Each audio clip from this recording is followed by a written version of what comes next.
Giants finally put together an all-around solid game last night and broke their losing streak. Contributions from nearly the entire roster made it look like they were having some fun at the yard.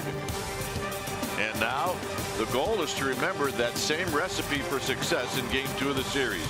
Giants Rockies next.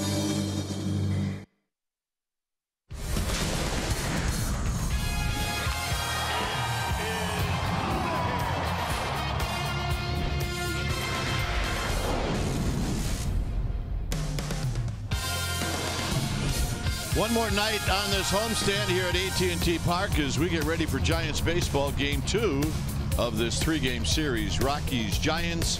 Welcome to NBC Sports Bay Area, powered by Xfinity. Hi again, everybody. I'm Dwayne Kuiper. Alongside me is Mike Krukow. Well, last night a great start from Jeff Samardzija. This is a very challenging Rockies lineup, and it'll be a challenge for Matt Cain. Well, and last night they had the recipe for success, and it goes like this. Have the starting pitcher throw some early zeros up, have the offense throw some early runs up. And I think that'll be the same thing they set out to do tonight. Matt Cain loves pitching in this ballpark, and this is a team that, well, they're very offensive. Well, last night the Giants out-hit them by a bunch. They need to do the same. And remember, don't forget how you did it, and that's the echo they should be chanting right now. All right. We'll have a good ball game here at the corner of 3rd and King tonight. Stay tuned as we'll take you to Willie Mays Plaza. That's right. That's where everybody's at. And we'll do that for an update right after this.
Bay Area is brought to you by Southwest.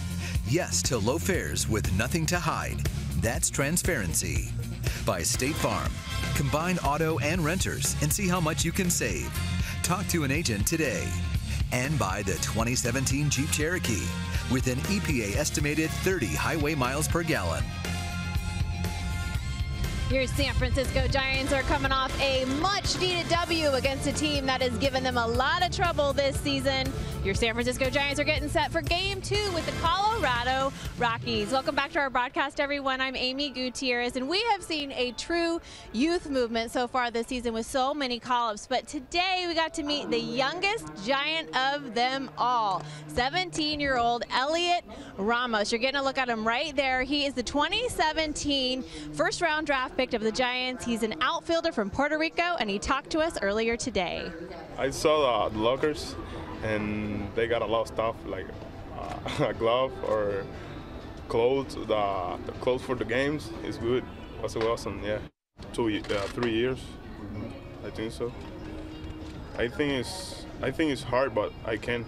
That's my dream. All right, so 3 years. That's his prediction before he makes the major leagues. We wish him all the luck. A big fan of his, skipper Bruce Bochy. He described him as a potential impact player. He has all the tools. He's a center fielder, but can play all outfield positions. And Bruce Bochy said the ceiling for this kid, endless. All right, tonight it is Matt Cain on the hill for your San Francisco Giants. You're going to have Kruk and Kipe cooking up a win, hopefully. Lineups and first pitch all coming your way. Stay with us.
Ready for Rockies Giants baseball. Our game time weather is presented by the Santa Cruz Beach Boardwalk. Hey, it's the summertime. Get out to the beach. The admission-free boardwalk is open every day. 62 degrees here at the yard. You see the winds are high, humidity fairly high, and it is cool and it is breezy. All right, let's take a look at the Rockies lineup, and it's brought to you by what else? Southwest Airlines. It'll be Charlie Blackmon, who's headed to the All-Star game, followed by LeMahieu, Arenado, and Reynolds. Ian Desmond will hit in the fifth slot. Then it's Amarista, Story, and Walters. And hitting ninth and on the mound is Jeff Hoffman. On the mound tonight for the Giants will be the veteran right-hander Matt Cain. Cain, 32 years of age, 6'3", 230 pounds. Making start number 16, 3-7 with a 5.54 ERA. And for Matt Cain, you're going to see a fastball that'll be right around 90 on the average. He will sink it, he will cut it. He's got a changeup, a curveball. Lifetime against these Rockies, a good numbers, 17-11 for Cain. That's 237 lifetime innings against Colorado with an ERA of 3.48.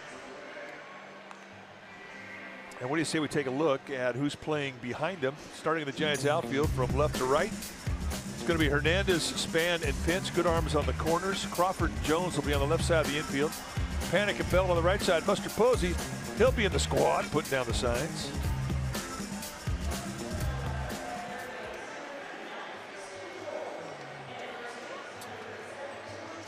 So we're ready for baseball game 2 in this series.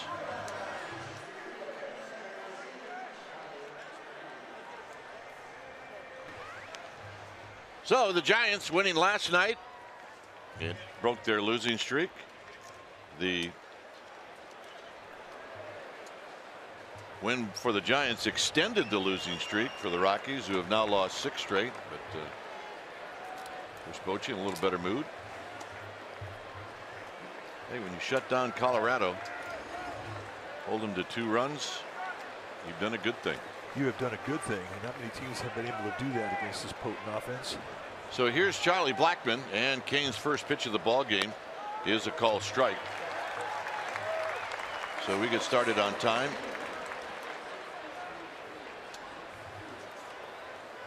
Blackmon hitting .320. Fouls this one down the left field line and out of play. Calling balls and strikes tonight is Bill Welke. It's Nelson, Blazier, and Eddings from first to third with Jeff Nelson. He is indeed the crew chief. Bill Welke, the plate umpire. I mean, you'll see low strikes, you'll see high strikes. There is an inconsistency to his zone, but I do think he looks for strikes. Blackmon takes a breaking ball that misses 1 and 2. Blackmon last night went 1 for 4, had a walk.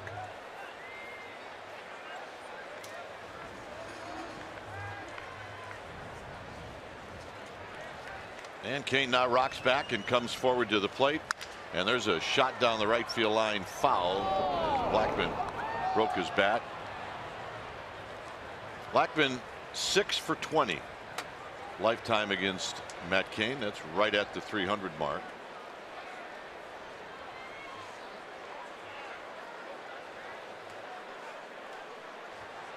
So Charlie Blackmon gets a new bat, and as you would figure, what color is it? Black.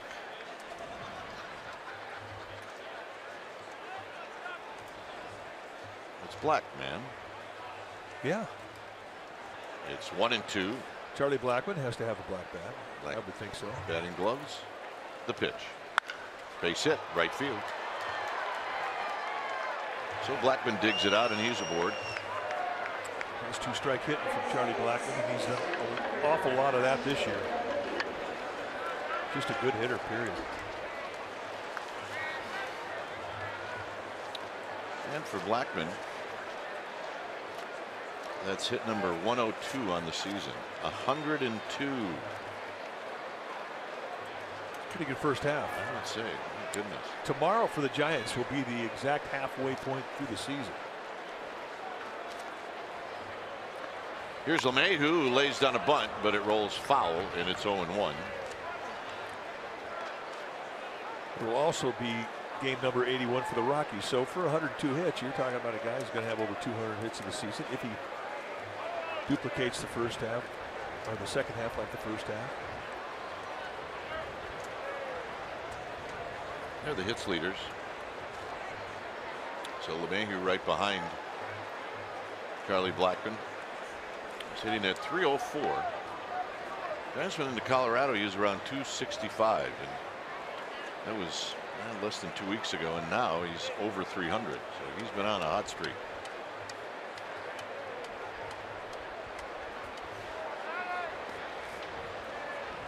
Cain looking for a double play ball. And this is foul back. It's 0-2.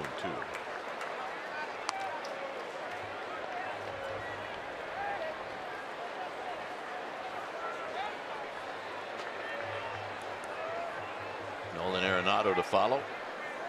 Rockies are 25-17 on the road, and they're 25-17 against teams in their own division. Again, Cain looking for a ground ball. It's a breaking ball, 1-2. You look at DJ LeMahieu, and he's 6'4". I mean, that's a tall middle infielder, especially a tall second baseman.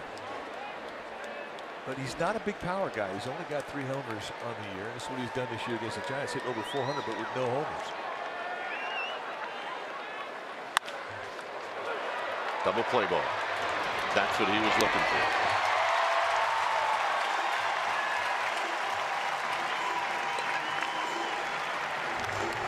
.463 on the double play, and that'll bring up Nolan Arenado. Tailor-made. I think if you're playing second base against LeMahieu, it's almost like playing a left-handed pull hitter. Yeah, you're right. He just goes so well to the opposite field.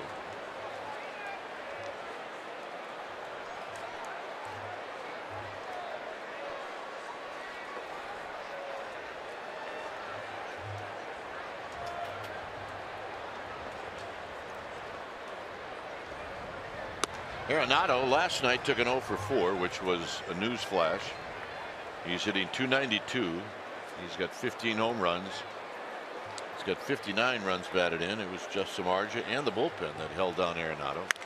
This is cued foul as it chips the end of his bat, and it's 1 ball and 1 strike.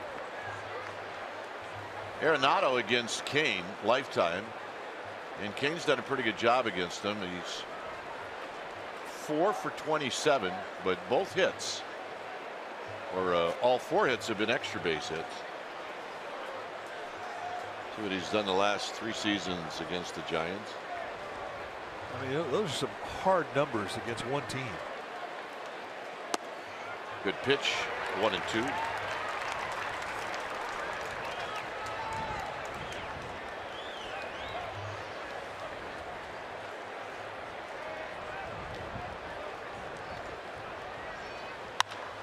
And a base hit. So Arenado is aboard, and that'll bring up Reynolds. Arenado is like, well, I have enough of that talk about me going 0 for 4. So much for the 0 for talk. But you know, the way he's hit the Giants, if you hold him to a single, I think you're doing your job. Yeah, that's the first single he's ever had off of Matt Cain. There you go. Is it really? Yeah, he's had 2 doubles and 2 home runs lifetime. Here's Reynolds. Reynolds pops this one up, and it's going to be out of play. Reynolds and the next guy love that first pitch. This gentleman brought his glove, and he's been rewarded. He loves the first pitch too. Yeah, he's been bringing the glove here for 18 years. Finally paid off. That a bit.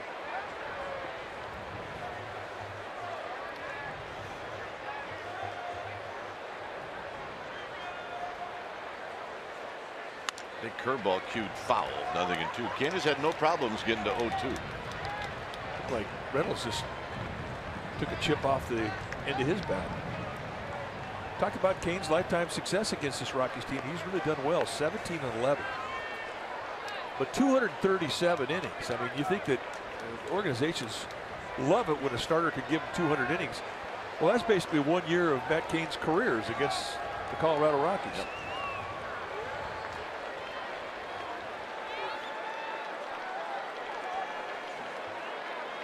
See Reynolds, career strikeout leader.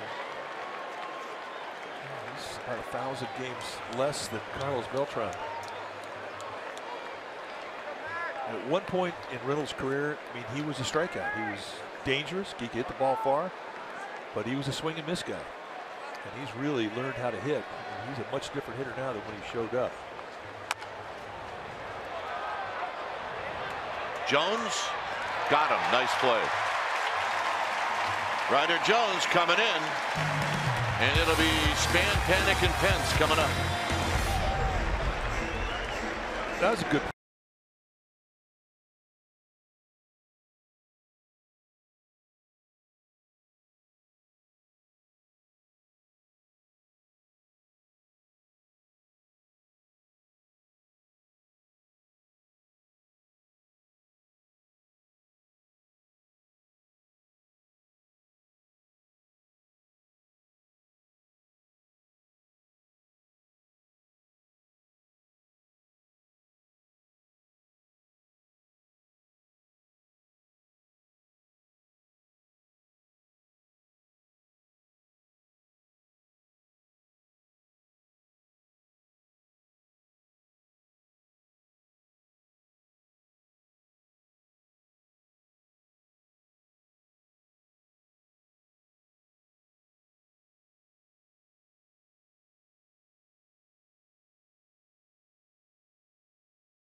Coming up, and here's the starting lineup, and it's brought to you by Southwest Airlines. It'll be Span, Panic, Pence, and then Buster Posey. Buster Posey's hot right now, followed by Bell, Crawford, and we're looking for his first major league hit, Ryder Jones.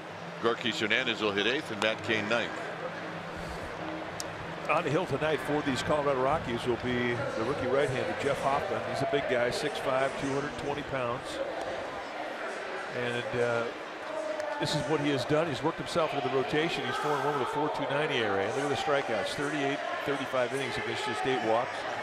And he's a power arm. You're going to see a good fastball that's mid to high 90s in velocity. He will sink and cut it. He's got a curveball, slider, to change up. He'll throw all of them, but primarily that fastball is his bread and butter. You're going to see a lot of number 1, and that's what guys are going to look for, certainly the first time through the lineup.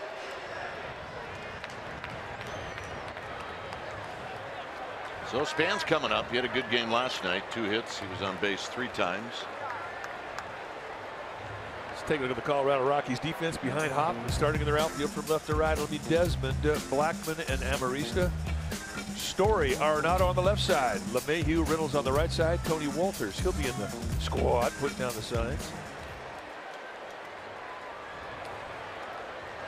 So here's the first pitch to Span. And Span looks at a strike. Span at 282 with 4 home runs, 15 runs batted in.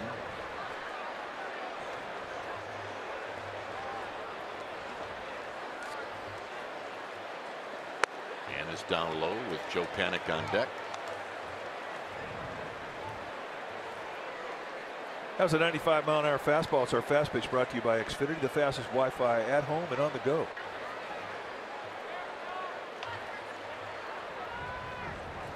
Span looks at a strike. It's 1-2.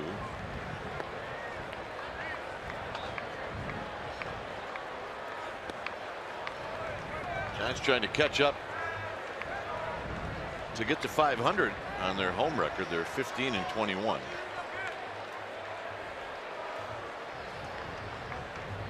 Here's the 1-2 pitch to Span, and Span strikes out. Ball gets away. Walters can't find it. His throw. And they got him. So Span, who hesitated, didn't really know where the ball was, is thrown out. And here's Panic. Well, as a hitter, you always assume that the ball is going to get caught behind you. And Walters, really nice athletic play as he slid into the ball, got to his plant leg, and then rifled a strike. Pretty good play.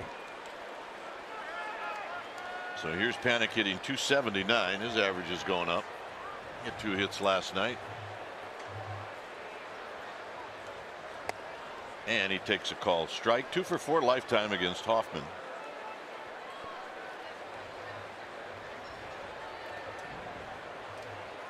And it's been a good June for Joe Panic. Slices this one into left field. Is it going to hang up? And sliding is Desmond, and he makes the catch. Well, speaking of good defense, this is how it ended for the Rockies in the top of the first inning. Watch Ryder Jones coming into the bare hand and rifling a seed over to Brandon Belt. That's our Exmo, brought to you by your local Toyota dealer, giving you a close-up, and it wasn't even close. Very nice play. So early on in this game, we've seen good defense from both clubs. Here's Pence. Hunter Pence hitting at 266. He had 3 hits in the game last night. 3 infield hits.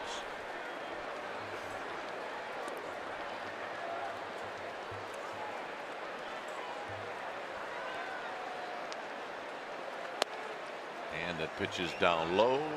1 ball and 1 strike. Hunter Pence just 1 for 2 lifetime. Not a whole lot of body of work against Jeff Hoffman.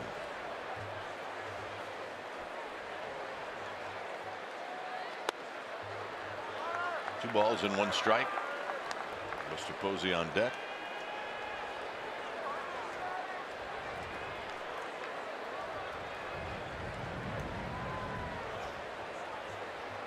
Hunter Pence has been hot last 15 games, hit 375. Fouls this one out of play, 2-2. You know, he's really pretty predictable. When he says, I'm starting to see it better, I'm starting to feel better, his numbers take off.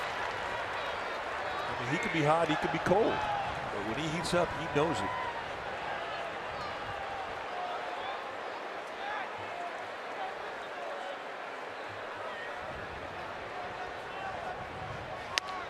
And he gets him on a 2-2 pitch, and that'll end the inning. 2 strikeouts in the inning for Hoffman. Matt Cain coming back out. It's 0-0.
Defense dealers last night. Brandon Crawford with Gold Glove defense. Top of the third, 6-5 put out for the third out of the inning, and then he robs Ian Desmond of a hit with a play right back up the middle. He was fabulous. The defense last night was good. It was good. And Jeff Samardzija helped himself out too. He ran a nice quick pace, kept the defense on their toes. Here's Desmond. Desmond hitting at 275. And he takes a pitch high. 1 ball and no strikes.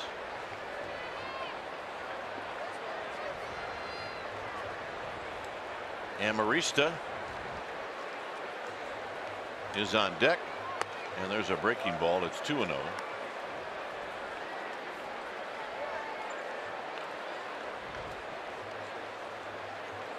And a couple of hits in the first inning. Benefited with a double play ball. 3-0 to Desmond.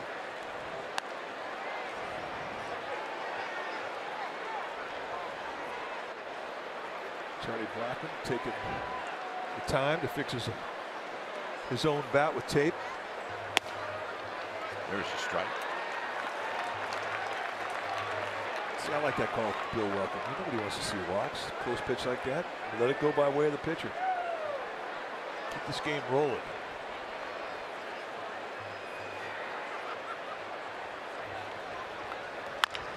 Tap to Crawford, who's charging and juggling. And for Desmond, he's got a hit. Time for our Togo's Big Play the Togo's way. Last night against the Rockies, Jeff Samardzija was fantastic. 6 1/3 strong innings and 5 strikeouts. He opened it up with a strikeout against Blackman. He gets Tapia. He gets the pitcher Marquez. And Reynolds. See you later. And then he was just on top of his game. Over the last 11 starts, 73 2/3 innings, 3 walks and 82 strikeouts. That's amazing. And that's our Togo's Big Play. Amarista at 295. Always been a bit of a pest when he plays against the Giants.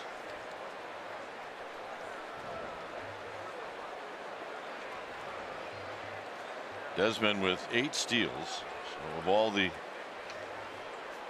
Rockies hitters in this lineup, as he takes off and there's a foul out of play, he's the most likely to go. Hey, nice play. Gamer Babes are here. They got a souvenir.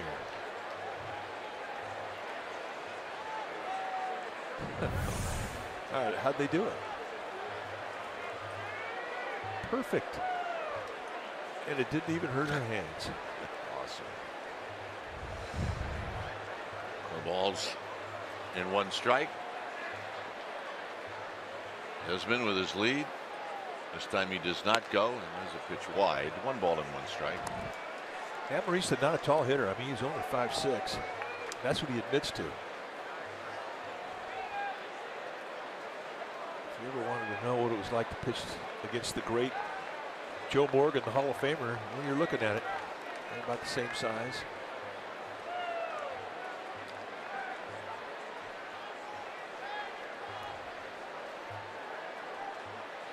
Desmond thought about it. He puts on the brakes. It's 2 balls and 1 strike.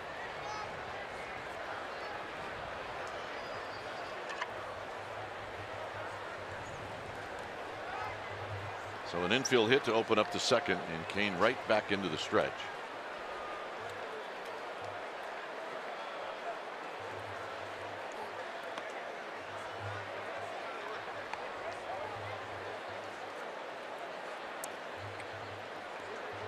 On deck is Rockies shortstop Trevor Story. So Amarista waiting. And now Cain steps off. It really does appear that Desmond's got his eye on taking off. Bud Black, the skipper for the Rockies. Desmond does not need a sign from Bud Black. He's got a green light. If he gets a good jump, he'll go on his own.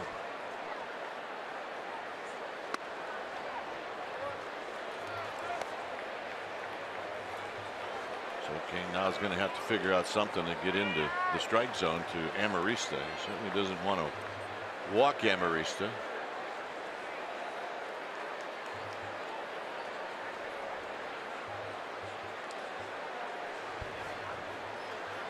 Runner goes. Bouncing ball right at Crawford. Crawford, yes! Crawford, yes! They're going to take a look at it, I'm sure, at second. But what a spectacular play, one way or the other. Well, it really was. I mean, remember, he's got good speed coming to second base. He's got to lose his feet to go get the ball, then come in and becomes a foot race to the base, and he gets it. He does. And I mean, there's a lot of obstacle for Crawford to throw around as Desmond's coming in high. He didn't slide. Why he didn't slide, I have no idea. That is a great play. No contest here. See ya. So the fact that Desmond was going really saved Matt Cain. So here's Trevor Story. Spins it up there for a ball. I just don't understand why Desmond doesn't slide. If he slides, he may be safe. He really had to cut his speed down to get in standing up. There's a call strike with breaking ball. So Giants catch a break. They catch a break, but then they make a play. So that's significant. Yeah, not an easy play at all. That foul, 1 and 2. Matt Cain that came into the league with that pitch. Yeah, he was a 2-pitch guy. 4-seam fastball across the letters and that curveball. And along the way, he learned a cutter. He learned a great changeup. He learned a couple ways to hold the fastball, gave him different movement.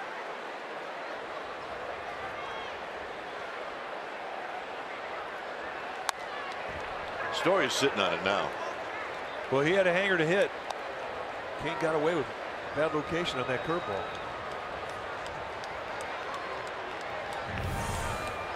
Set an outside target. So would that be the true definition of a hanger? That's a hanging banger right there.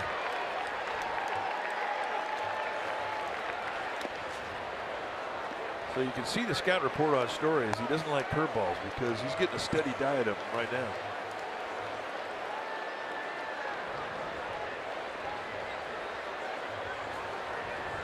But with Story, I mean, you throw 14 curveballs at him, you try and sneak one fastball on it by him, and he's going to be timed to it.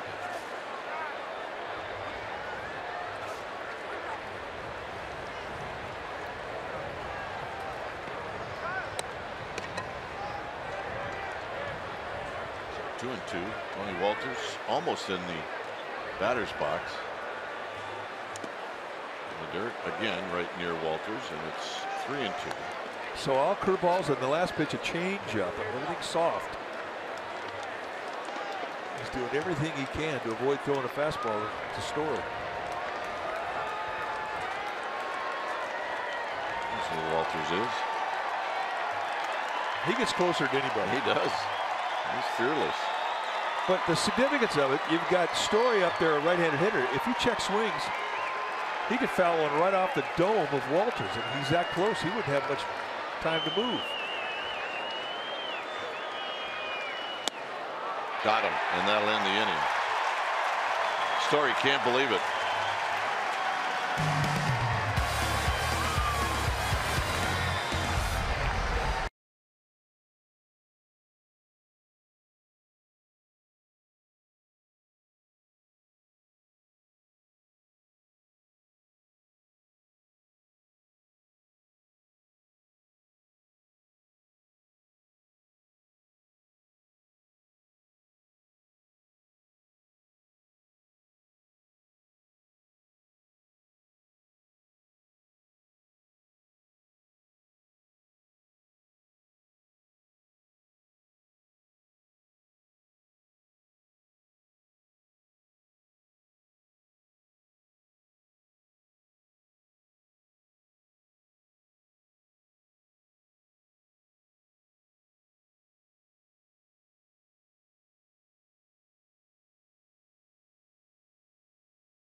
On NBC Sports Bay Area is brought to you by Kelly Moore Paints. Go where the pros go.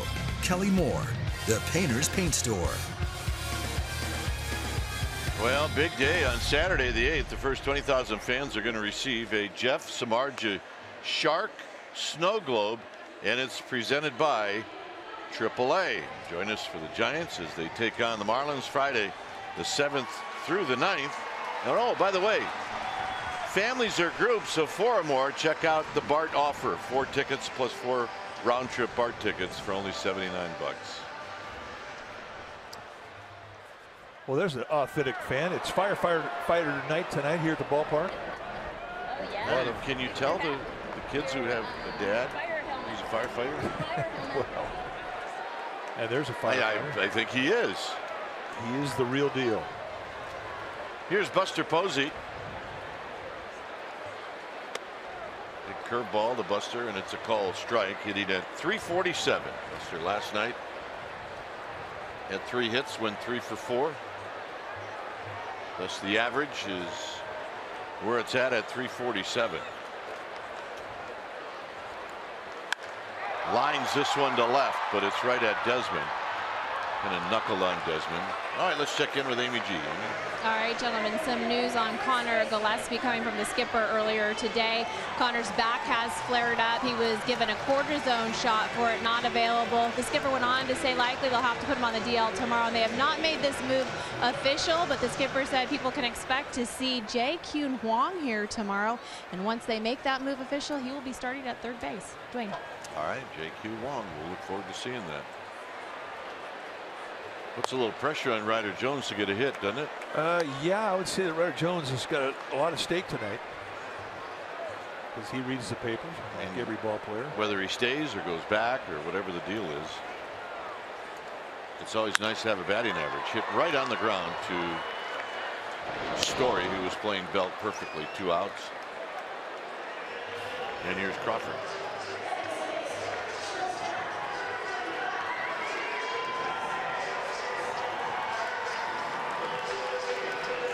Crawford really starting to swing the bat better, and his approach to left field is really tightened up. He's got good plate coverage and a lot of strength on the outside corner right now.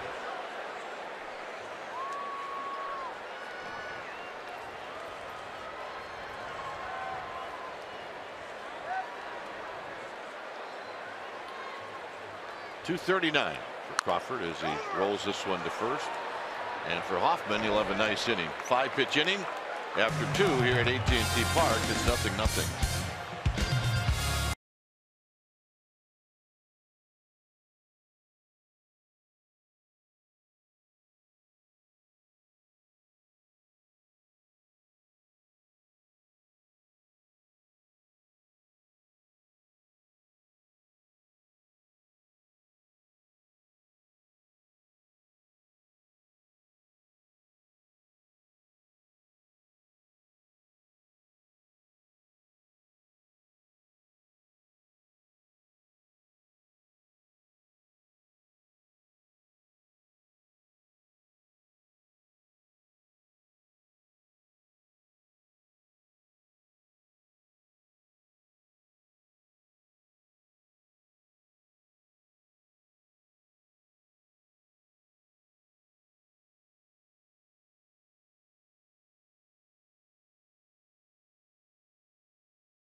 NBC Sports Bay Area is brought to you by Toyota, the full-line automaker with the longest-lasting vehicles in America. Toyota, let's go places.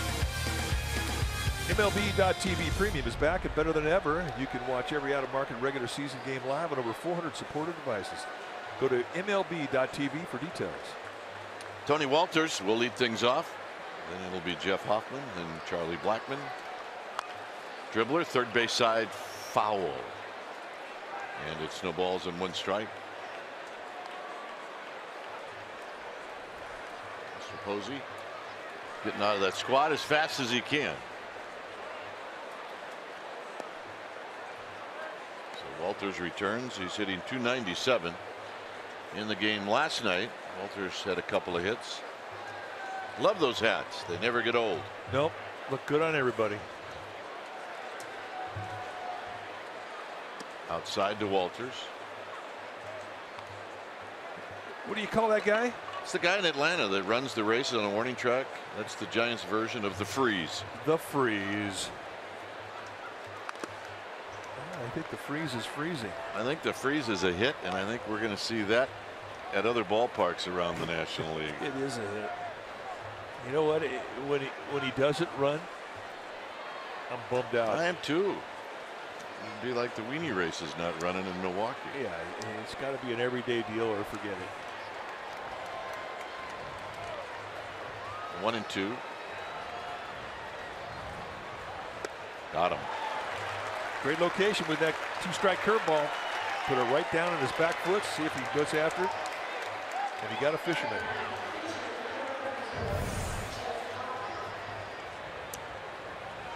Like Posey had set up on the outside corner. This thing comes across the plate, winds up being a great pitch.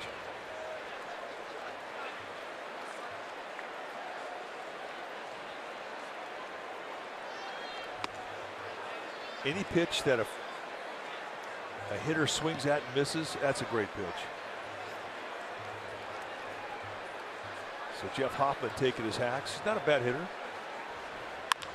On the ground to Ryder Jones. 2 outs.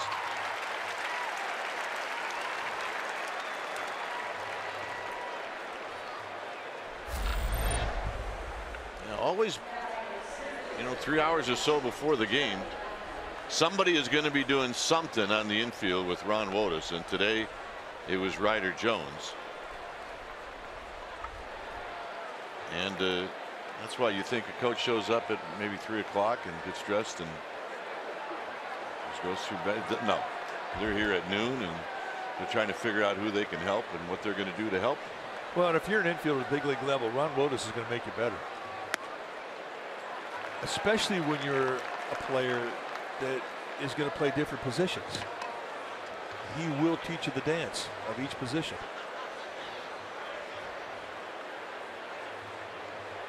Here's the 0-1 delivery to Blackman, and Blackman takes a pitch down low. Blackman lined a single over Panic in the first inning. Jones is in at third. Everybody else pretty much straight away. The exception is Crawford, who's playing Blackman to pull. 2 balls and a strike. Dodgers and Angels today again at or tonight at Dodger Stadium. The game is scoreless in the third. Nope. 3-1.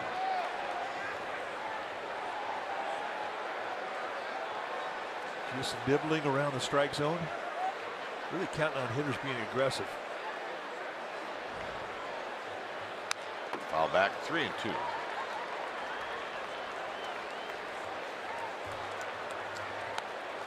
Yep, lots of kids here at the yard. Yeah. Mom and Dad got their hands full. Put your jacket on. Mom, is that Mom with the glove on, or is it Youngin with the glove on? I think that's her son. Although it looks like Mom's had a glove on her hand. She looks like a player.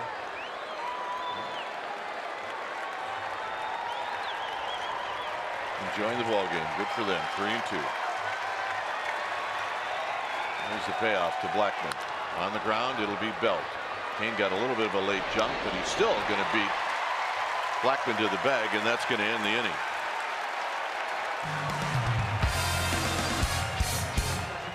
Giants are coming up.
coverage is not over after postgame show. The McCovey Chronicles Grant Brisbee and Therese Vignal bring you a fresh take on the game and the season on Giants Outsiders tonight after postgame live.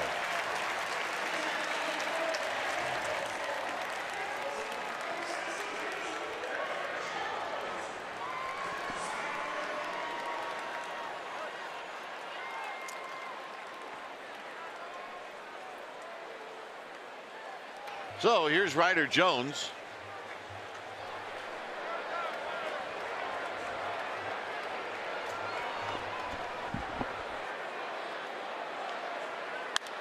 And Jones on the first pitch lifts it out to left.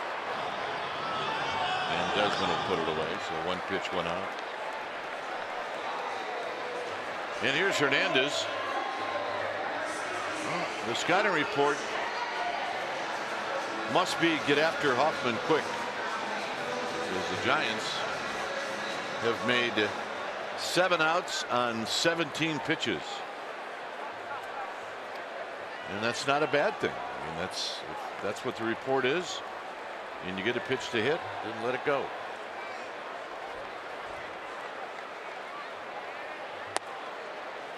And the other thing too is Hoffman, he likes his fastball. You're going to see it about 7 out of 10 pitches.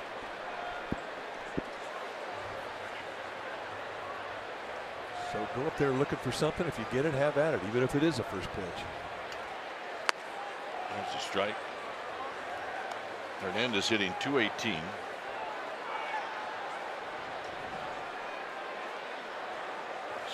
Scored a couple of runs last night, went 1 for 4.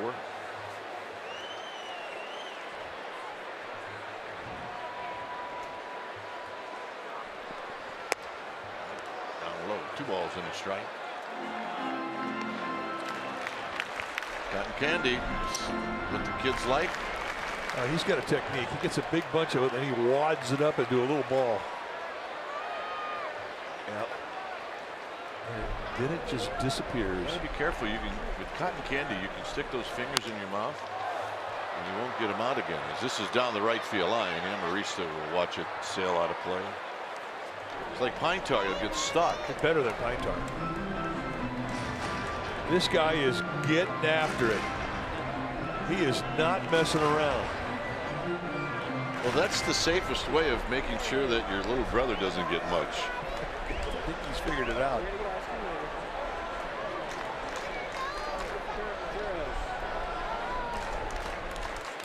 God, candy. 2-2. On the ground to third. It'll be a foul ball. So new baseball for Jeff Hoffman, who is not allowed a base runner. Posey and Panic have hit line drives in this game that have been caught, but no base runners. This guy's got the attitude. 2 balls, 2 strikes. He should have been here on a couple days ago, Sunday, for Summer of Love. That hat would have fit right in. Yep.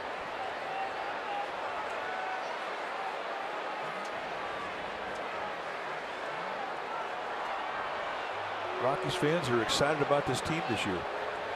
Denver is alive.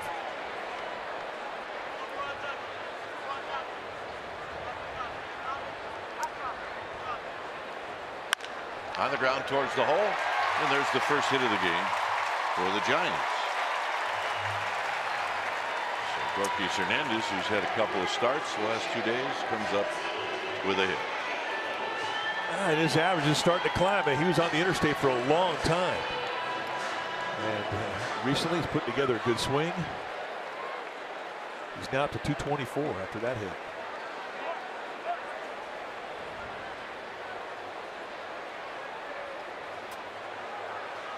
Here's Cain.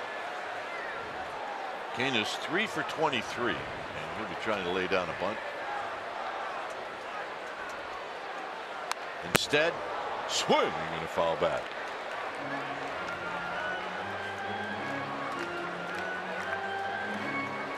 A pretty good pitch to hit.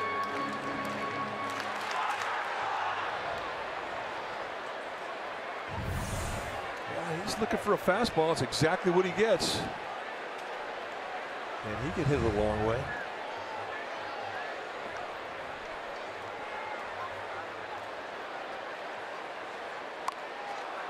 And he gets the breaking ball, and it's now 0-2. He kind of got buckled on that curveball. If you don't think Matt Cain can hit the ball a long way, you ought to see him on the 18th tee at Pebble Beach. Unbelievable. He hits as far as anybody playing pro golf.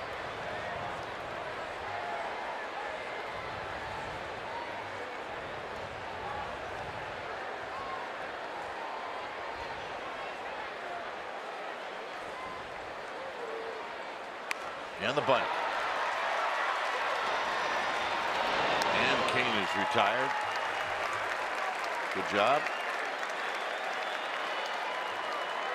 That was a good job. That was not an easy one either.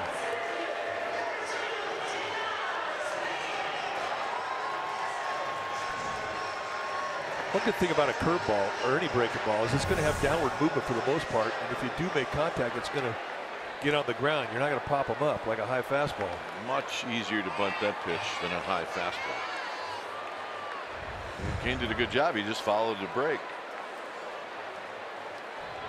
Here's Span. Span struck out in the first. And that's notable because he's swinging a hot bat.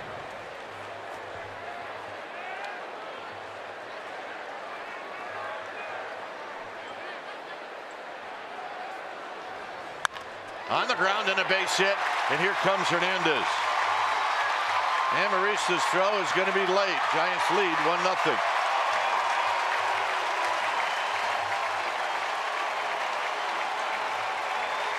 Nothing sweeter than a 2-out knock that gives you an RBI in the lead.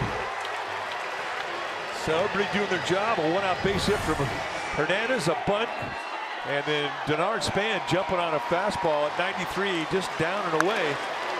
And right through the hole, a thing of beauty. And with 2 outs, you're going to get a good jump. And with Rockies Hernandez, he's got good speed. An easy score, a slide for style points. Oh, yeah. So here's Panic. Panic lined out to Desmond, who made a sliding catch in the first. And a soft toss, and Span is back.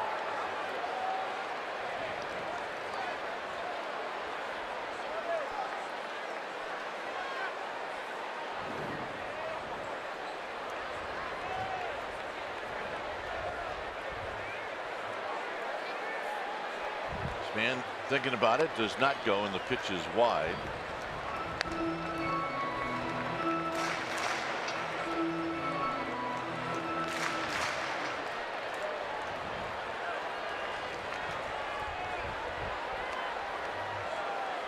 Hunter Pence is on deck.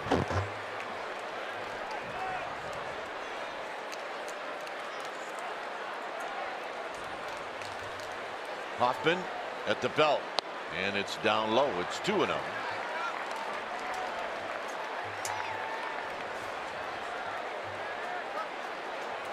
Hoffman, for a guy his size, and he's tall, he's got pretty good unload time. He's going to give Walters a chance to throw out Span if he steals. And Walters is very quick out of the release himself. It's not an easy combination to steal off of these two guys.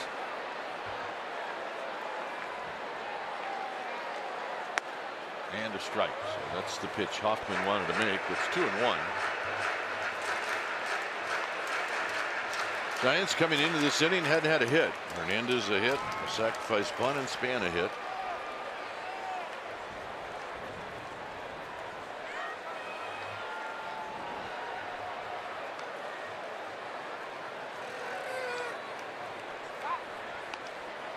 Span's got 3 steals. He's been thrown out 3 times.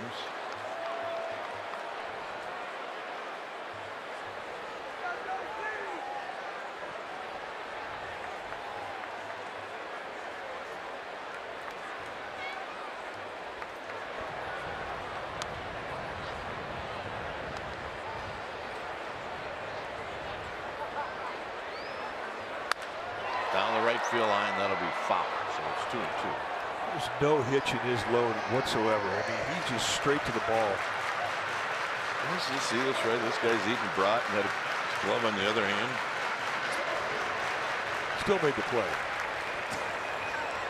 He's wearing that broad out too. He just ate half the paper. Sure, thank you.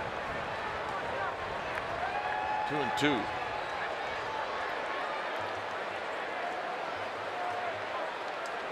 See if Span goes here.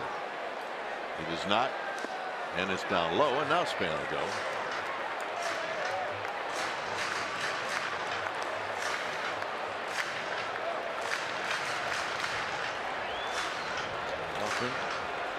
Still only 33 pitches.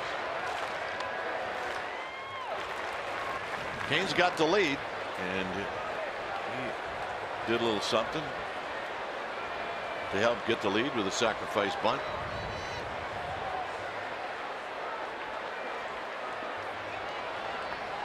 Span's going to go,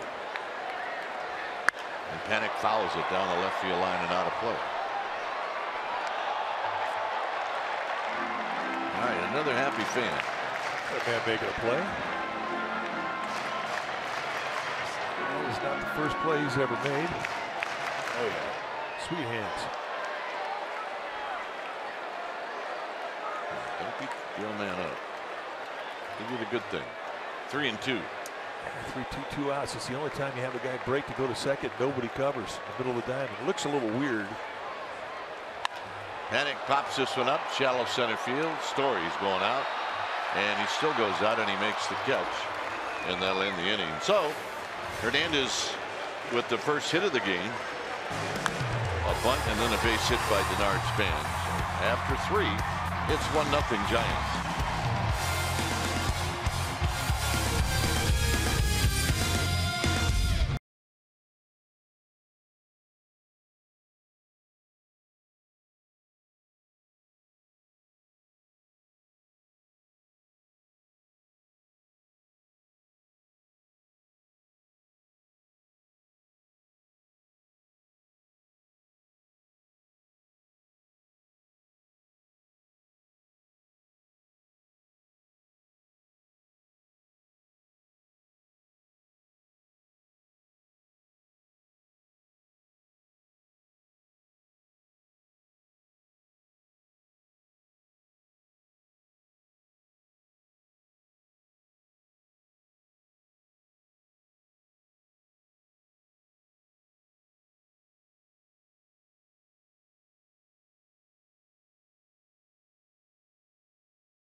Giants Slumber Party presented by AT&T on Sunday, July 9th. You can set up camp on the field, play catch in the outfield, and dream of your baseball heroes while sleeping under the stars. Tickets are limited, so don't miss out on this unique experience. Go to sfgiants.com/slumber party and check it out. All right, Giants with a 1-0 lead. Here's the beef coming up. LeMahieu, Arenado, Reynolds. Facing Matt Cain. And the first pitch is wide. 1 ball and no strikes. LeMahieu wrapped into a double play in the first inning. Here he rolls this one to Ryder Jones, who cuts it off. Throws him out. Nice play.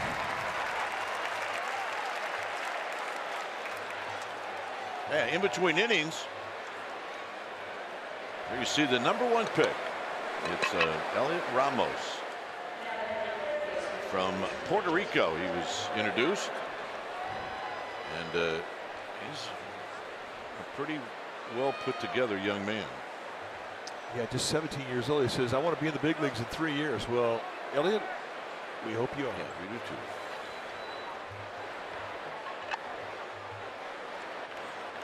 It's pretty great to see that kid's eyes light up when he walked onto this field for the first time. Goodness. Here's Nolan Arenado.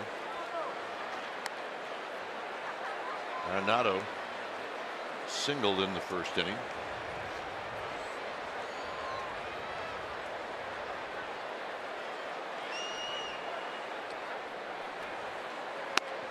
And a called strike.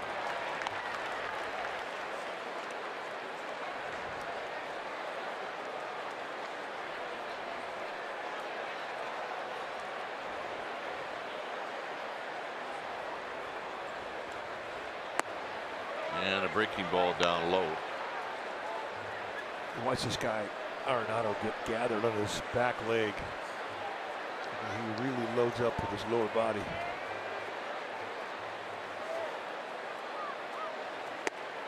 Good pitch, 2-2. Arenado not thinking that's a strike. Think about him. I mean, you can get him to go out of the strike zone. He wants to hit. And he'll take his walks, but he would prefer to swing it. High and deep into left center field. It'll be Span. And you can't tell me he wasn't looking for that pitch. Let's check in with Amy G.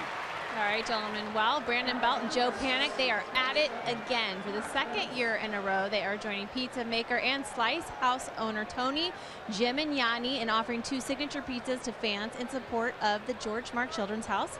And that house focuses on quality of life and care for children with illnesses that still have no cure and for those with chronic medical conditions. The campaign runs for 2 months at both the 2nd Street Slice House in San Francisco and the Slice House in Walnut Creek. So go get some pizza, guys. That's awesome. Gets the stamp of approval in our house. Yeah, absolutely.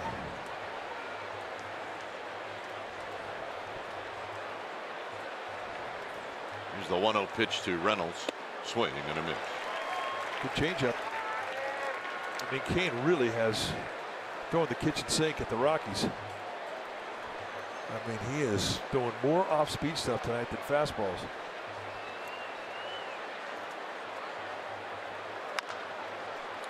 On the ground once again for Ryder Jones. And that'll end the inning. Cain goes through the beef. And now the beef for the Giants is coming up.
By the authority of the San Francisco Giants and may not be reproduced or retransmitted in any form, and the accounts and descriptions of this game may not be disseminated without the express written consent of San Francisco Giants Baseball Club, LLC. Giants with a 1-0 lead. Amarista is moved from right field to second. Tapia is now in right field, so LeMahieu is out of the game, and maybe this is what's going on with DJ LeMahieu. Pulled up lane. You know what? I did not see it when that happened. No, I did not either. And we don't know if it's groin, his hamstring, knee, calf. That was the at bat that opened up the 4th inning.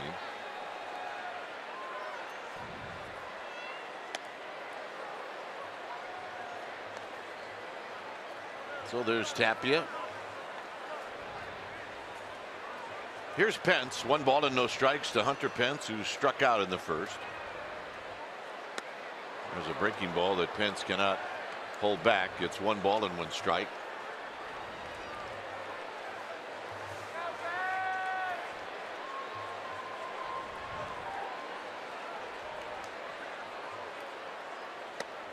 Low and away with Buster Posey to follow. Trying to wrap 2-seam movement at 93 miles per hour around that outside corner. I mean, that's a fastball that looks a lot faster after you see a couple of big slow curveballs. Pence takes a strike. That's a perfect pitch. It's now 2-2.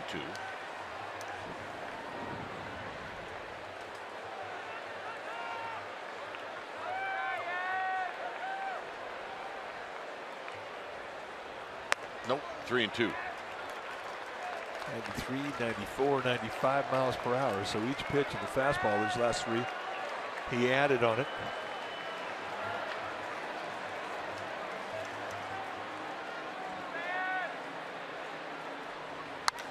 Down the right field line, but it's going to go foul.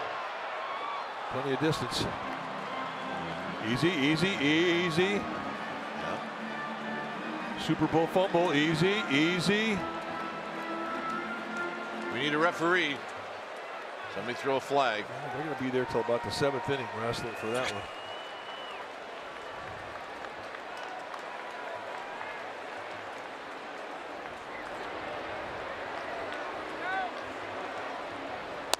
And the walk.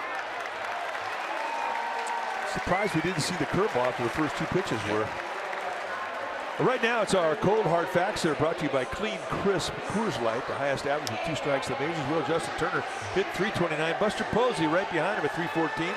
Xander Bogaerts rounds off the top 3. Turner and Posey only 2 in the majors with an average over 300 with 2 strikes. And good reason. Buster currently leads the National League in batting average.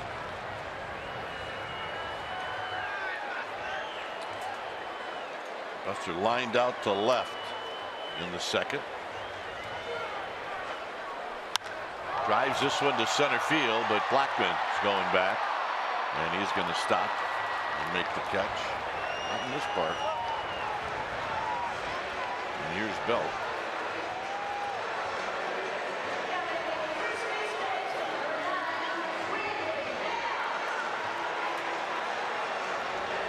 Buster realizing that in Denver, that's a very forgiving ballpark, and balls hit like that. In this park, no, unforgiving. For the hitter, you got to pure it to get out of here. There are no such thing as cheap home runs in this ballpark. Belt hit one right up the middle. Story was playing right up the middle and threw him out.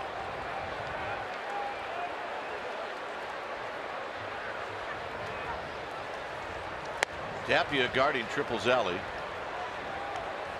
Way off the line in right field.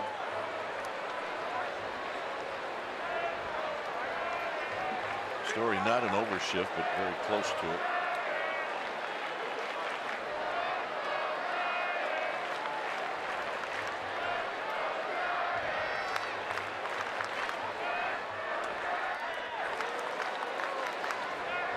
Belt hits one the other way in the air. It moves Desmond back. All right, right now it's time for our Jeep drive of the game. We go back to April 13th of 2014. That's when Brandon Crawford hit a splash walk-off home run in the 10th inning off Rockies' Rex Brothers. It's the 2nd of 4 career walk-off hits in Brandon Crawford's career. And that sent everybody home happy.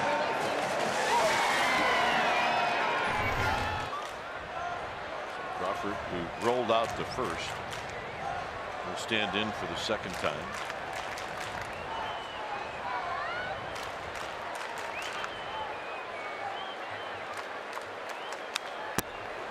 waiting on that pitch, and he fouled the pass.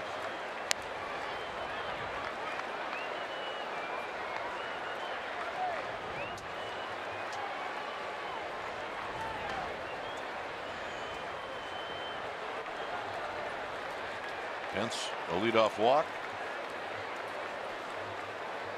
being held on by Mark Reynolds.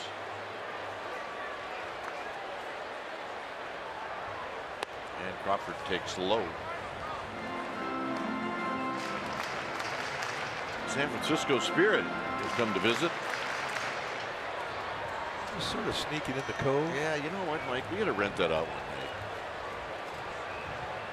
I think we need to do a game from there. Guys in the truck, gals in the truck want us to do a game from there.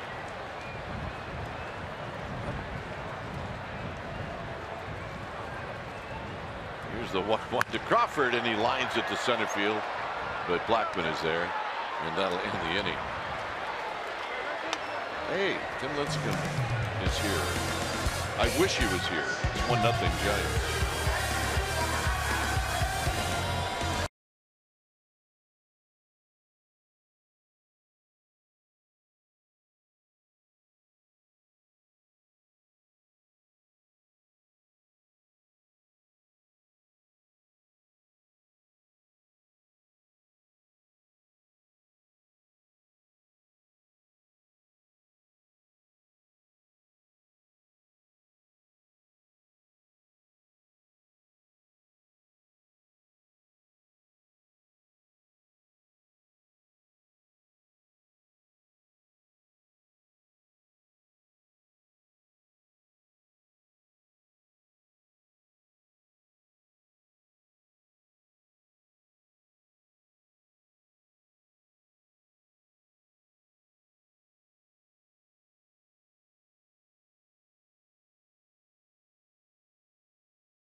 Back to June 27th, 1985 in Cincinnati. At Riverfront Stadium, Jeffrey Leonard hit for the cycle against the Reds. It was the first Giant cycle since 1972 when Dave Kingman did it. A single in the 4th, triple in the 5th, 2-run homer in the 7th, and a double in the 9th. Also on that day, my partner Dwayne Kuiper hit a pinch hit single in the top of the 6th off Tom Hume. It was his last at bat of his career, and he got a knock. How do you describe it? It was a bullet off the wall, as far as I'm concerned. Bullet off the wall, carried him right to the right fielder, and I could not get the second. That's our McDonald's kind of true story. Well, it was all true until the very end.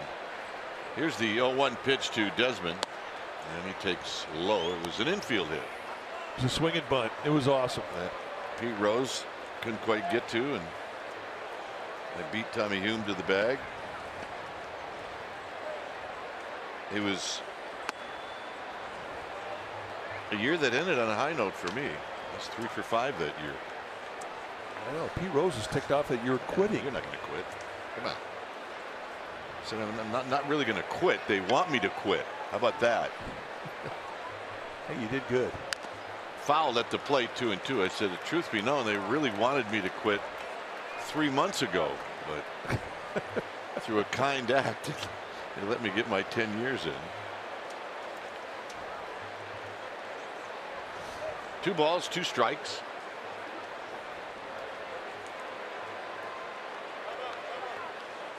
Timeout is called by Desmond. Desmond had an infield hit. Ball that Crawford charged and could not quite get a handle on it. Giants with a 1-0 lead.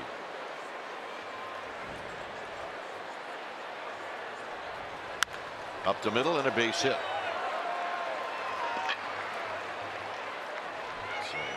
Like it was a breaking ball. It indeed was a curveball, and he waited well. And he didn't try to do too much with it. I mean, that's not a bad location. That's right out there in the outside corner at the knees. Just right back up the middle, the way you're taught. Nice tight spin on that curveball. And Marista hit into a double play. Ball right over the bag. Giants were fortunate. Crawford was covering second with Desmond running. And this is going to go right over the on-deck circle. And an easy 90 feet. Yeah, that's a big 90 feet too. Now it sets up a strikeout situation for Cain. And for Buster Posey, I mean, you're watching Cain spin and have great control all night long. He sits up on the outside corner, and Cain kind of slings this thing across the inside corner down around the knees. Posey had no chance. But he also kind of, you expect a guy who's got great command, he's going to put the ball right between your knees every time. And from a catcher standpoint, Cain could put you to sleep.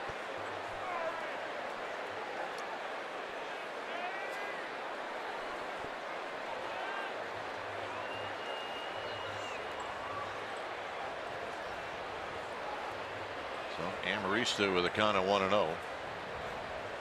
Takes a strike. 1 ball and 1 strike.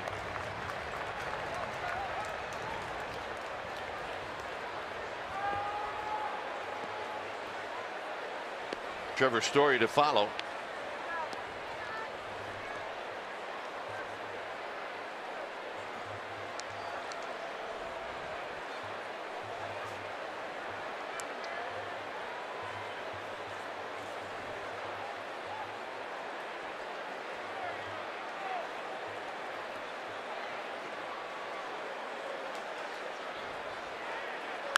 Out of play, 1 and 2. So now Cain can pitch for the strikeout. He's got 2. Story and Walters. Any non-productive out, he'll take. I mean, but from Cain's perspective, he is going to try and get the strikeout. You just don't want to give up 90 feet.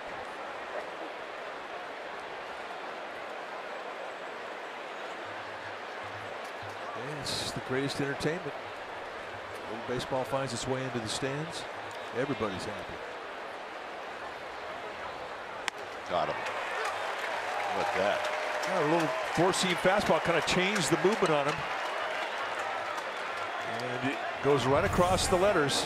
You see the high target. They wanted it up. And reached a late.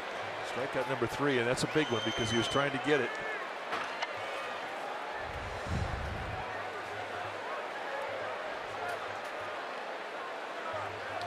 Here's Trevor Story. Story struck out on a pitch that he thought was low.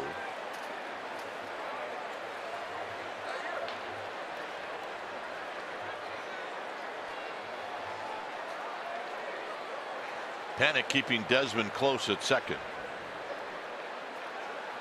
And Cain will spin around and chase him back. So your first at bat, you get rung up on a pitch that wasn't on a strike. I mean, what do you think of the rest of the night? Well, you're going to not obviously swing at that pitch until you get 2 strikes on you, but then you have to protect.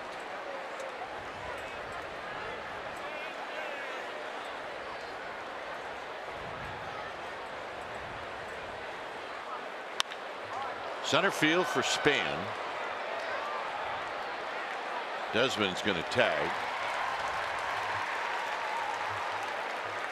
So Walters may hit, may not. We'll find out. With Desmond at third and 2 outs. Spochi thinking about it.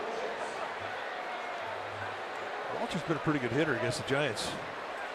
Comes into this game hitting 290. Well, he's going to be sent down to first.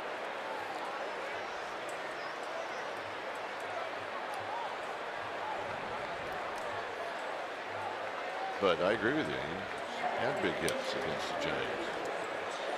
Well, I shortchanged him. He's hit 295, so no brainer. Take your chances with the 067 guy. The beauty of the National League. Bounced out to Ryder Jones in the 3rd.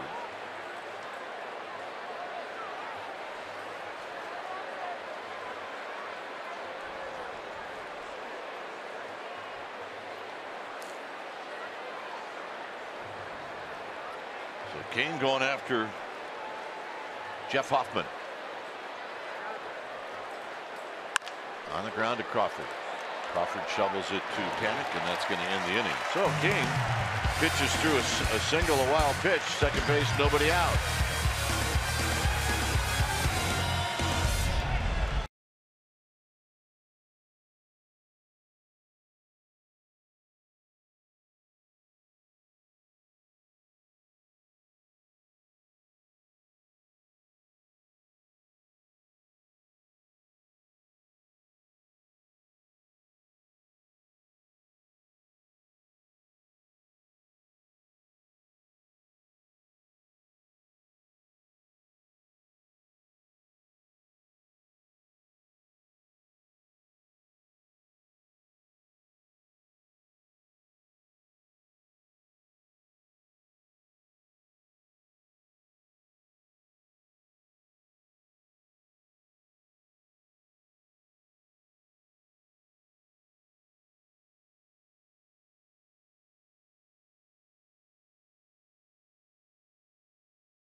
Schedule. Awesome giveaways are connected to Peanuts Day and Grateful Dead Tribute Night, and of course the long-standing fan favorite, Mike's favorite, it's Hello Kitty Day.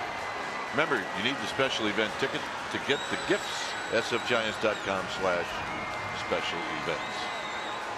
Well, I do have a granddaughter that would love the Hello Kitty lunch pail. Yeah, that's what I wasn't lying. She's on board.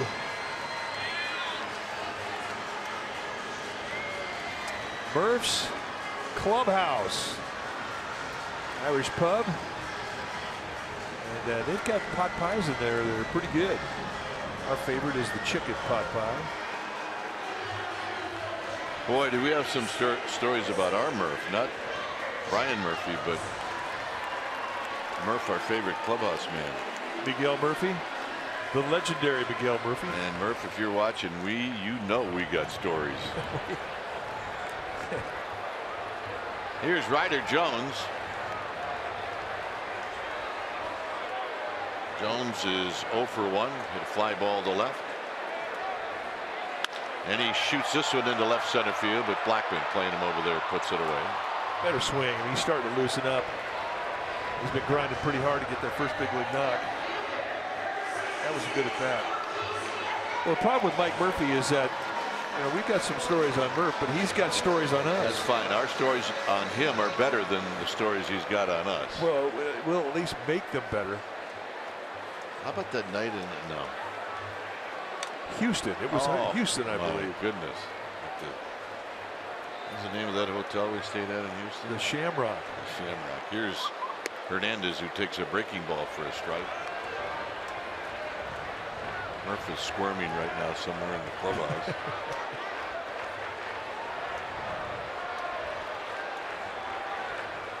I remember right, Jim Barr. We had fun that night with him too. Captain America. Always have a good time with my roomie. JB, if you're watching, you know what we're talking about.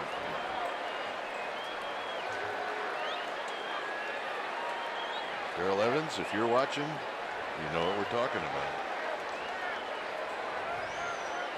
The 1-1 pitch. That's a ball strike.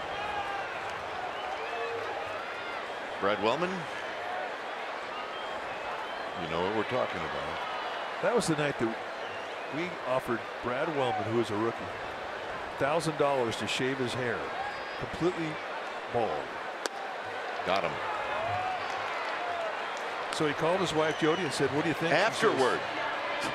Well, she didn't know it was afterward. And Brad Wellman picked up an easy $1,000.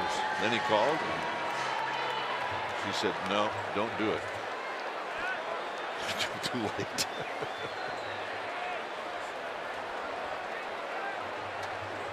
Here's Matt Cain. Cain with a shot on the ground past Arenado, and he's got a base hit. So the Giants with a 2-out single. Let's take a look. He gets a fastball. He's up there looking for it. He spins on it. What's the hardest thing in the National League to do? Get a ground ball past Arenado. And here's how you do it. I think Arenado can't believe he didn't catch that. I thought he had that right in the sweet spot. Here's Span. Span with an RBI single in the third.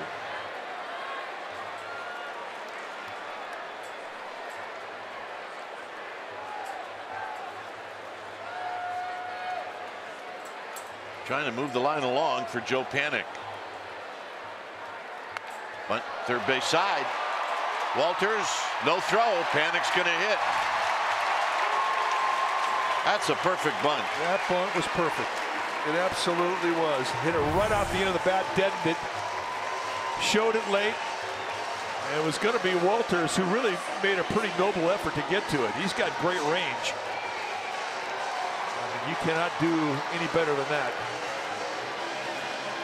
And Walters realized he had to take a bite out of it. So the Giants, Joe Panik, who's had a great June, stepping in to try and add to that score. He's had good swings tonight. Nothing to show for it.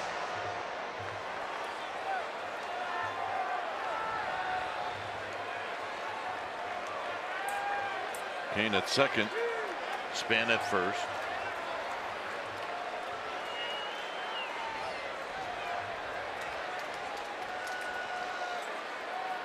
And it's low. 1 ball and no strikes.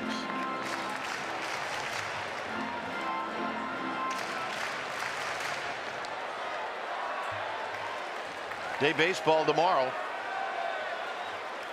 Giants fans love their day baseball. So do we. Ty Block.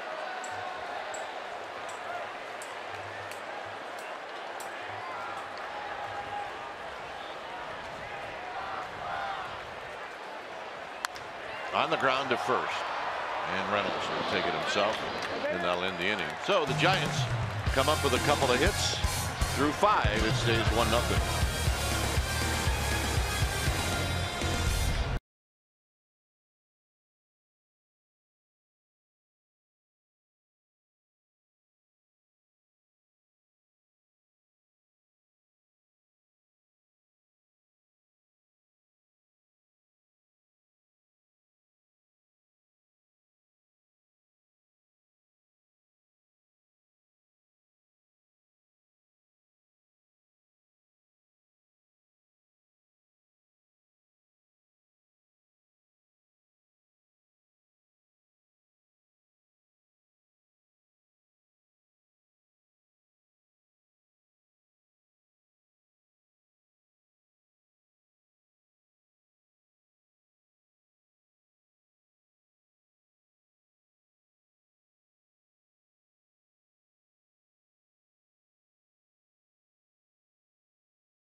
Time now for our smart play. It's brought to you by your California Ford dealers. Last night against the Rockies, Sam Dyson came into the 8th inning.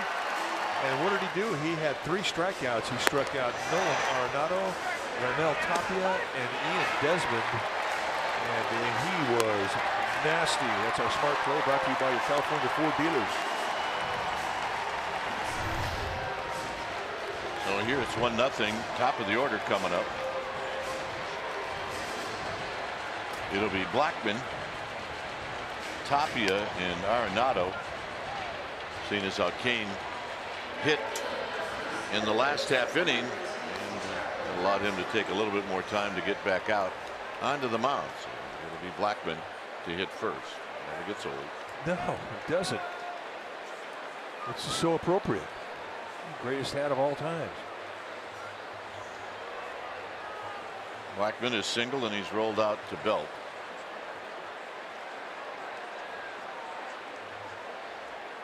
And he takes wide. 1 ball and no strikes.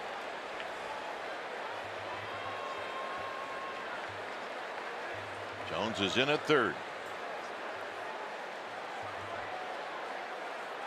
On the ground, foul to even the count. So Gary Edwards, our ball dude, gonna get a little work. Come on, Gary. Pick it up when it stops rolling. Let it babe. I got it. I got this one. Yep, I got this one. Yeah, got it. Perfect. Let's go, Gary. 1 ball and 1 strike.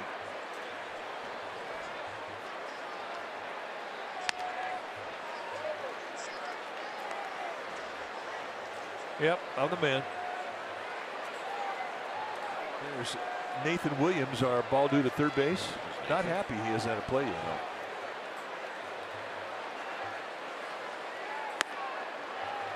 No. 2-2. Tony Blackman was not looking fastball there.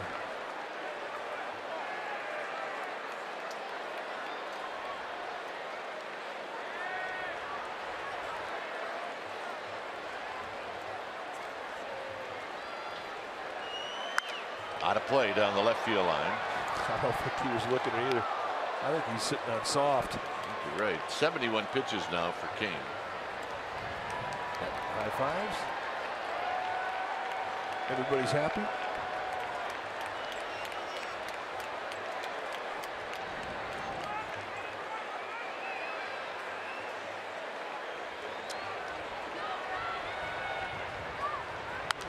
Out of play again.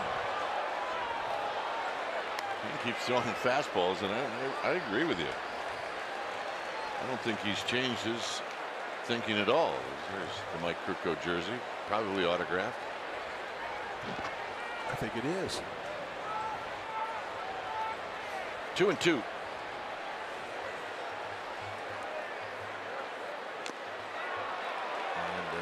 finally the off-speed pitch, and Blackman just got a piece.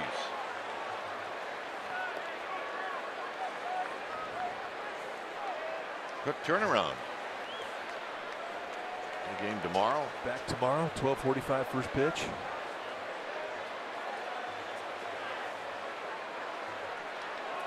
Wins pregame live at 11:30. On the ground to Panic. And Blackman retired. All right, let's check in with Amy G.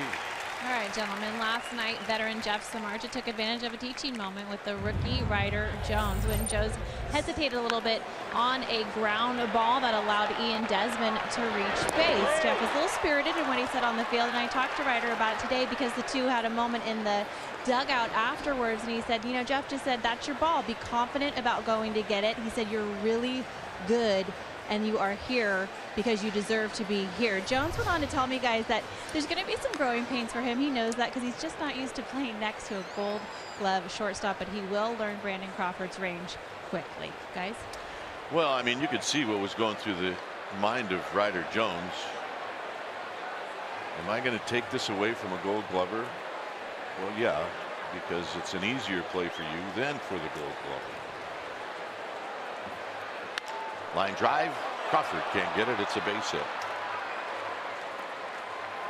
So Tapia in his first at bat as a boy.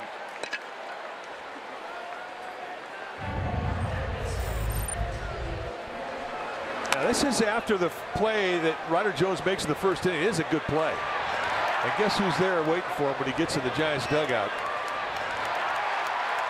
Well, if you guessed Jeff Samardzija, you guessed right.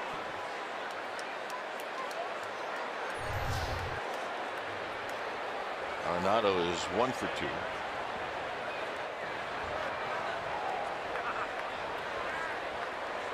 So now Cain's got to worry about Tapia, who runs well, and Arenado, who's Arenado.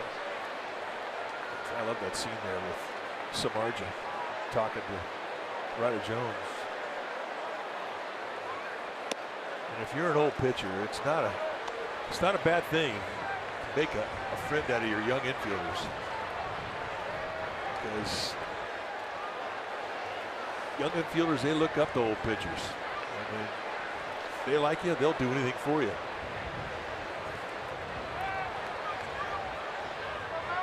Runner goes. Here's Posey's throw. It is not in time. So a stolen base for Tapia.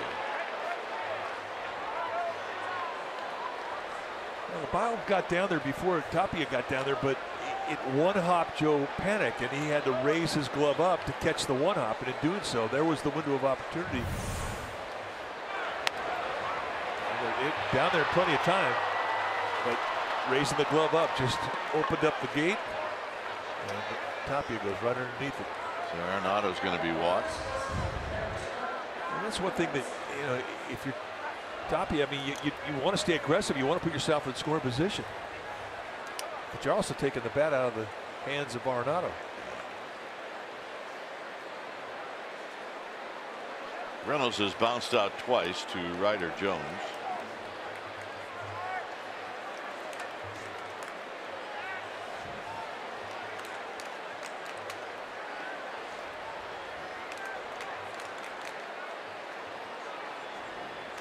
Cain will spin around, keep an eye on Tapia.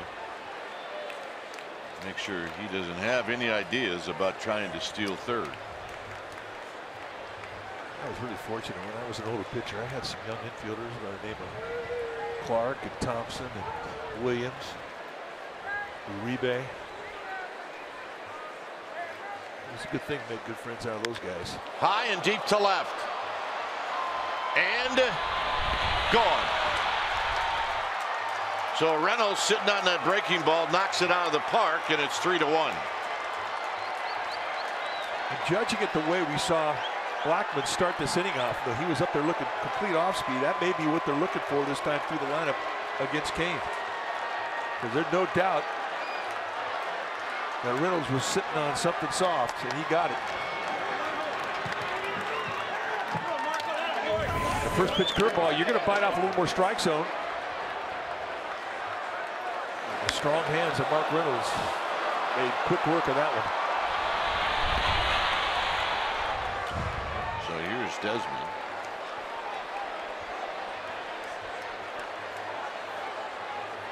Desmond off the end of the bat, and it's going to kick foul.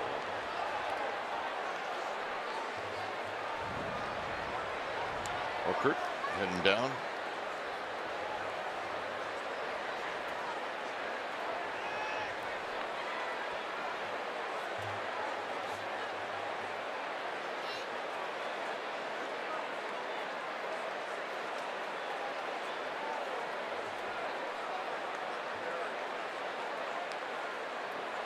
And a strike, and it's 0-2. Matt Cain. That's the 13th home run that he's allowed.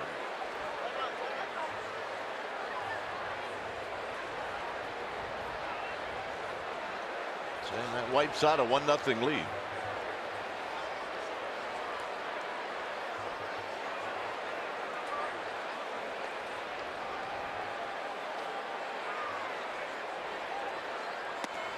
Down low, 1-2.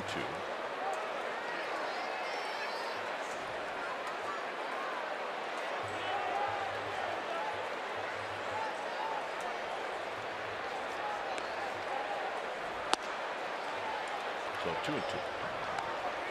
On deck is Amarista. You mentioned the 2 hits that Desmond has against Cain tonight. I mean, he's seen him pretty well. He's kept his weight back well.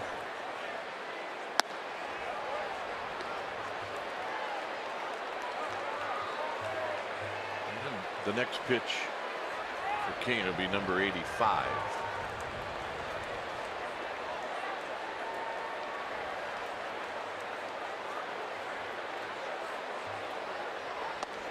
And the walk.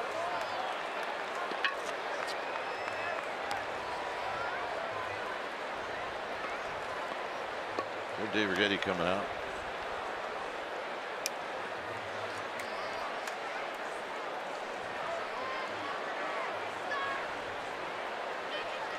So Dave Righetti going to come out. I mean, he really doesn't have to stall a whole lot. Stephen Okert's ready to go down the Giants' pin. And I think he's just telling him, listen, give you a chance to pitch out of this jam. But no, the skipper's losing a little patience. So come on, big fella. Get us back in the dugout.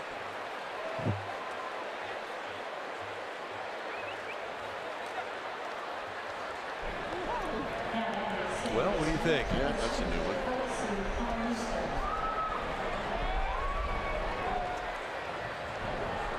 She looks warm. Happy? Well, he looks happy. Dad's happy. Everybody's happy.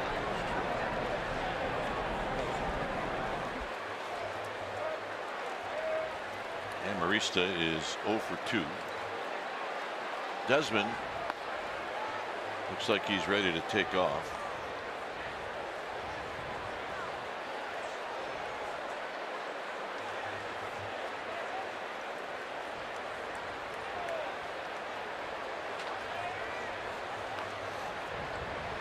He goes. Hit into right field. Pence is coming in. Pence will make the catch. Here's his throw to first, and it's just a bit offline. And Desmond hustles back. 2 outs. Nice play.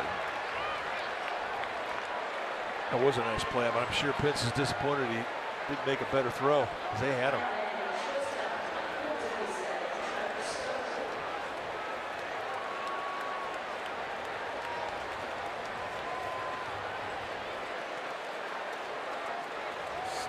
Giants play their infield to pull against Story. And with Brandon Belt holding on Desmond, that is a big hole. But with Story, I mean, he's not thinking about going to right. He's thinking about hitting one off a coax on.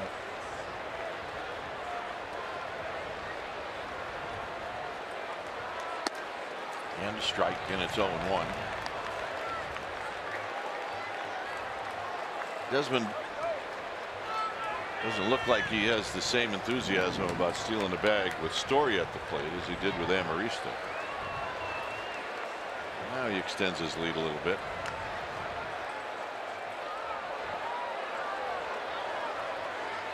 Jeff Nelson, first base umpire, he took a little extra look before he called save.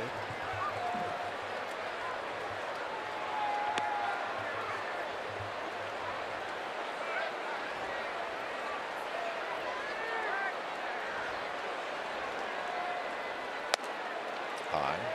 1 ball and 1 strike.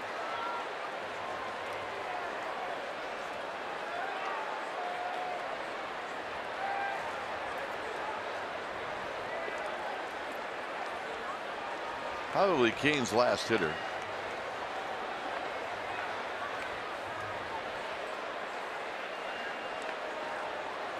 He absolutely is.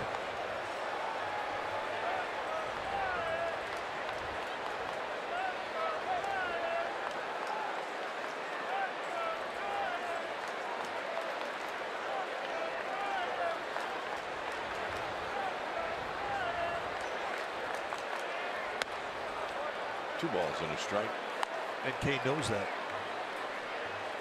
Well, so what you got left in the tank, I guess you got to leave it right now. Use it all. Yeah, dig deep. He knows the deal.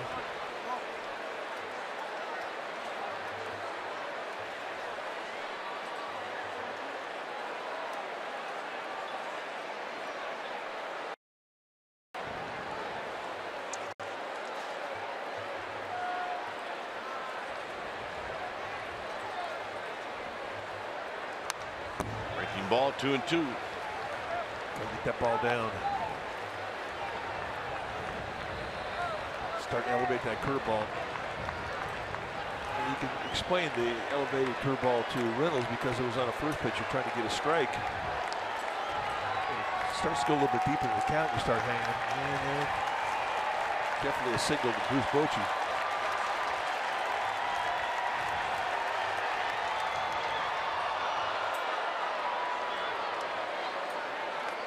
May have hit the heel of Desmond.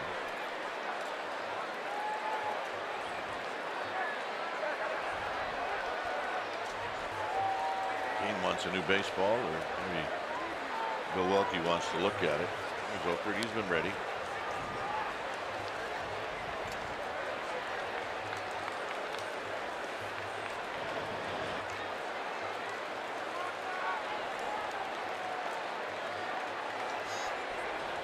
So Cain going after Story. It's 2 balls and 2 strikes. Out of play.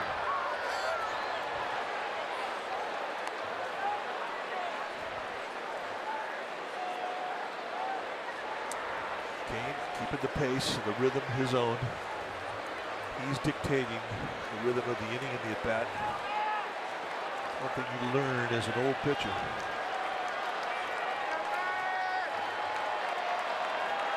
He has slowed things down.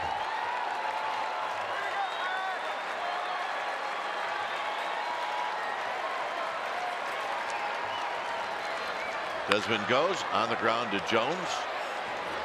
His throw perfect, and that'll end the inning. Rockies take the lead. We're in the 6th. Pence will lead things off.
On NBC Sports Bay Area is brought to you by the all-new 2017 Chrysler Pacifica. By AAA, the July 8th Giants game is AAA Game Day. Come for fun and prizes.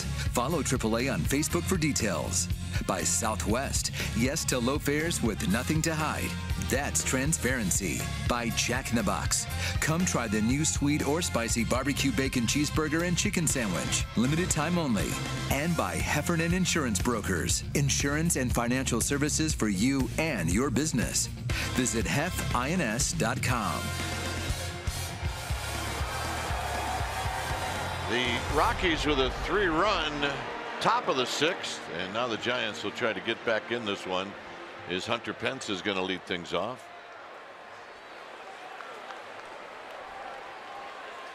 Pence is 0 for 1, strikeout and a walk.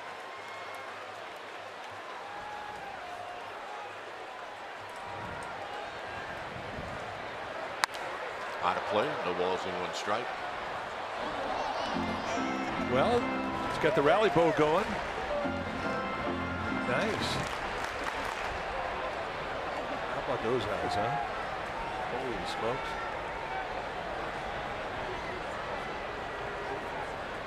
Here's the 0-1 to Pence. Pence takes low. No swing. 1 ball and 1 strike.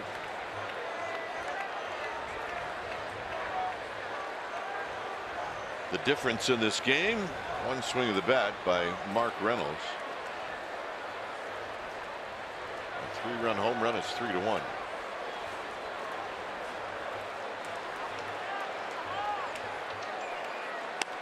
Nope, 2 balls and a strike.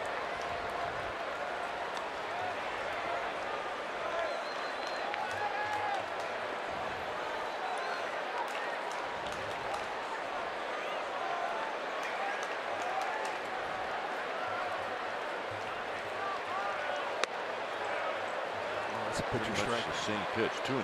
Pitcher strike.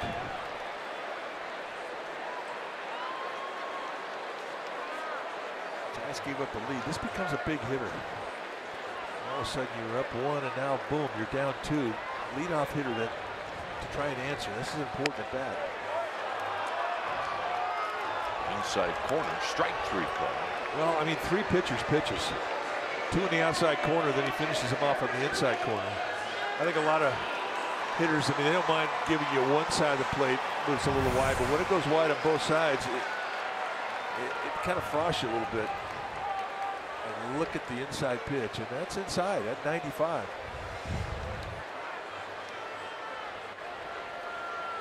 Here's Buster Posey. That's just a wide strike.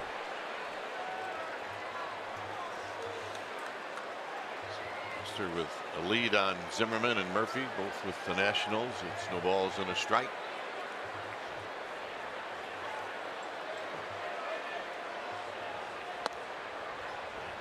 Now this is the first pitch of the at bat, and you can see just how far wide off the strike zone this is. So Walters is no fool. He's just going to sit out there and keep going wider. If you're going to get a wide strike, you just keep putting a wide target.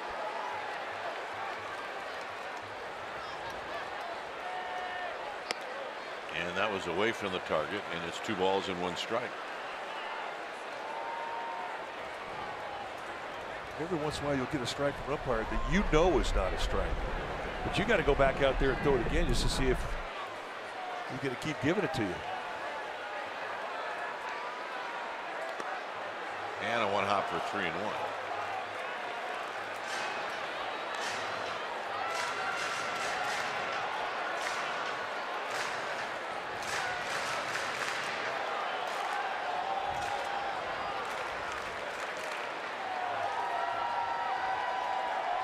Posey has just missed 2 times tonight against Hoffman.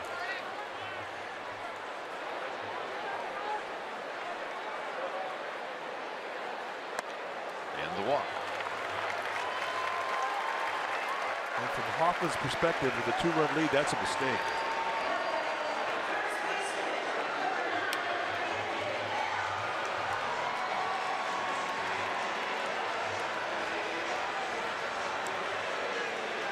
Here's Belt. Belt is bounced out and flied out.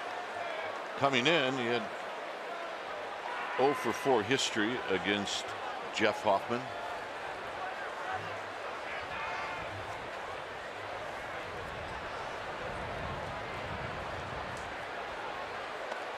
Not close. 1 ball and no strikes.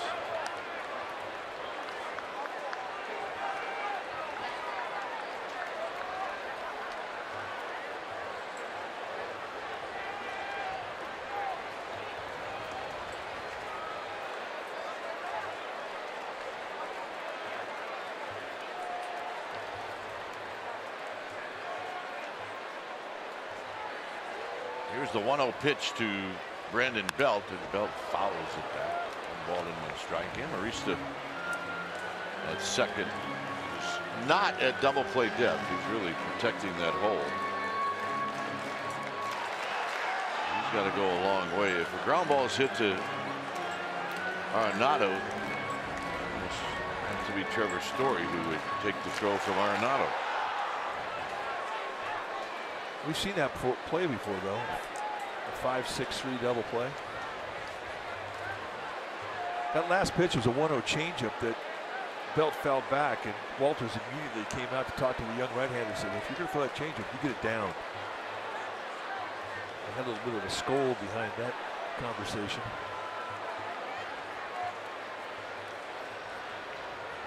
Belt drives it to right. This is going to fall in for a hit. Buster Posey's going to round the bag. He'll end up at third, first and third with one out. And here come the Giants. So the defensive set for the Rockies hurts them this time. Otherwise, that ball's right at the right fielder. Now, Toppy of the right fielder protecting Triple's alley, and you're right. If he's playing straight up, he probably doesn't have to move. So the shift giveth and the shift taketh away. And this time it giveth. Crawford up. He's 0 for 2.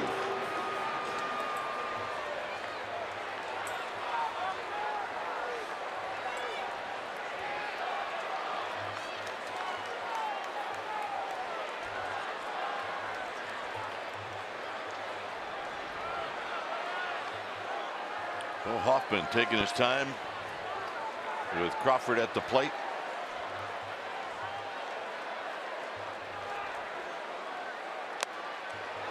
So Crawford likes that first pitch. It's no balls and one strike.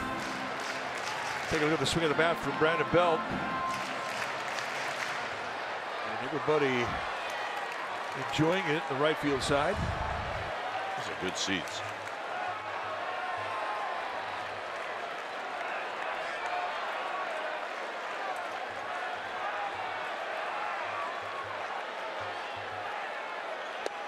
And 2.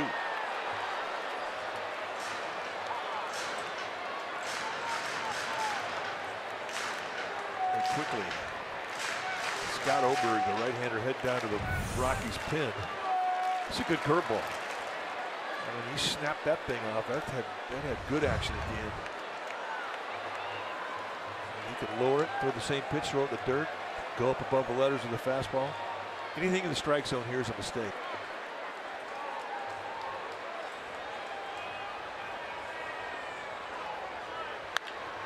Get out into right center field. It's going to hang up for Tapia. Buster Posey's going to score. It's 3-2. Good at bat. Let that ball up just a little bit for Crawford to adjust.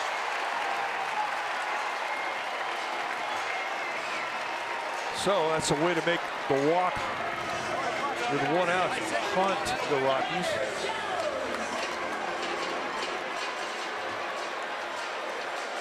And 8 sacrifice flies now for Crawford.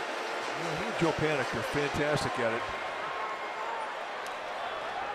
But this time he does it at an 0-2 count. I think that's a little bit more special than, say, jumping on a first pitch challenge. Ryder Jones is 0 for 2. His last at bat he lined out, so he's getting closer to coming up with his first big league hit. He's 0 for 12.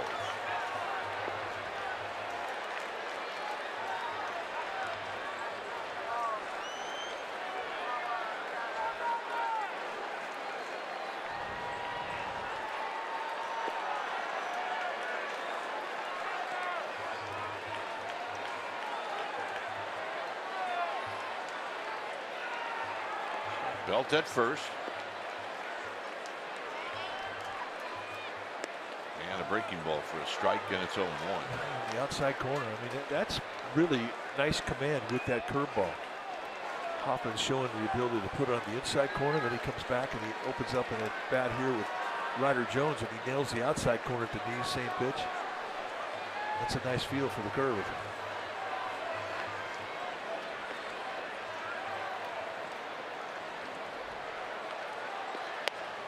It again, and it's 0-2. So if you're Ryder Jones, you're sitting on a fastball, they throw you 2 curveballs, good ones, you tip your cap and make your adjustment, 2 strikes.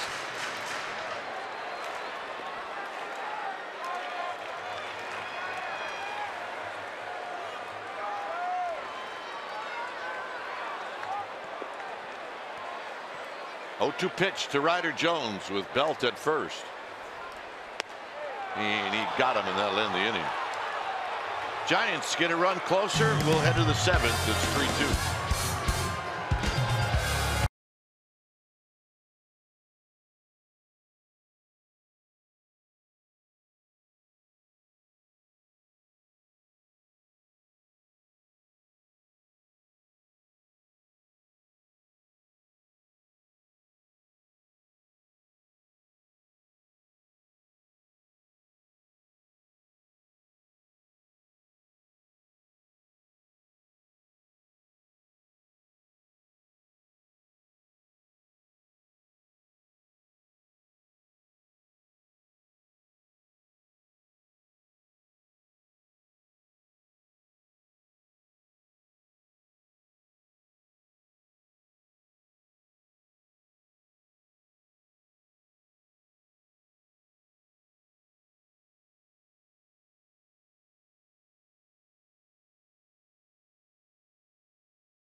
Toyota dealer.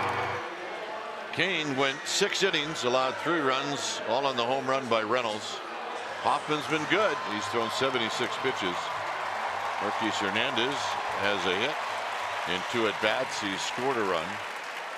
When it's time for a change, think Speedy Oil Change and Auto Service, your trusted oil change, tune-up, and brake experts. So Stephen Oakert coming in for the 22nd time this year. Some work to do to whittle down that ERA. And for Oakert, you're going to see a fastball that could go low to mid-90s, curveball and a slider.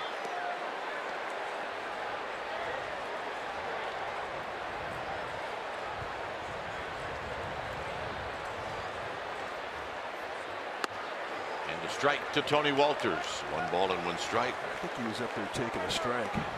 Get a couple looks.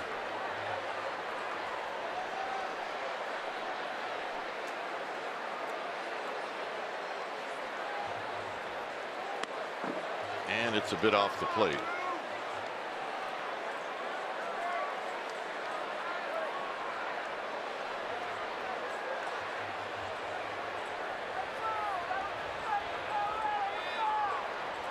Jones off the line at third, and the 2-1 to Walters, and it's 3-1. Oakert can't walk him. No, you can't. I mean, Walters is not your normal catcher because he can steal a base. He's got good speed. George Canto's getting ready.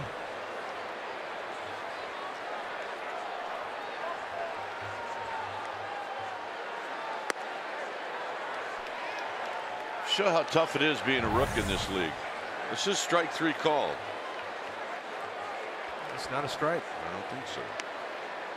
But the strike zone has been wide on both sides of the plate tonight with Bill Welke. Out of play. But I think that one was a little wider than most. And for a kid who's looking for his first hit, I mean, that's a bitter pill to swallow.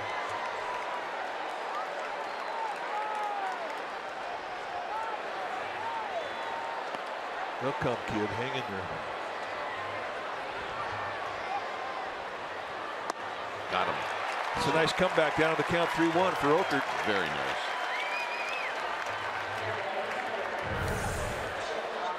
He knows he can't walk him. He just comes right at him. And from that low 3/4 release, when you throw that ball up high, I mean, it gives the appearance, and if you're in the batter's box, like that ball's got a little rise to it. Nice pitch.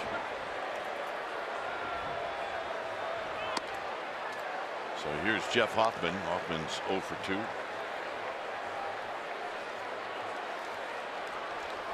So if you're Steve Oakert and you went to the University of Oklahoma, what do you think your nickname's going to be?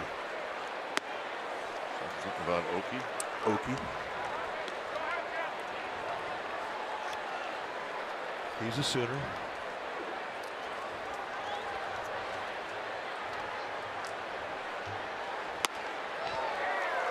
It's now 1-2.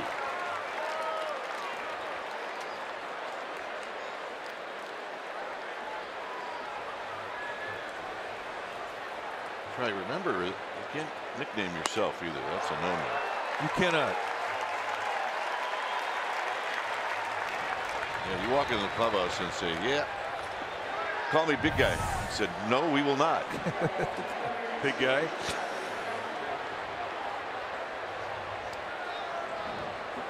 Just reach back and below.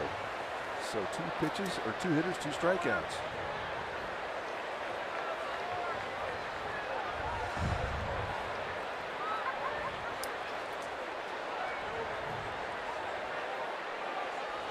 Blackman takes a strike.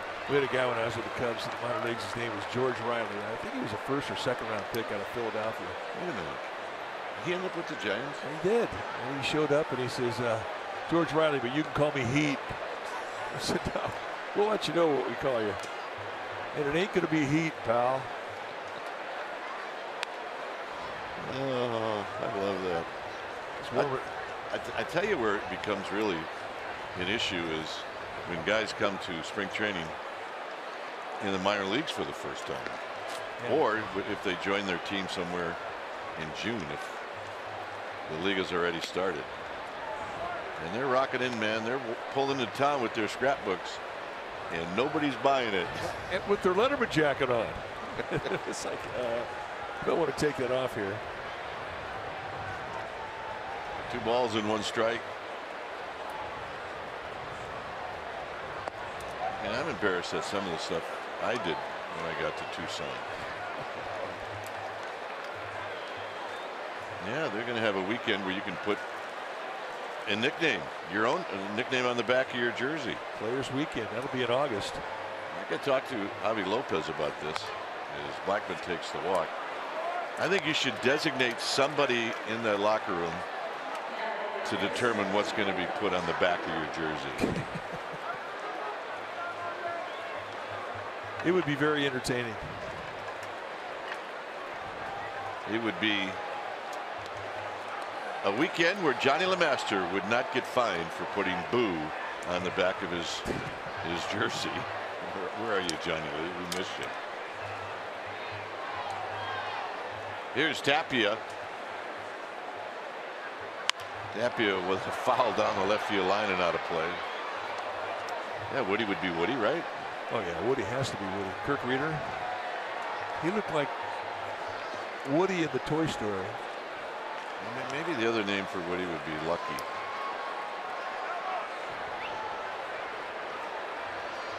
And you can roll through some great nicknames in Giants history. In our media guide, you know, Giants baseball goes back 134 years. Is this their 135th season? And you go back and it lists every player that ever wore a Giants uniform, and some of the nicknames are just incredible. Oh, yeah. It's 0-2. I mean, they had a guy, his nickname was High Pockets. Now that's something that would never happen in this generation.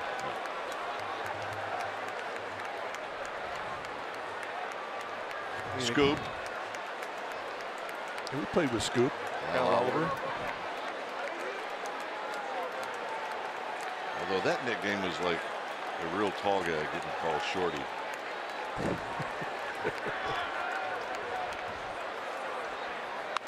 High pop-up foul down the left field line and out of play.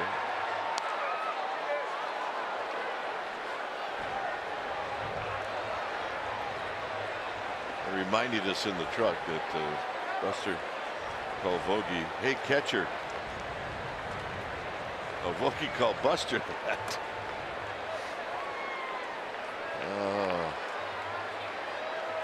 0-2.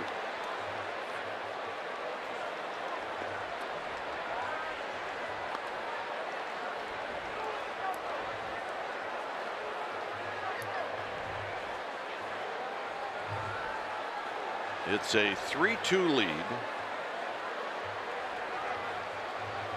here in the 7th inning. Okert is going to check on Blackman, who drew a 2-out walk.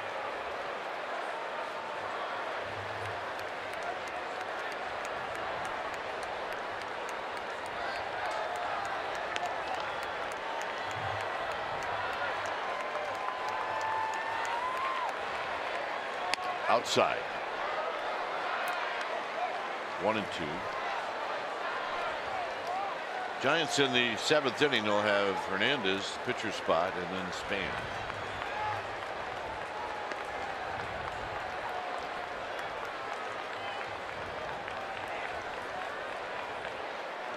Runner goes.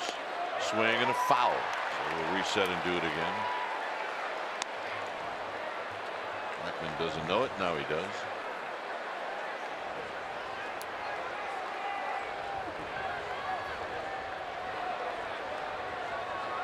Tell you, it was a pretty interesting thing to see Posey set his feet even before the pitch got there.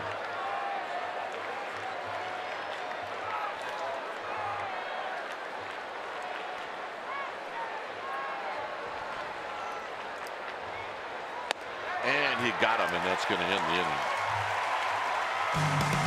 Okert strikes out the side. Hernandez is going to lead things off.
Bay Area is brought to you by the California State Parks Division of Boating and Waterways, reminding you always wear your life jacket and get home safe.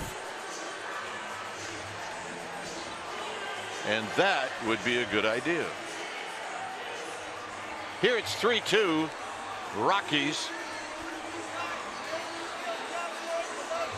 It'll be Gorkis Hernandez to face Jeff Hoffman. That'll last till the end of the game. On Sunday's game.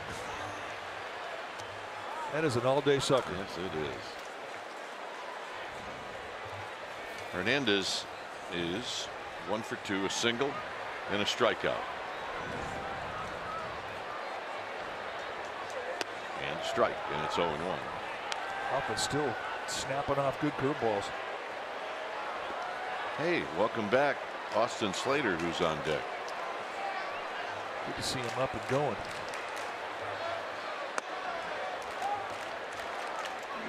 Slater, a couple days ago, making a play in left field, kind of tweaked his hip flexor. Been tender a couple days.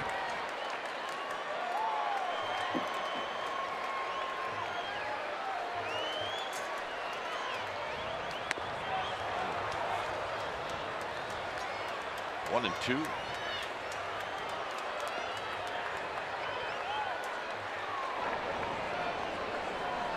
Chris Russin, one of 3 lefties in the Rockies bullpen, heating up.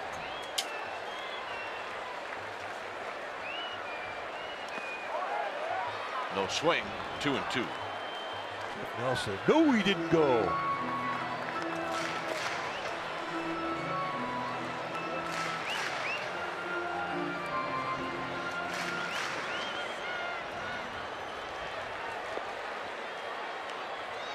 Hernandez trying to get something going here in the 7th.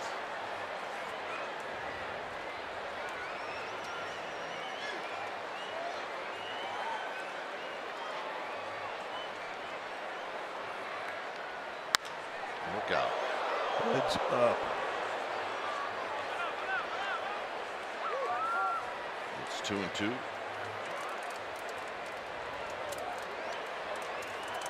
That ball was whistling in the stands. Everybody okay?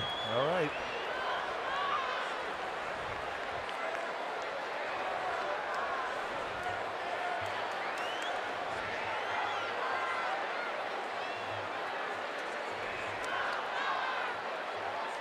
On the ground, foul. And there's our ball dude. Nathan Williams finally got a play. He's been saving that one for that little girl the whole night.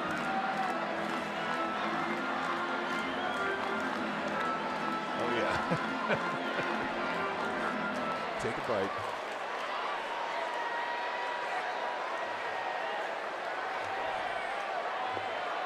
Two pitch. Here it is to Gorkis Hernandez. Got him. Join us Sunday brunch July 9th, presented by C's Candy. It's an all-inclusive brunch package in Triples Alley. You get a lower box ticket, get to watch pregame warm-ups from the warning track, and you get a C's assorted little box of C's Candy. Visit sfgiants.com/brunch.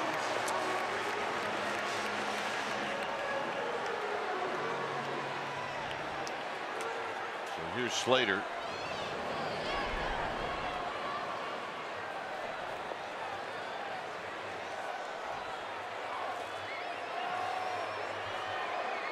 Slater's hitting .324.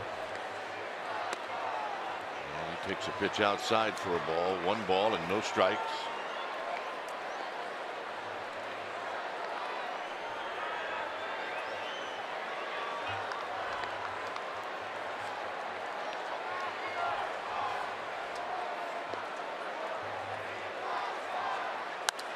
Pops this one back and out of play.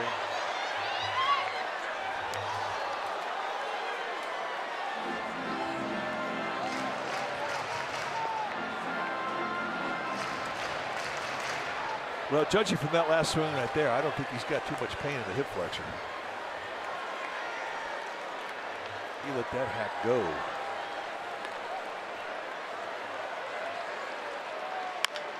Slowly hit. Slater's going to have a hit.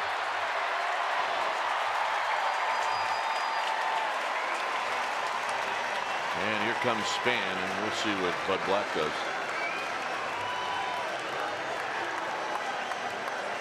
Well, he's got two left-handers coming up with Span and then Panic.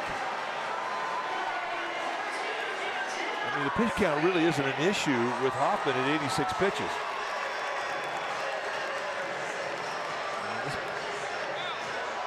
Rockies bullpen has been getting a lot of action of late.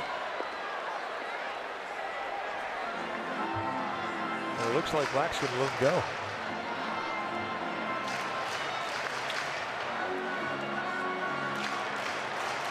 I don't know what we're waiting on. Waiting on Ty Block to run for Slater.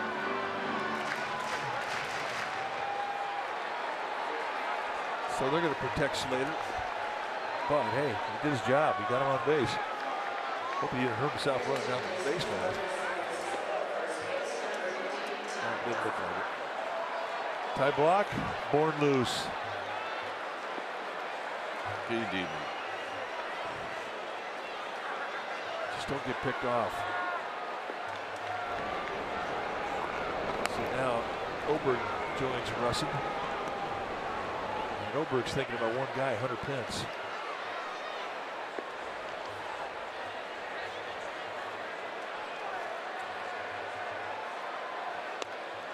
Span takes low. Span's got 2 hits. His last hit was a bunt for a base hit.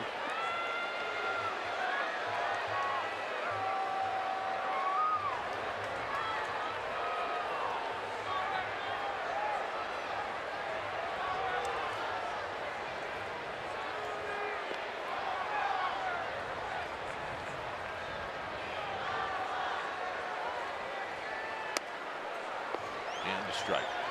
1 ball and 1 strike. It would have taken all the way.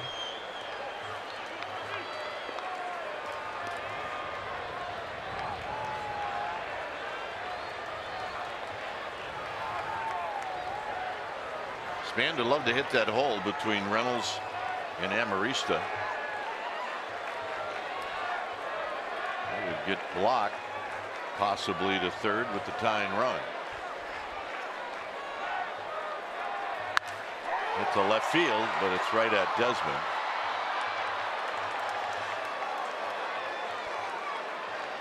So 2 outs, and here's Panic.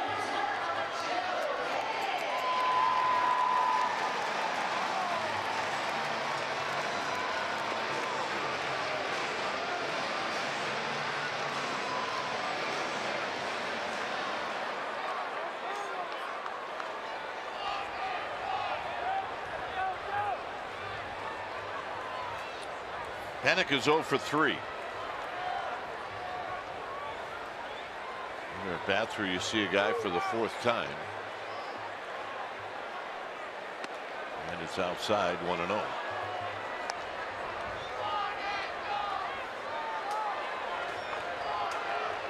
Yeah, still working on that sucker. That's a doubleheader dessert right there. And I'm talking if each game goes 15 innings.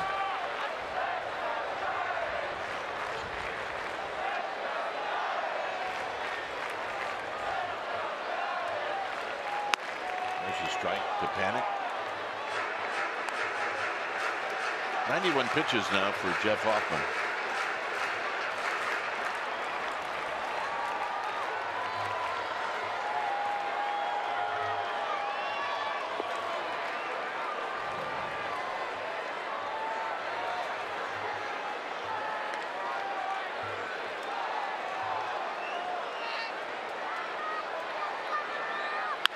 Out of play. It's 1-2. It's down the left field line in the club level. Hoffman rubbing up the baseball. Probably his last hitter. What do you think?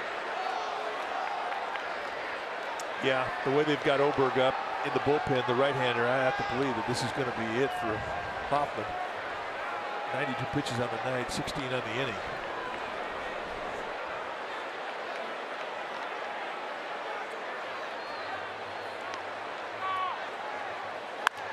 Panic chases that high pitch and hits it foul.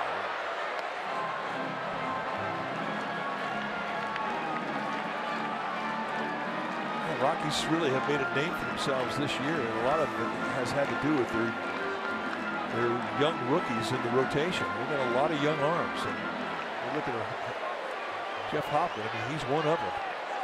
And he's been very good tonight.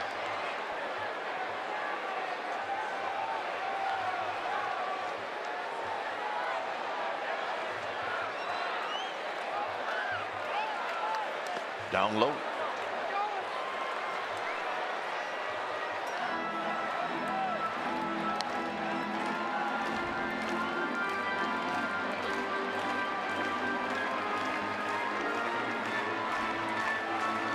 So it's 2 balls, 2 strikes.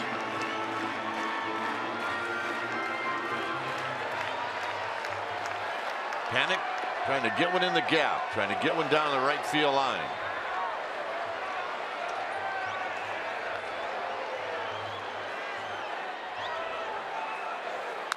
On the ground, foul, so we'll do it again. Aguilar Seal making the play.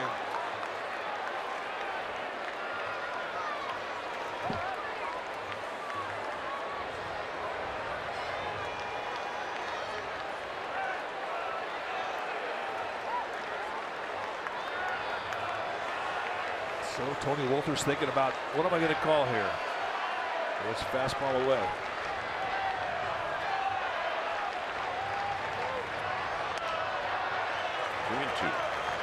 It doesn't seem like a big thing, but you don't have much speed at first base, but at least now Ty Block's going to get a little bit of a head start.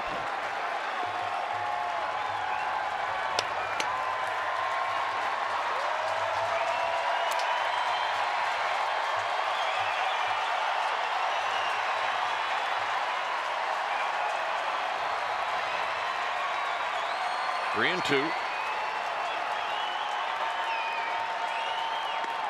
And the walk. And that's one outside pitch that Hoffman did not get, and what a net bat from Panic to keep the line moving.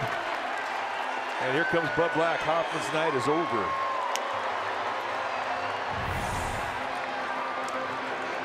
And boy, I tell you, the fact that Wolters did not have his target on the outside corner, he set up behind the plate. Had he have gone out away, he may have gotten that pitch.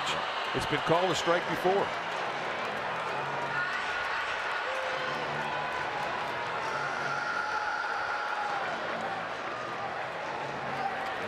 Leaving him in there, Mike.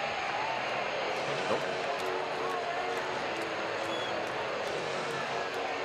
When it's time for a change, things speedy. Oil change and auto service. Your trusted oil change, tune-up, and brake experts. We'll be back.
Of this 3-game series. It is a 12:30 first pitch, hour-long pregame live starting at 11:30. You'll see it right here on NBC Sports Bay Area.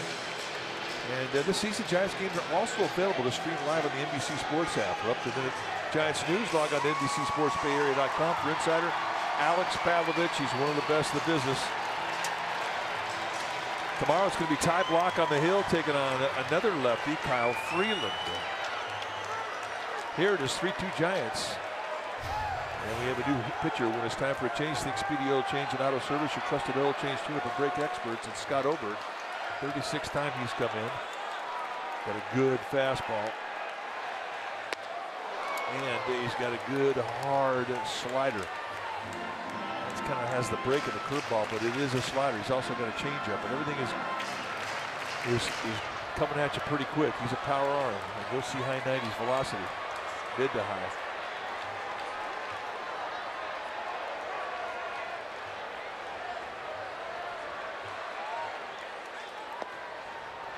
Pence is 2 for 3 lifetime.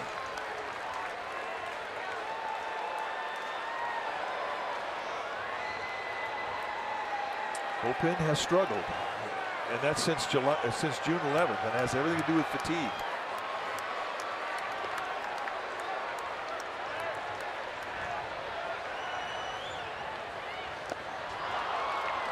Three pitches, 3 sliders, and he's on top of them 1 and 2.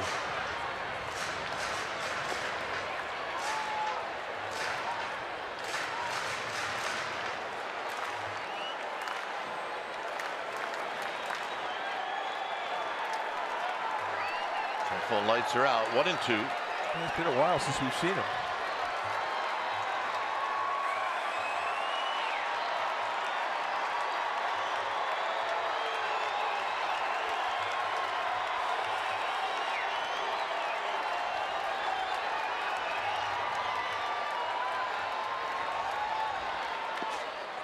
Block 2 and 2. 4 pitches, 4 sliders.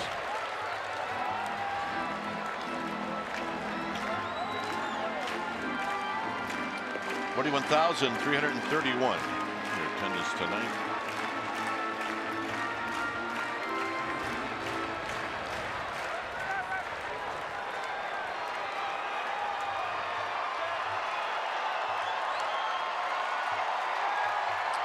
Two and 2 to Hunter Pence. Pops it up. Coming in is Desmond, and that's going to end the inning. It remains 3-2 Colorado.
Giants coverage, and it's not over after the post-game show. Giants Outsiders assures you of that.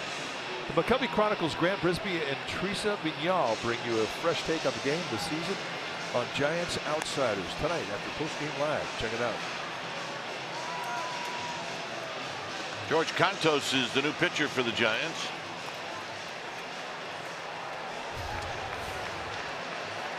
'35th time that Cantos has come into a game.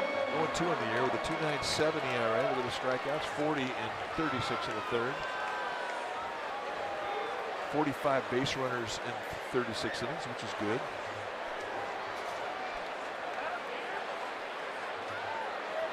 It'll be Arenado to lead things off.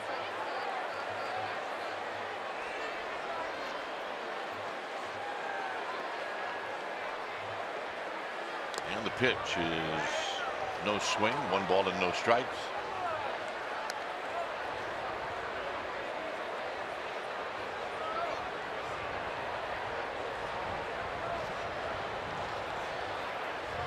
Reynolds on deck.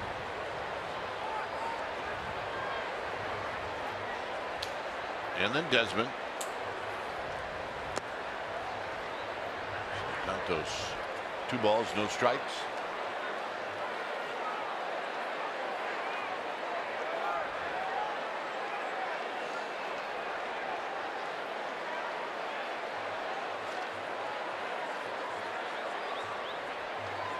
Here's a 2-0 delivery. Swing and a miss. 2 balls and 1 strike. Not giving into the fastball, a fastball count. Arenado came out of his shoes on this one. This is a good slider right here. That's George Cantos, #1. And watch the break straight down. Arenado came unhinged trying to get to it.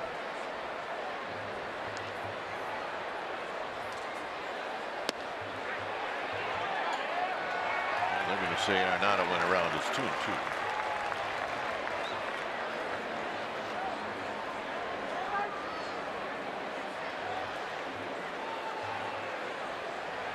Cain wins 6 innings. Quality start. Oh no! Threw the ball well, and really it was a get it in first pitch curveball that cost him. And I don't think that's a mistake.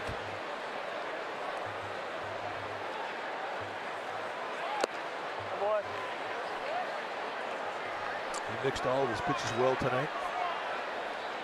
Kept his team in the game. Yeah, against a very tough Rockies lineup. So payoff pitches coming up to Arenado.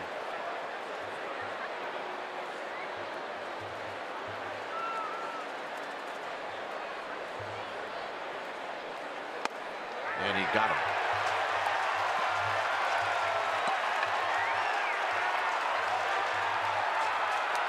Arenado not enthusiastic. But a nice comeback for Cantos, who was down the count 2-0. Let's take a look at strike 3. Hey, it's in the zone.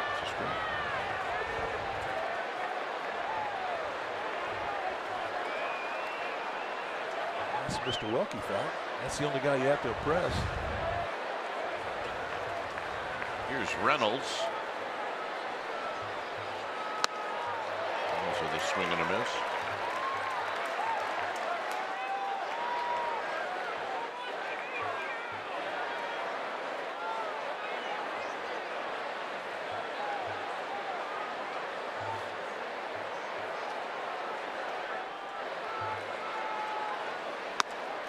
And it's 0-2. This was the pitch Mike's talking about. Well, it's the first pitch of the at-bat. And for Cain, you're going to throw a curveball. You're going to throw it in the middle of the strike zone. You're going to try and assume that he's not going to be up there looking for a curveball. And you can see the anger. I mean, he just basically got outguessed by Reynolds. Hit well into right center field. Span's not going to get it. It's off the bottom of the wall. And it'll be a double for Reynolds. And the same thing just happened to George Cantos. I mean, he's going to throw a first pitch breaking ball. You're not going to think a corner. You're not going to think of something that's going to break out of the strike zone, not on the first pitch. You're going to assume he's looking fastball. And there's the first pitch. And Reynolds, I mean, he jumps on this thing. So what is Reynolds telling you is that he's not looking hard stuff against a lot of these Giants pitchers. Looking off speed, and he's guessed right twice tonight. A homer and a double. So here's Desmond.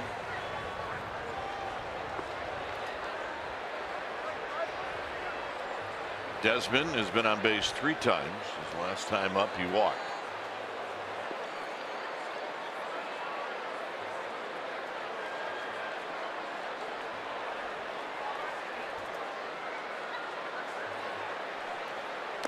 Down low. Buster Posey with the backhand.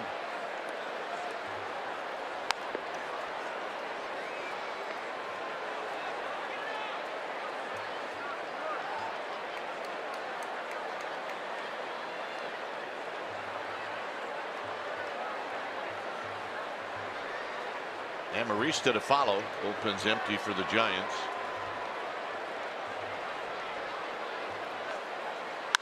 On the ground up the middle. Panic on the backhand. He'll set and throw. And Desmond's retired. On the play, Reynolds moves to third. Nice play, Joe Panic. A lot of pressure on that play simply because of the guy running out of the box. Ian Desmond is a good runner. He's got great speed. Maybe when he hits the ball on the right side of the infield, if it's going to your backhand and your momentum's going out to center field, you've got to make a good play to get him.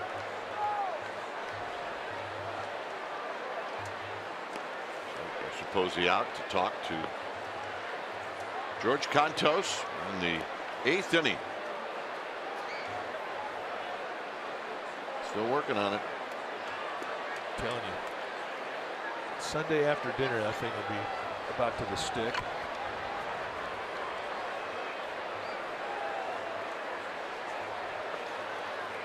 Amarista waits. And he takes high. 1 ball and no strikes. You don't think about those suckers. It's one of those things that looks a whole lot better than it actually is. To me, it's in the cotton candy category. Yeah. Or jelly beans. I'm not a jelly beans guy either. There's a strike. 1 ball and 1 strike.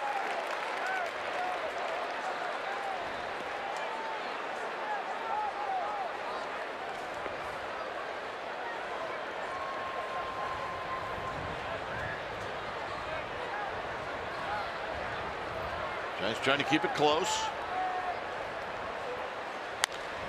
Get on the ground to Belt. Belt to Contos. Side retired. In a V. Posey, Belt, Crawford, Jones. Hernandez coming up.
Giants game, a brand new installment of Inside the Clubhouse created by our very talented folks at SFG Productions is ready for fans to take a look at. It's called A Family Legacy, and it features exclusive interviews with none other than Barry Bonds, Willie Mays, and Willie McCovey, and explores the role family plays in the Giants' legacy, narrated by our own Mike Krukow, so you know it's got to be good. Check it out, youtube.com/Giants, or right here on NBC Sports Bay Area, June 29th. I can't wait. Good job, Krukow. All right, here's the pitch to Buster Posey, and he takes a call strike, and it's 0-1. The SFG production crew, they're a great bunch. Very, very talented. It's fun to be a part of it. Posey 3 for 5 lifetime against Oberg. He's looking for one speed, one location. On the ground and a base hit. Onage is Onage. Oh, that's a mistake from Oberg. They set that target on the outside corner. You do not want to make a mistake middle into Posey, especially in a one-run ball game. I mean, they have to feel fortunate that they only gave up a single on this mistake to location. So Bud Black's coming out with lefties coming up. It's going to be Jake McGee when it's time for a change. Think Speedy Oil Change and Auto Service, your trusted oil change tune-up and brake experts. We'll be back.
Got their leadoff hitter on and Buster Posey, and here's Jake McGee. McGee has been a workhorse. 33rd time he's come in. Look at the strikeouts, 39 and 32 innings. He's only given up 32 base runners. And when you're averaging one base runner per inning, you're doing your job. He's a power arm. You'll see mid to high 90s with a fastball and a slider. Go figure this, Mike. The two guys that have Onage on McGee are Belt and Crawford. Yeah, go figure indeed. Let's hope it continues.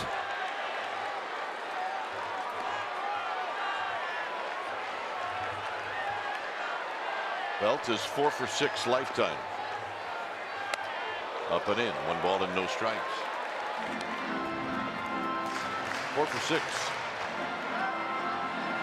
Well, 4 for 6 against the guy who's got McGee's stuff. I mean, that's doing it. Crawford 3 for 7 with a double and a home run.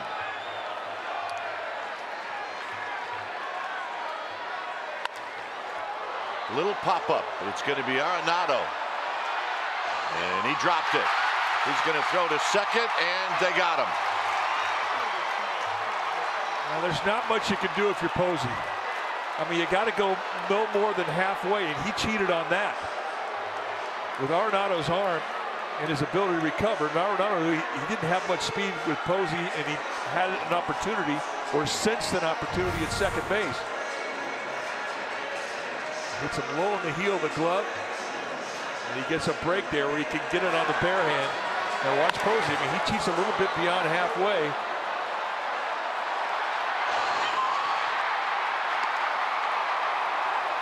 And Arenado, fortunate that that ball bounced right up and he grabbed it. That was good fortune indeed. So here's Crawford. Crawford takes wide, 1 ball and no strikes. Mentioned he's got a home run off of McGee. This one was to the opposite field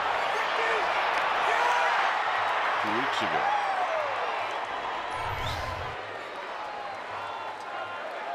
Well, I mean, I expect that this at bat's going to go the same way. I think he's going to hit the ball at left field.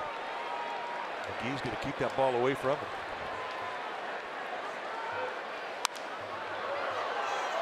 Healthy rip, and it's 1 ball and 1 strike.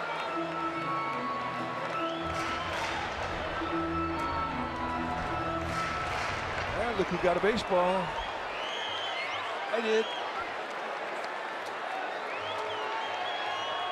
That's a happy girl.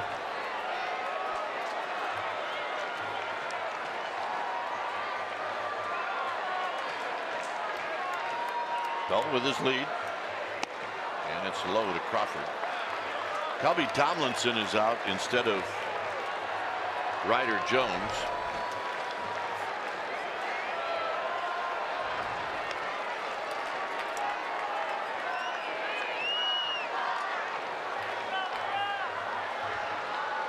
Outfield deep and right is Tapia.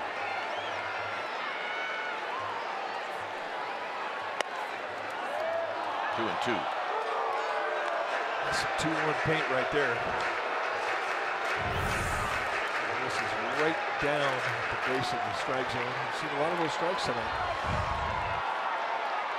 Milwaukee has not been inconsistent with his zone. It's been a big zone. He's kept it there.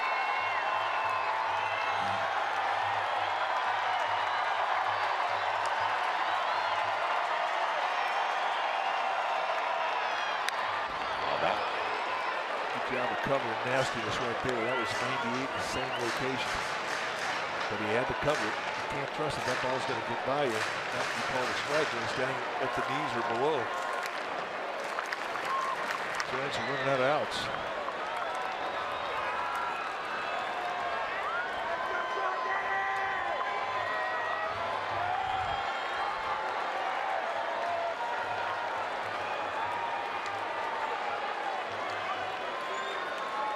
The 2-2 to Crawford. And a full count.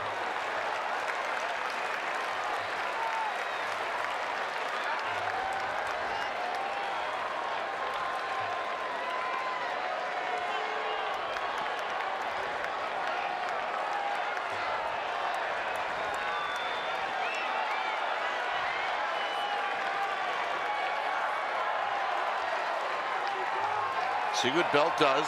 3 balls, 2 strikes.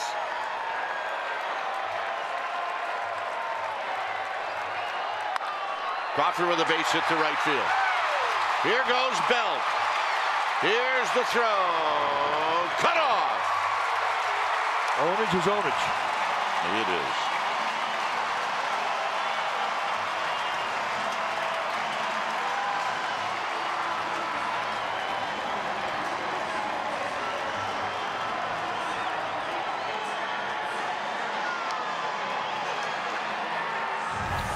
Tomlinson.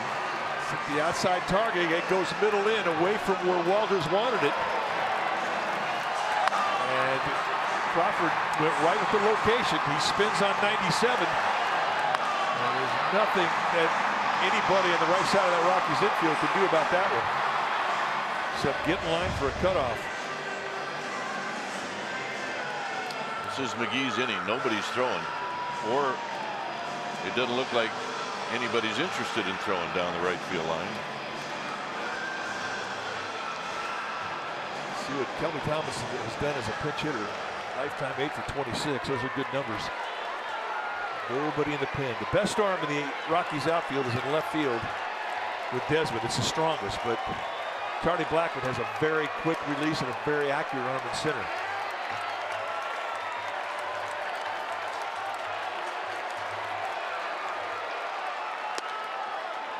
Right there at the knees. Tomlinson has faced McGee twice. He's 1 for 2.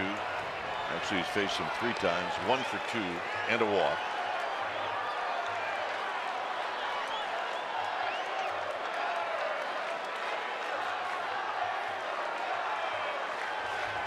A look of concern from Buster Posey.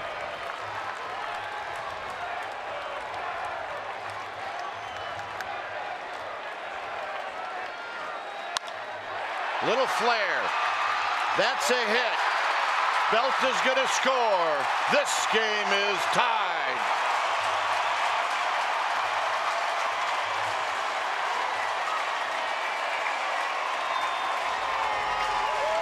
Well,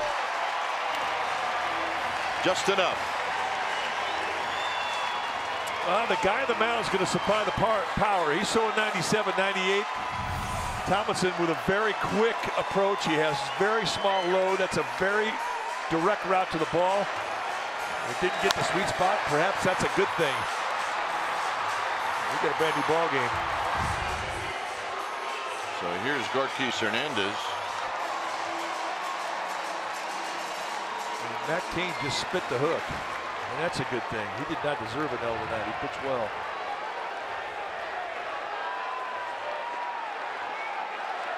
Hernandez 1 for 3 against Hoffman. Crawford and Tomlinson are your base runners. Marcus Hernandez has got a good swing going. Yes, he does. He's been building average here pretty steady the last 10 days. And he has a little pop in his bat. He could run into one.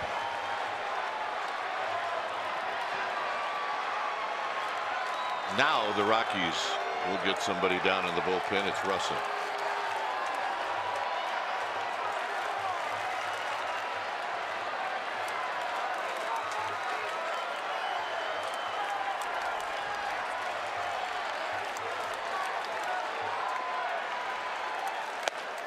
High, 1-0.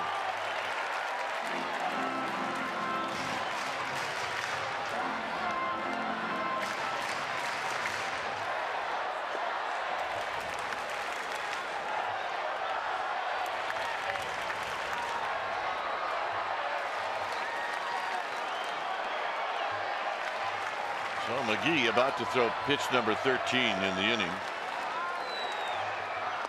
Swing and a miss. 1 ball and 1 strike. You're just not thinking slider when you're standing in there against McGee. And McGee is not giving it the fastball on a 1-0 count. So you can step out, re-strap on your gloves, kick a little dirt out of your spikes, get after it.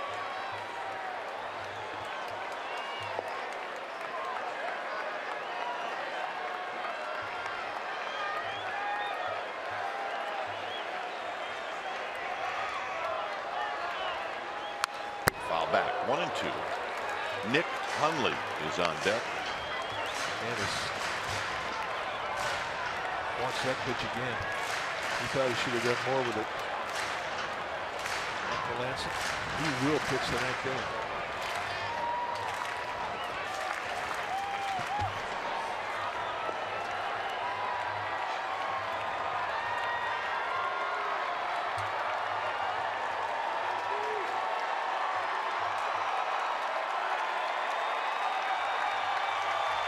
Here's the 1-2. A 1-hopper, and both runners move up. And that changes everything.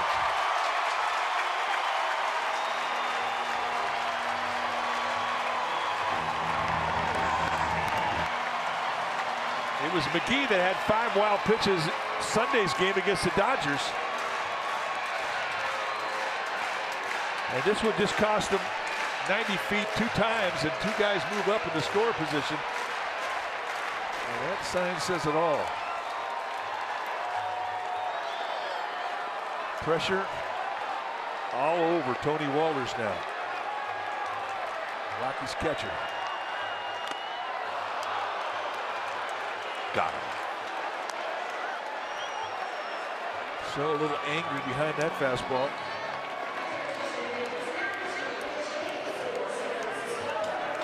Well, Nod takes a hit or a mistake.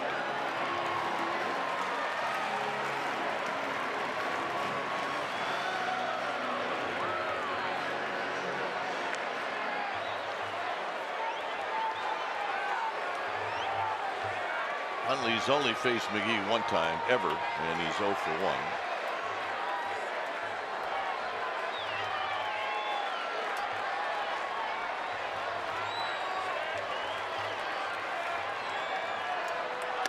And a strike, and it's 0-1. I'm not sure if Hundley thought that was up or in. Maybe both.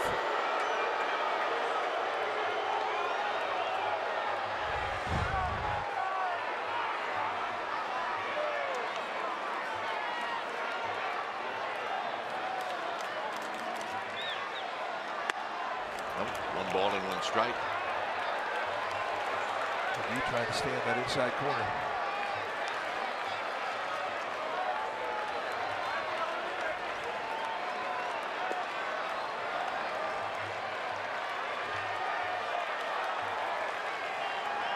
Crawford at third, Tomlinson at second. Hundley, the former Rocky, 1 ball and 1 strike. Out of play, 1 and 2. McGee, all hard stuff, 3 pitches, 3 fastballs, all high velocity. And I think Wohlers is going to go out there and say, listen, you want to throw that breaking ball in the dirt, I'll block it. McGee had 5 wild pitches Sunday, he had 1 tonight. And when that happens, you have a reluctancy to throw that 1-2 breaking ball in the dirt for fear of doing it again.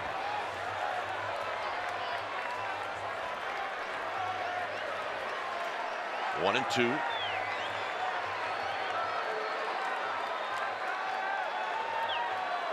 And he got him, and that'll end the inning. Giants tied up. We'll go to the 9th. It's 3-3.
Giants baseball right after the ball game for Eastern's Giants post game live.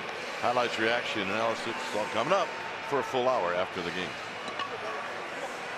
It's a 3-3 ball game with Mark Melanson on to do the pitching. It's time for a change. Things speedy. Oil change and auto service, your trusted oil change tune-up and brake experts. So Mark Melanson going to pitch the top of the 9th here with the score all knotted up. 22nd game he's come into. 17 strikeouts against 3 walks and 19 2/3 inning. A lot of hard cutters, low 90s with a big over-the-top high 3/4 release curveball. 11 saves on the year. Melanson just wanted to keep this score at 3-3 and give the Giants a chance to win at the bottom of the 9th. First pitch to Trevor Story, who's 0 for 3, is down low.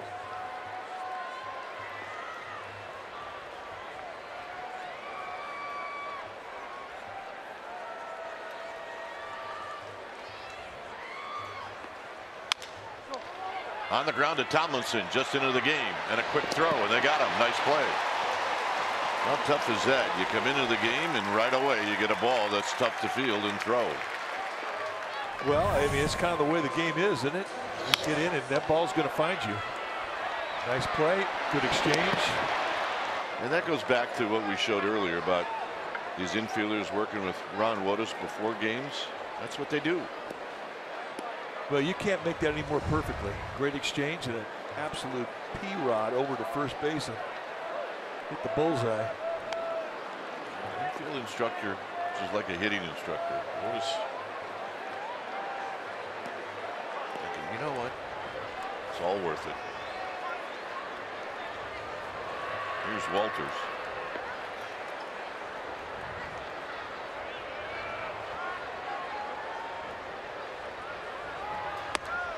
Strike, and it's 0-1.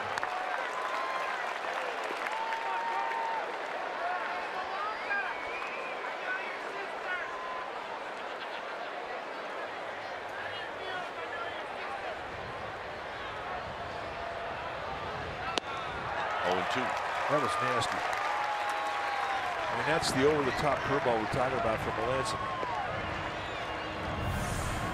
You could see it break from a high three-quarter relief. That's a straight downer in an absolute perfect location. Good luck with that one. Buster says, throw that again. He does. 1-2. For the Giants in the bottom of the ninth. Maybe the top of the order. And the Rockies have a righty and a lefty.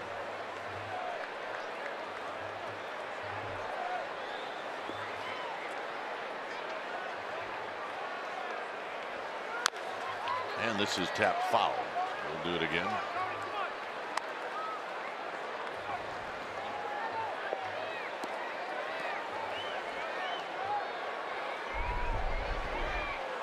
On the Sable list is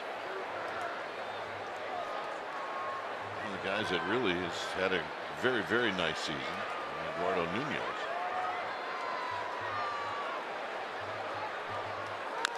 That foul again. We'll do it again.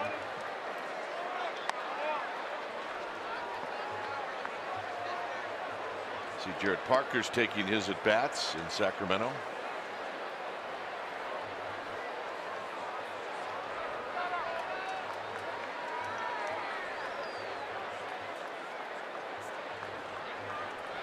Melanson going after Tony Walters. Got him.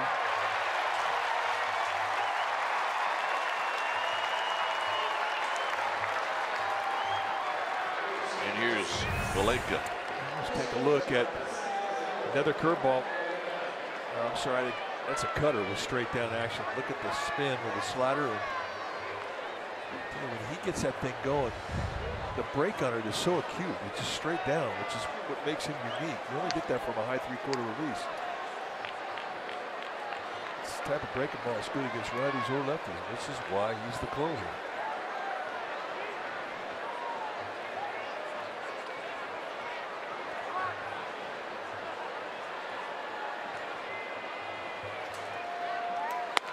And a strike to Valleca, hitting at 229. He's got 5 home runs. He's got some power.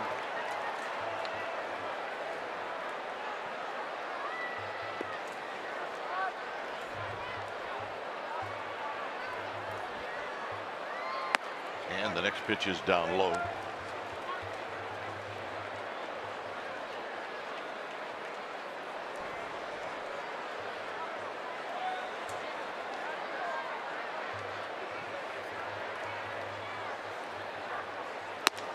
Outside, not by much. 2 balls and 1 strike.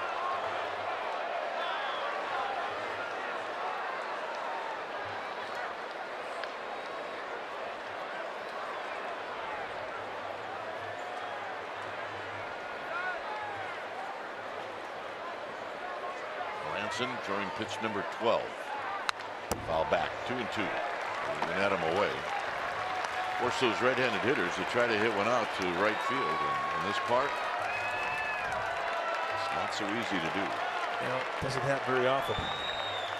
Less than 50 times in this ballpark's history has a right-handed hitter hit the ball out to right field. It goes back to 2000. He's alive.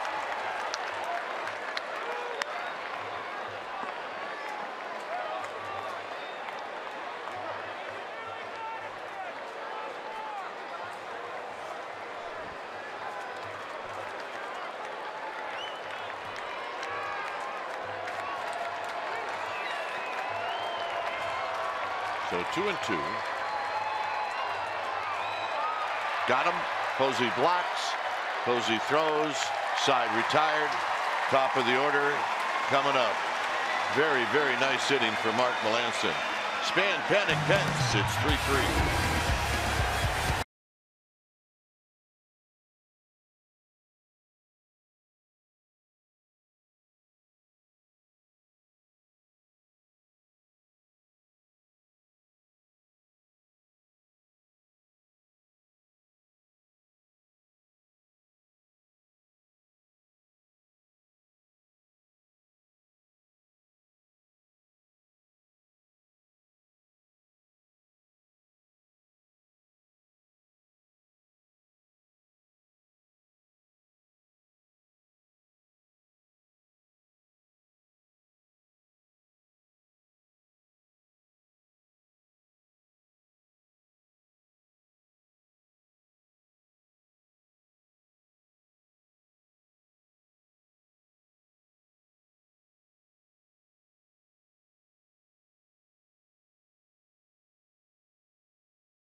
We go to the home half of the ninth. Giants would like to send everybody home. And there's your new pitcher. When it's time for a change, think Speedy. Oil change and auto service, your trusted oil change tune-up in brake experts. Chris Russell, the new pitcher now for the Rockies. You see what he has done in 28 games. He's got a very nice first half. For Russell, you're going to see a low 90s fastball. He's got a curveball, slider, and a changeup. He can sink and cut the fastball. And he has outstanding command.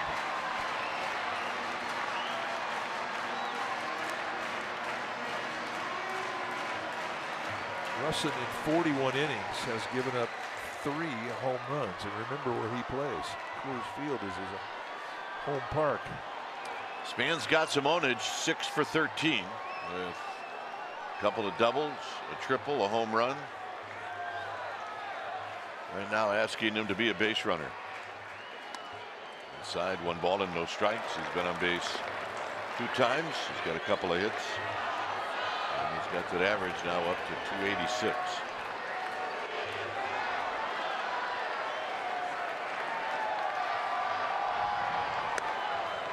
Strike, 1 ball and 1 strike.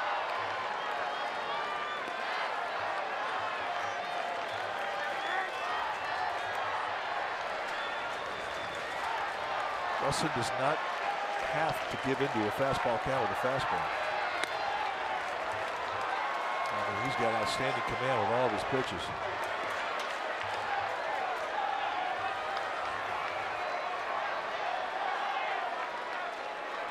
And that's part of his, or is what makes him good, is that he just doesn't have to give into it. Giants would like to end it here so they don't have to go to the 10th and face the top of the Rockies lineup. You see the numbers? It's pretty good ownage. Got him this time. Span retired, 1 out.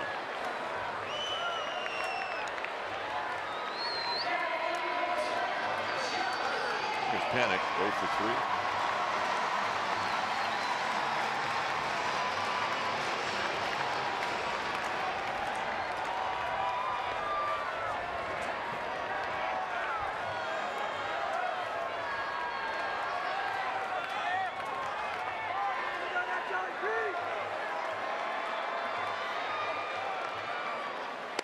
Swing and a miss. No balls and 1 strike. Joe Panic against Russin is 1 for 7. The 1 hit a double.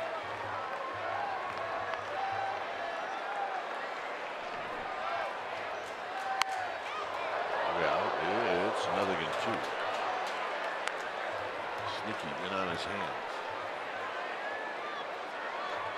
Well, I mean, that's a pretty good way to describe Russin. I mean, he's got a nice command of all of his off-speed stuff, and yet he can still throw big low 90s. And after seeing all the slow, the low 90s looks like high 90s. Sneaky fast. Way outside, 1-2. Now Hunter Pence on deck is got some ownage on Russin, so it would be very nice if Joe Panic could reach. Hunter's is going to go out and have a word.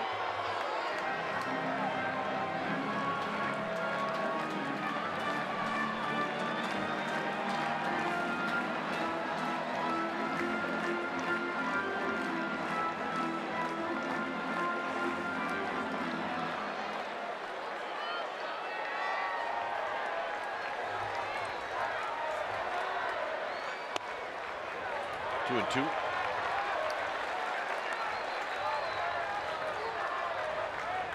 I think the word the Walters went out there and told Russin is look, maybe get that low outside pitch all night long. Let's see if we can pick a clean here. And that was the first attempt. They're going to try it again.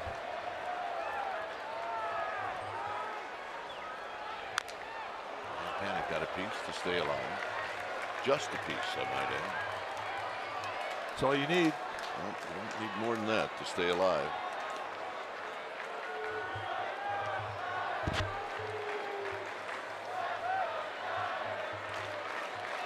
Two balls, two strikes here in the ninth in a tie ball game.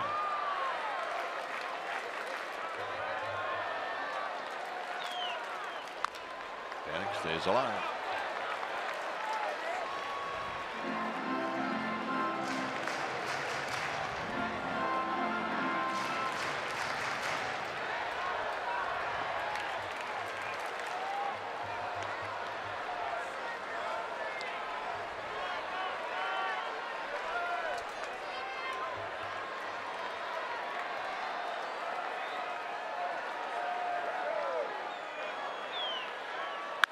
Line drive, right at Story.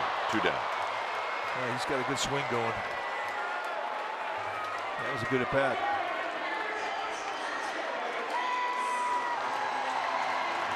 So here's Hunter Pence.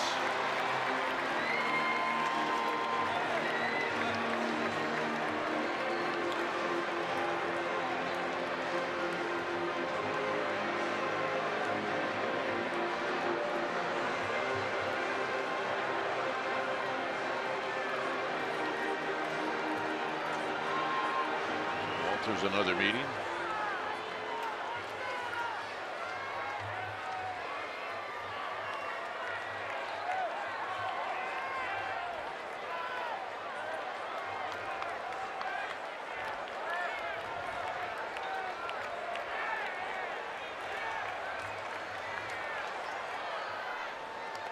And the pitch is down low. You have a pretty good idea what Hunter Pence is going to try to do.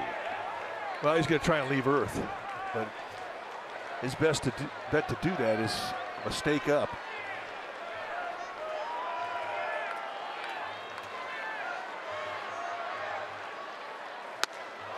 A 1-0 changeup and a good one. Pence was way out front.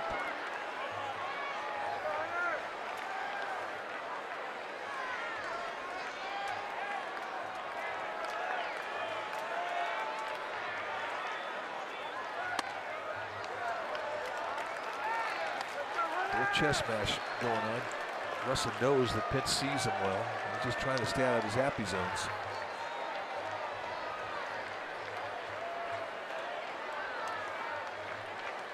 Two-one pitch. Right back to where it came from. And that's going to end the inning. So we're going to go extra innings. It's going to be Osage coming out. Top of the order coming up.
Go to the 10th. And the new pitcher for the Giants is going to be Josh Osich. 24th time he's come into a game for Bruce Bochy. 24 strikeouts at 21 2/3. It really has been a tale of two parts of the first half for Osich. In the second half of this first half, he has been very good, and he's utilizing 4 pitches. Mid to high 90s fastball with big time movement. He can sink and cut it. Curveball, slider, and a changeup, which he's really gaining confidence in every time he goes out there. So he gets to face the top of the order, and that would be Charlie Blackmon, and then Raimel Tapia, and then Nolan Arenado, with Dyson getting loose.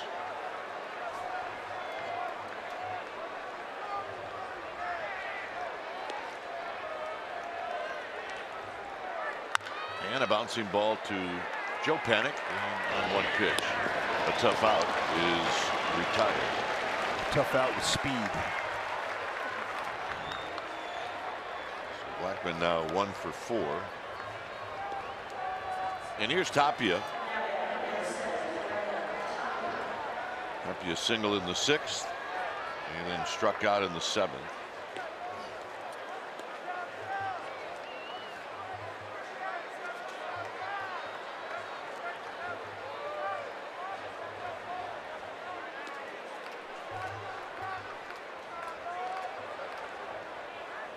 And a breaking ball and a beauty, and it's 0-1.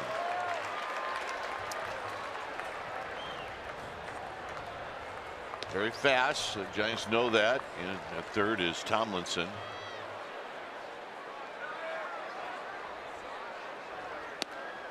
You get something hit softly on the infield, you got to move. And he also could bunt. Still, I mean, you'd rather face Tapia in this situation than DJ LeMahieu, who had to leave this game earlier with a groin injury.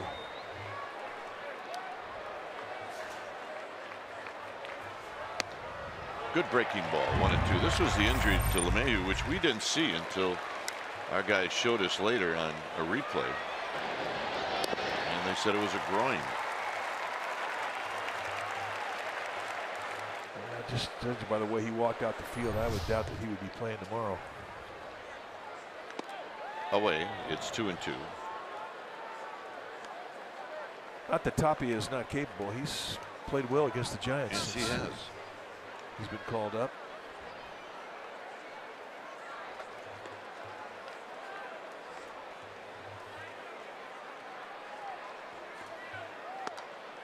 Three and 2. So this becomes a big pitch just because of the speed that Tapia has.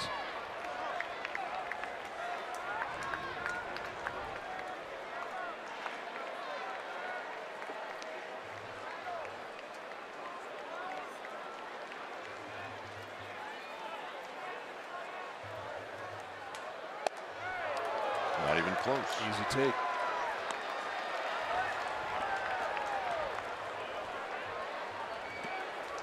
And that's going to be it for Osich.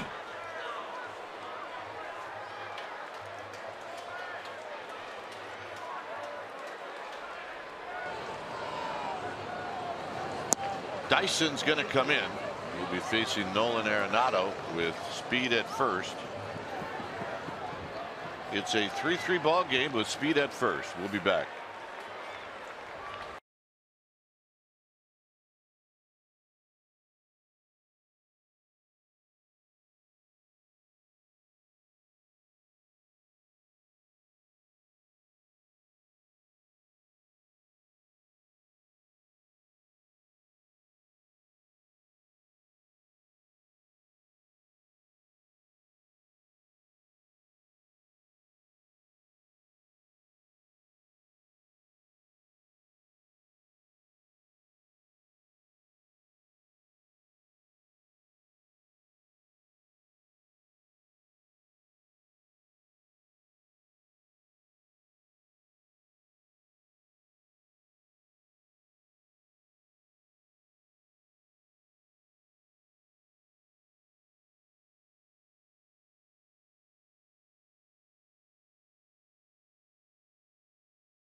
second pitching change in this inning, and it's going to be Sam Dyson.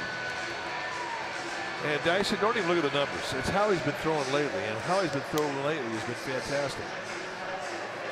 Mid to high 90s with sinking fastball, a good cutter, and an occasional changeup.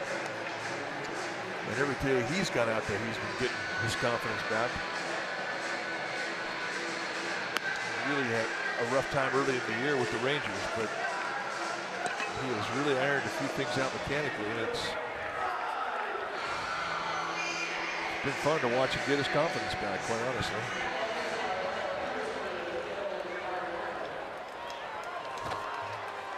So here's Arenado.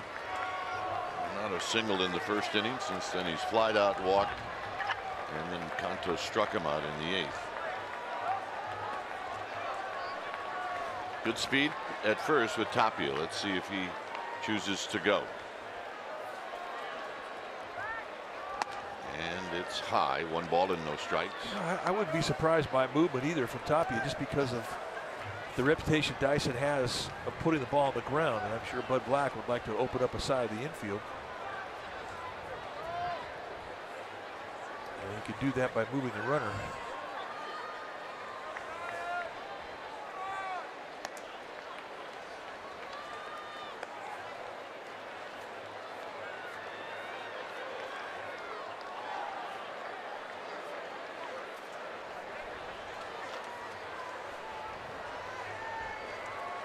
So Arenado ahead the count, 1 ball and no strikes with Reynolds on deck.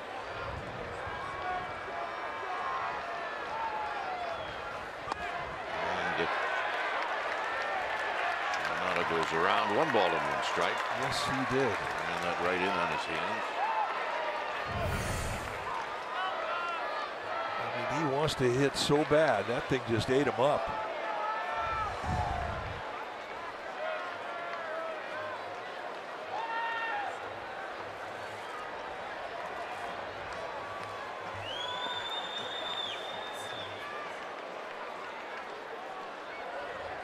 Tapia goes. He got a good jump.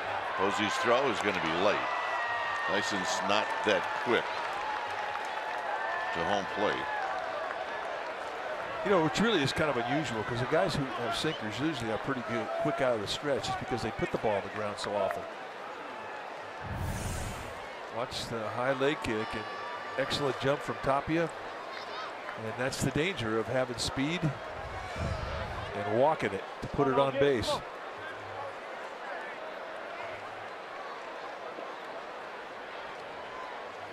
Dyson does have a base to play with, but he's also out in front of Arenado 1 and 2.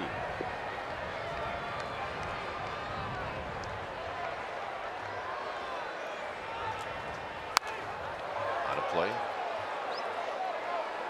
That's a nice job of staying alive from Arenado, because that pitch was perfect at 96 with some sinkum on it, outside corner at the knees.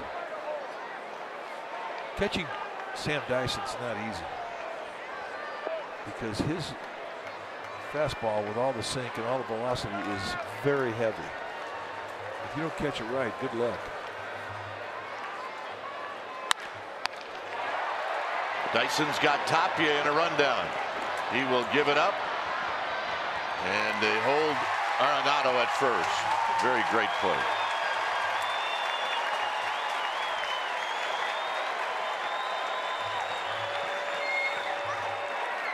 You don't want to give it up too soon, and you also want to try to keep that runner at first. Now, in a pretty good position to field his position. Now you run right at the runner. You run it back to the smaller bag. A little flip. You can't run any better than that. And the quickness of that rundown did not allow Arenado to move up another 90 feet. So that's a big play. What it really does is it wipes out the stolen base, and here's Reynolds. Reynolds has been the tough out for the Giants here in this game. He's got a 3-run home run.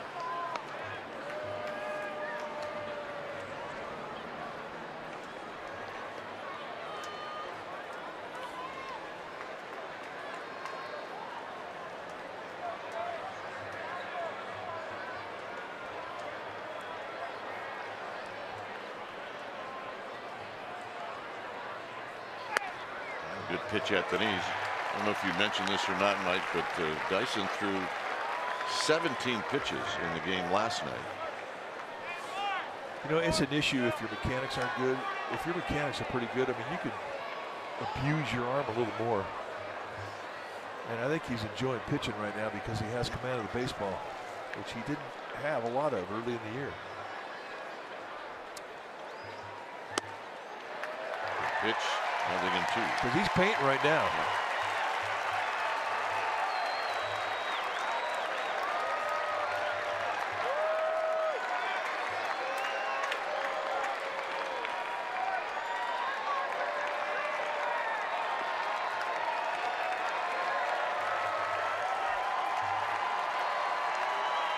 Arenado goes, swinging a foul back. So that one he got up.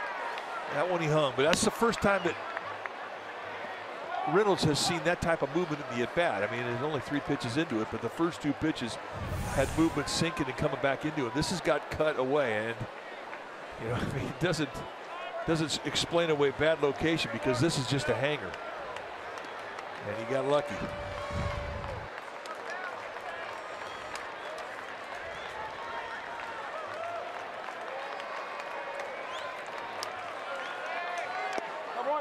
Down low. So the first changeup that he's throwing tonight, and he threw that with the idea that he was going to throw it below the strike zone. And I think what Dyson's thinking is you just can't give a hot hitter a lot of one speed, so he's mixing it up. But the best pitches he's throwing him have been the sinkers, not the slider, not the changeup.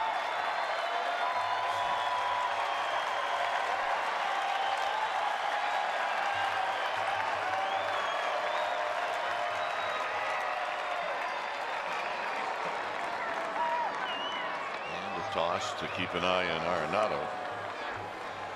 Well, he'll roll into a steal if you don't check him. And he's got 2 on the year.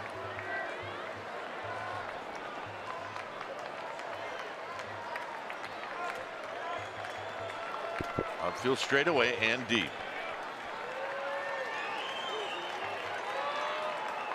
Now runner goes, swing and a miss, hitting over.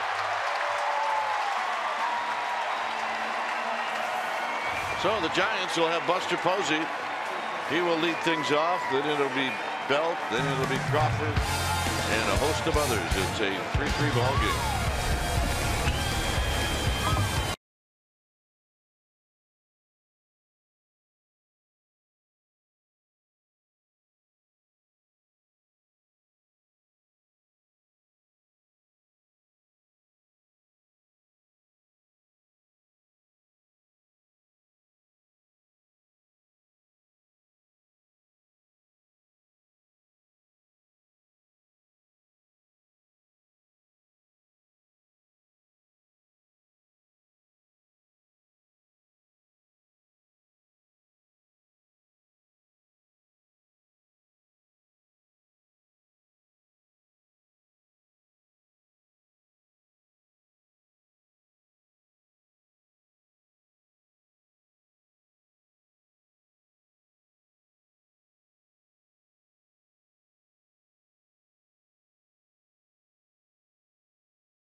Here in the bottom of the 10th, Brunson stays in the game,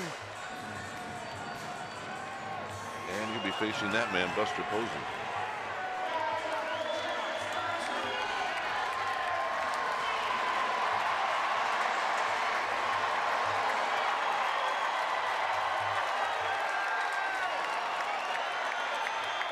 Down by a run in the 8th, Buster Posey opened up the inning with a base hit. Takes low. He's got some good numbers against Russin. Lifetime 7 for 13 with 3 doubles and 3 walks.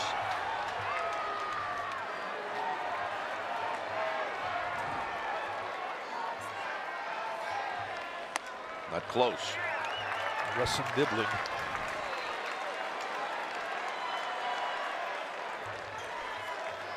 I mean, Posey's going to look in a location. He's going to look at speed. I mean, he's going to try and end this ball game, but he's not going to be stubborn.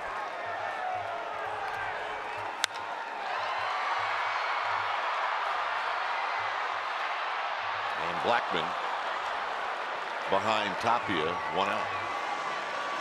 That fly ball had a little personality towards the end.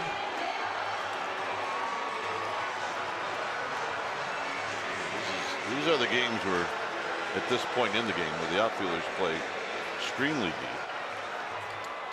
And they protect that gap in right center. When you look at how much room they're giving the left-handed hitter Belt.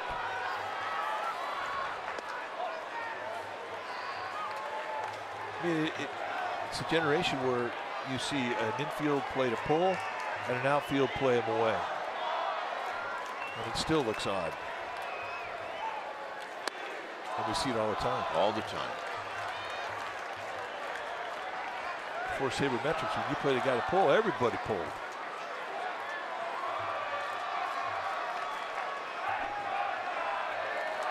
Belt in the driver's seat to see something to hit. And he takes a strike.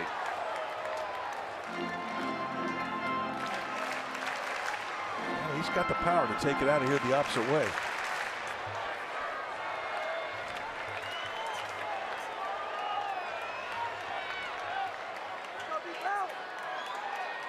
Overshift is on. 3-1.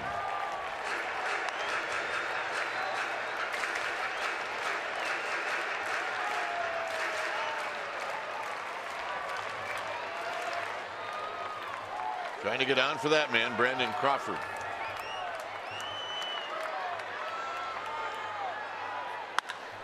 Drive to right, and it's going to fall.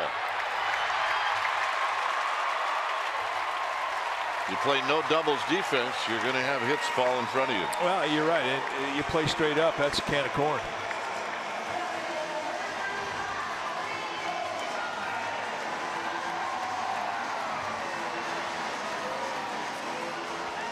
Teams play right field here in this ballpark different than any other ballpark in the National League.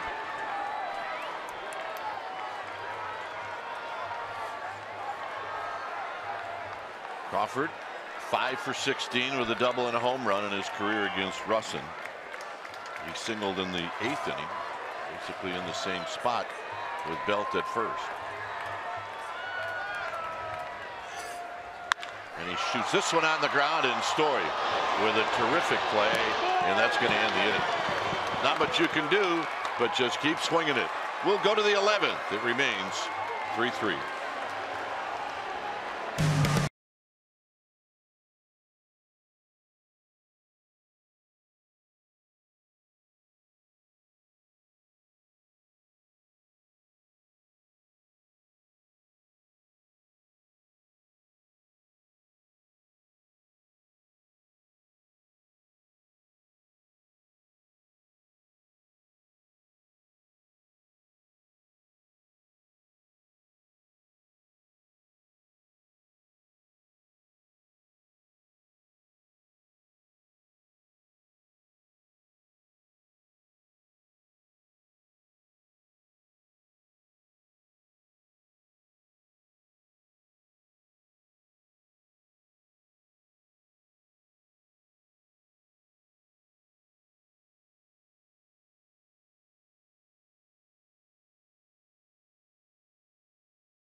holidays are connected to Peanuts Day, Grateful Dead Tribute Night, and of course the long-standing fan favorite, Hello Kitty Day.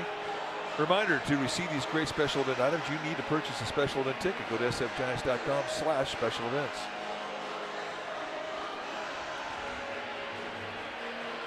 So it is the 11th, and it's a 3-3 game.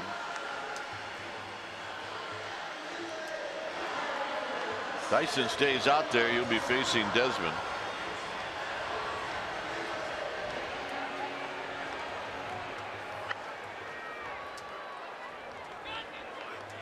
So Desmond has been on base 3 times.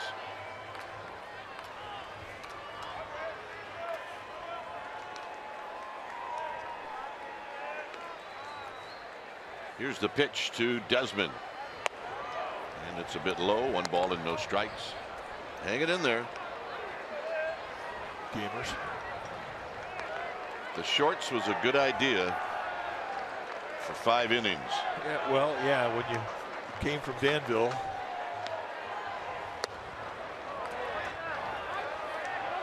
No swing. 2-0. Greatest thing about this ballpark, my partner who lives in Danville, which with no traffic is about 40 minutes away. With traffic could be 2 hours. But he leaves the house and it's 104 degrees here. Game time 58 degrees. Certainly not the only one. Swing and a miss. 2 balls and 1 strike. It was worse, the difference in temperature at Candlestick. Oh, goodness. Oh yeah, you'd leave East Bay, it'd be 104 degrees. You get to Candlestick and it was 37. At least you'd swear it was. 2 balls and 1 strike. Slowly hit. Dyson's going to barehand it and throw, and it's not in time.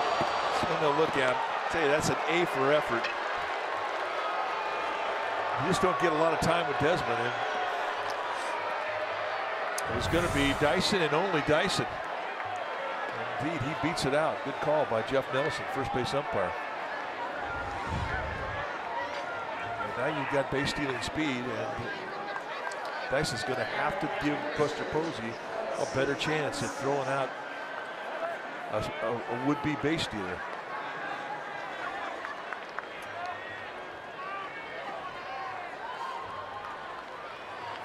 Bud Black will definitely give up an out by way of a bunt.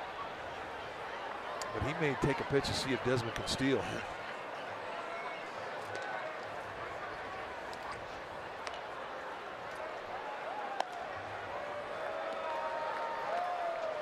I would think Bruce Bochy may think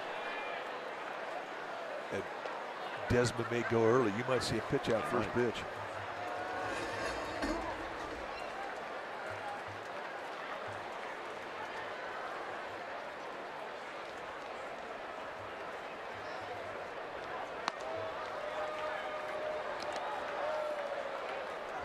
Desmond's got 8 steals. He's been thrown out 3 times.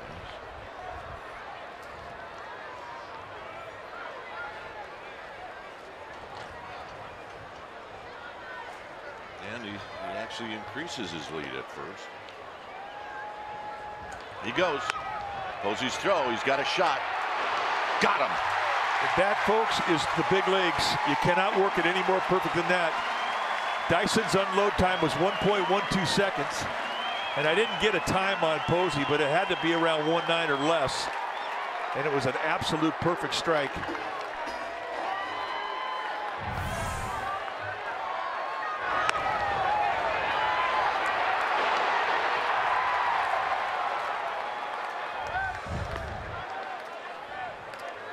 Amarista takes wide, 2-0. The guys in the truck have that 1.84. And with an absolute cannon shot for a throw. And it had to be that way. I mean, Desmond's dump is pretty good.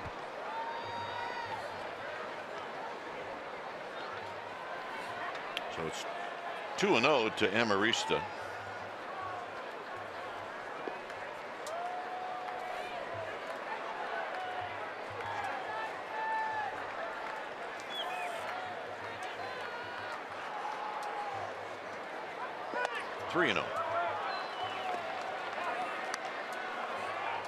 So you're back to having speed at first if you lose Amarista.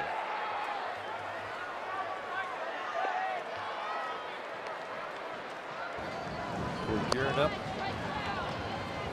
I mentioned 17 pitches last night for Dyson. This will be pitch number 18. So Bruce Bochy's going to keep an eye on him. It's 3 balls and 1 strike.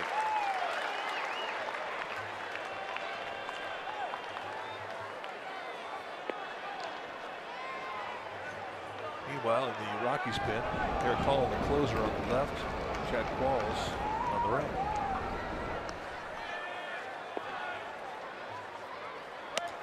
And it's not close.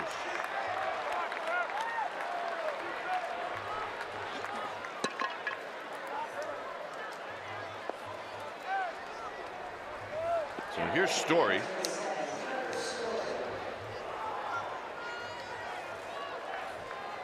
So all we talked about with the first guy on, you can say the same thing with Amarista. He has the ability to steal a base.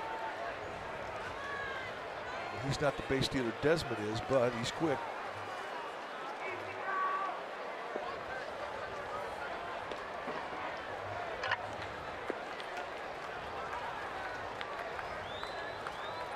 Story is 0 for 4.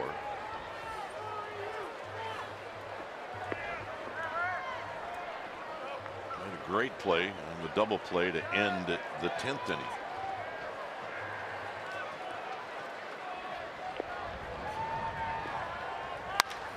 Look out. Hope that hit a seat.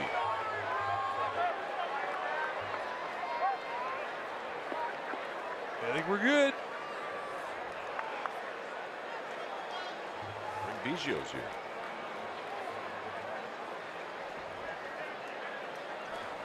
Kind of reminds you of him. No balls and 1 strike. Hall of Fame. Timeout is called. Now here's the play that ended it. Just a top spin, 1-hop seed. And Story speared it. Once he did, he had all the time in the world to get the double play.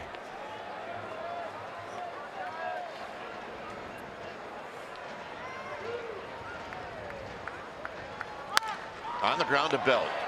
Belt to the other Brandon. Back to Belt. And a double play! The Brandons. They can do it here in the 11th. Tomlinson to lead things off.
Go home here in the 11th.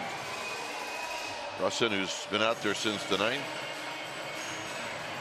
will go after Tomlinson.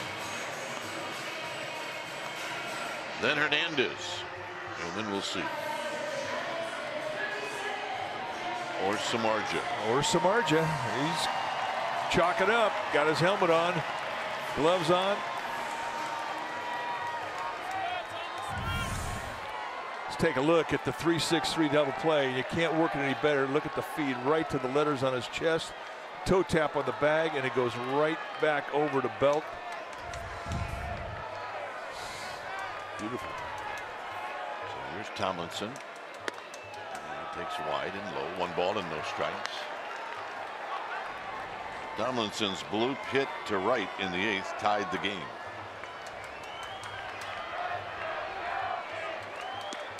Two and 0.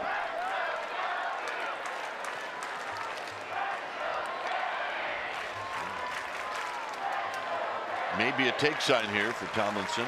Maybe not.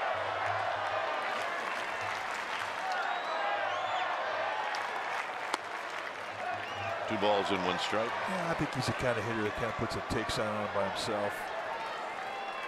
He's patient. He's a very good 2-strike hitter.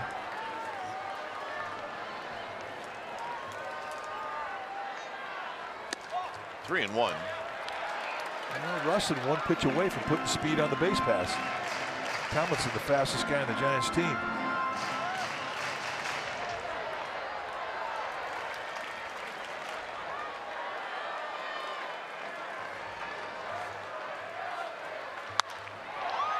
Slash to right, but Tapia is there.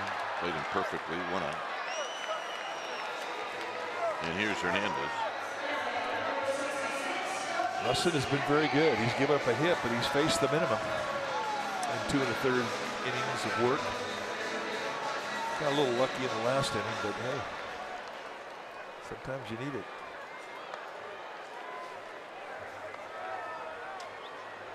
Marquis Hernandez.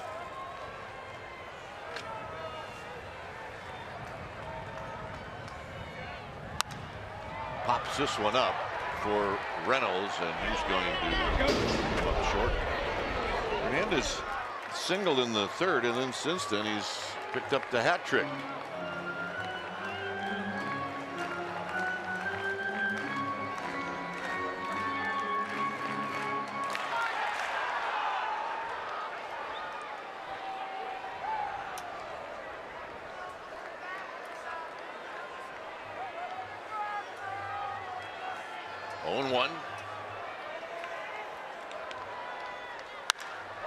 Well into right center field. Blackman got a good jump, and he reaches up and he makes the catch. That's a sensational play. And with Gorkis Hernandez speed, that's going to be at least a triple. And look at the concentration, high overhead, and he uses every bit of that glove to get the out. Boy, did he have a great jump. And it had to be perfect.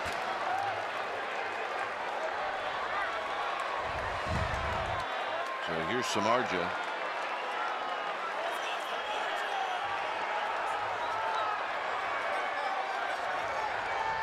Swing and a miss, and it's 0-1.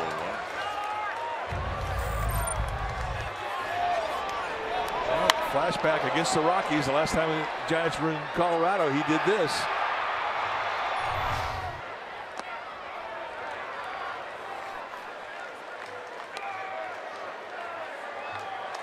It was his first home run as a Giant, his 3rd career home run.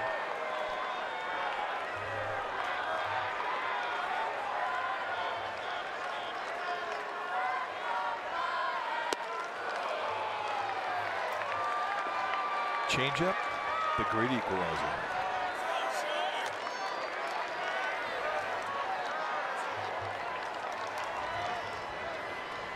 So it's 1-2. He's not thinking single, not 1 and 2 either. Ooh. Quick pitch, double changeup. So Russin getting a little creative out there. I mean, if you're a pitcher and you get a chance to hit the bottom of the 10th inning, I mean, you're thinking about a walk-off homer is what you're thinking about. And that'll end the inning. So we'll head to the 12th. It remains 3-3.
Bay Area Giants broadcast on your desktop or mobile device.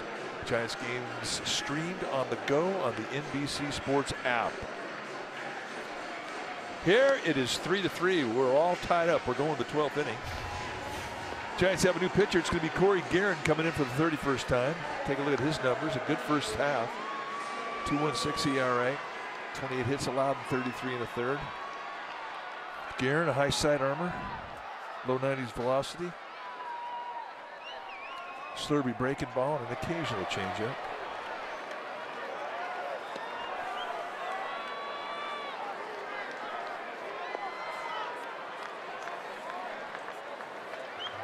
So, Tony Walters stands in. And the pitch is high and wide. Walters. And then Russin.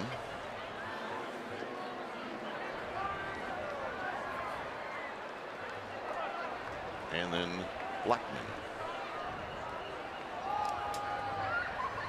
So here's the 1-0 from Guerin. Look out. 2 balls and no strikes. Yeah, right now he needs to find that strike zone. I used to say it a lot about Santiago Casilla. I mean, coming out of the pen and the first strike really relaxed. I mean, you can say the same thing for Corey Guerin. Sometimes the first one is the hardest one to find.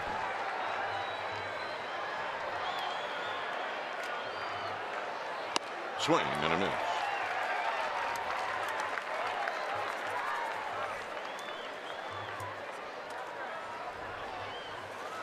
Yep, the Seagulls are out. They're losing a little patience.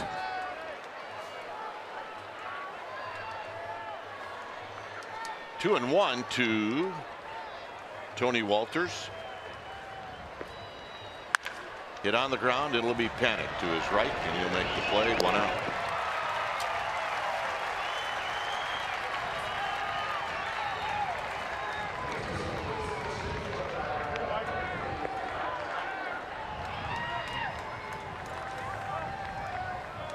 Every night, they just know when to show up. Talkman is going to hit. Talkman just activated today.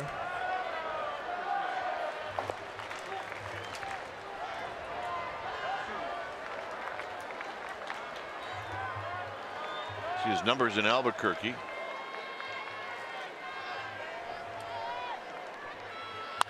On the ground to Panic. No problems with 3 of those. 2 down. All right. Joe Panic feels the same way. Hey, by the 11th, if you're not in a good rhythm now defensively, well, you could be a little weary, but it doesn't look like it.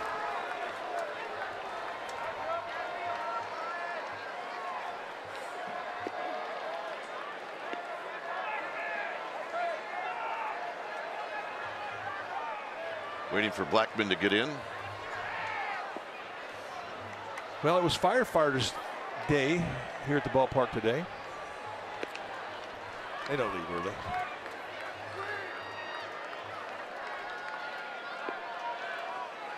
Blackman takes low.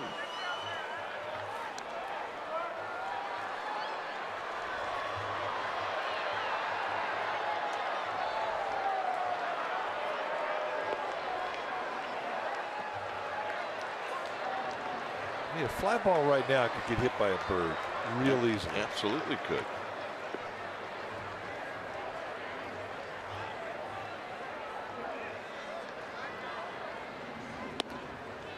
It's 2-0.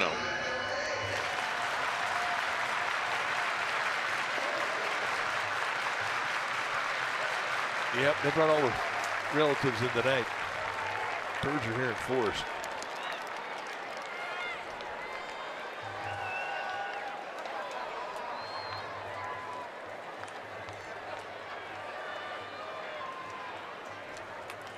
Two balls, no strikes. Not close. Easy take.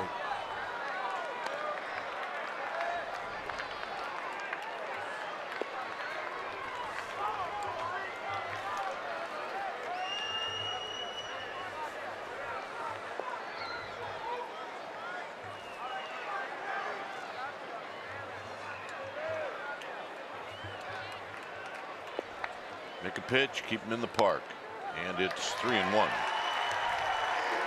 Blackman taking all the way, as most leadoff hitters would do.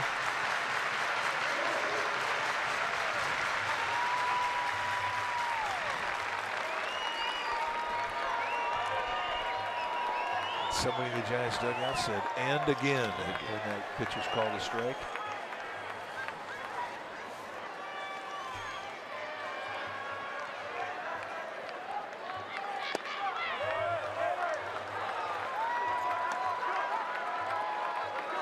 So now you got to keep an eye on Blackman.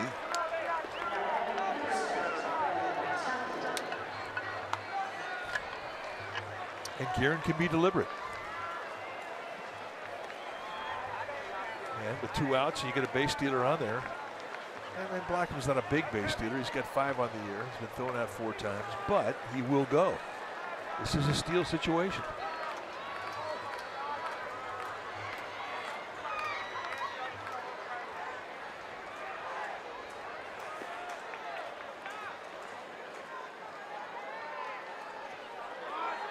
Blackman started to go and then stopped, and the pitch is low. 1 ball and no strikes.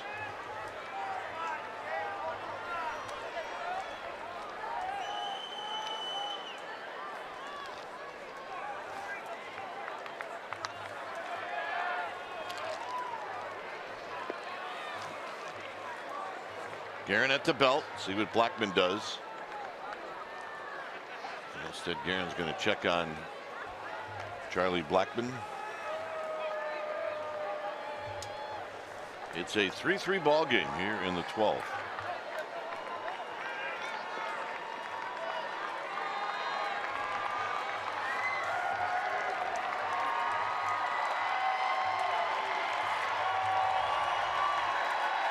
Blackman goes. He had a huge jump. Posey's throw is in time. Unbelievable. Unbelievable indeed. Unbelievable. He had a huge jump. Bud Black is going to have his people in the dugout take a look at it. It is not going to matter. And that ends the inning. Wow.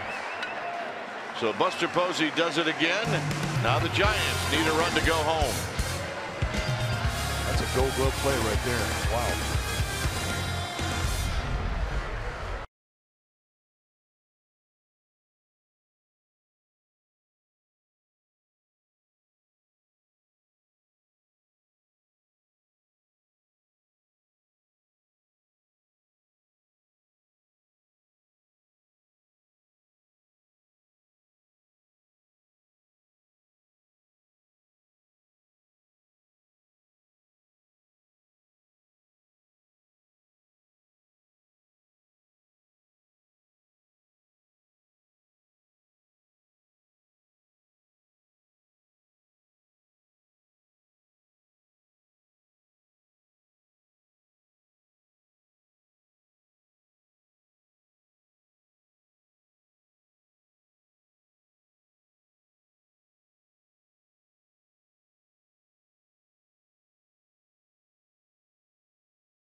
So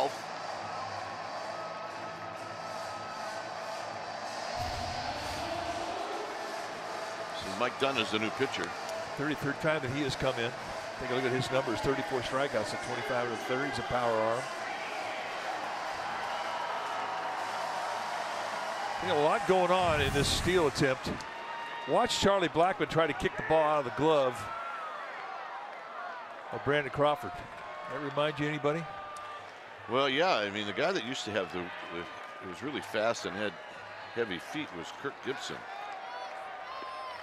And we used to have to deal with that all the time.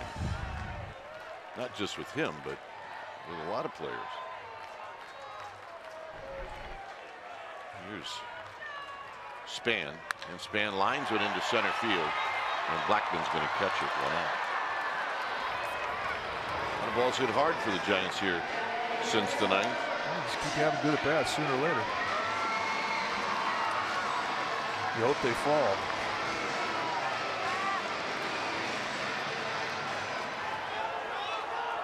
Dunn, he's got a little bit 90s fastball, the curveball, and a slider.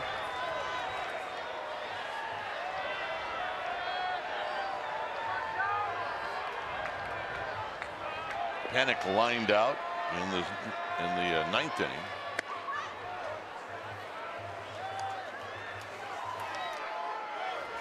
Dunn threw 16 pitches in the game last night.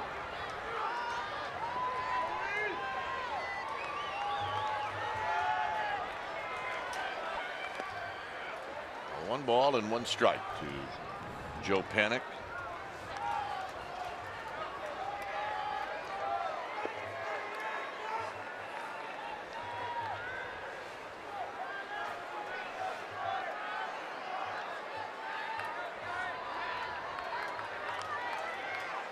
Hunter Pence waiting on deck. And it's wide. It's 2-1.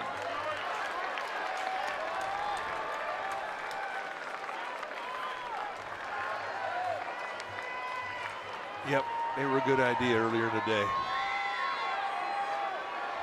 I'm about ready to just trade pants with him.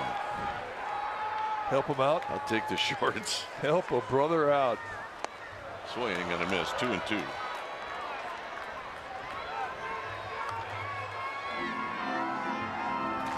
I hope this isn't the first date. Well, there's a lot of levels of misery. He's on about the fourth one.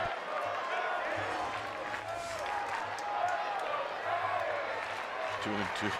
Got him.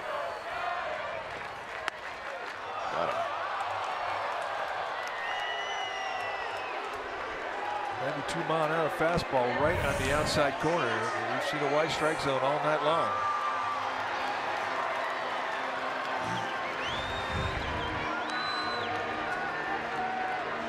So that's it for Mike Dunn. 3-3 ball game. It's a pitching change, and we'll be back.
This is the Rockies closer.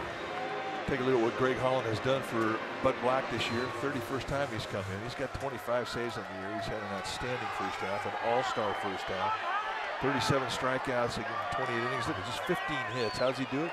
Well, you're going to see a low to high 90s fastball, big curveball, slider, and a split, all of which he can strike you out with. Other than that, he's pretty average. as the Royals closer when the Giants beat Kansas City in the 2014 World Series.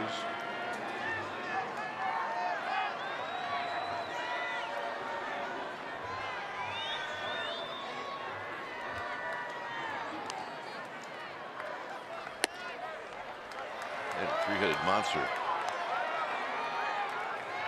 The Royals did that year, and fortunately for the Giants, they really didn't have to deal with them too much. Was it Herrera, Davis? 1 ball, 1 strike. Pence with a rip. It's 1-2. He had a pitch.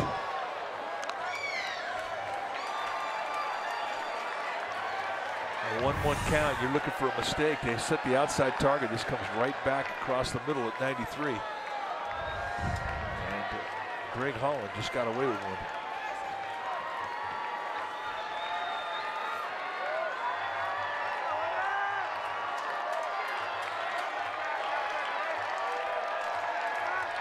One ball, 2 strikes.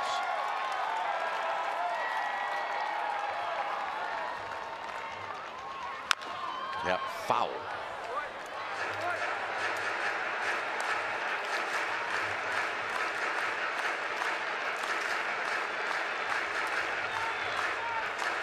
So Pence in a battle.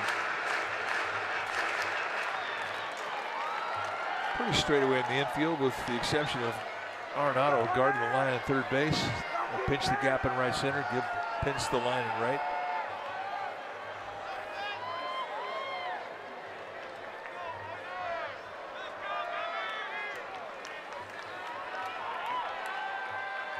One and 2.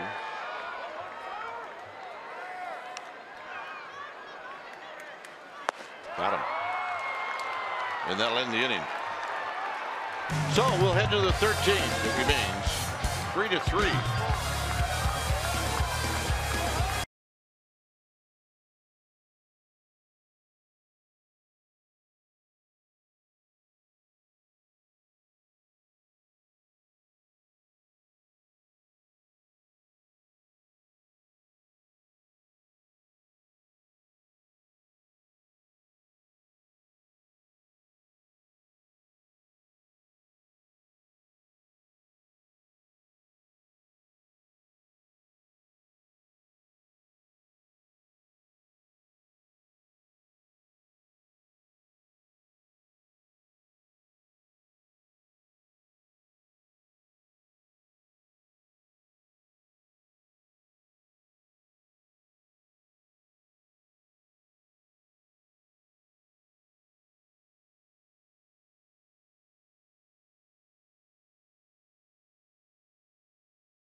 Ninth, presented by See's Candy.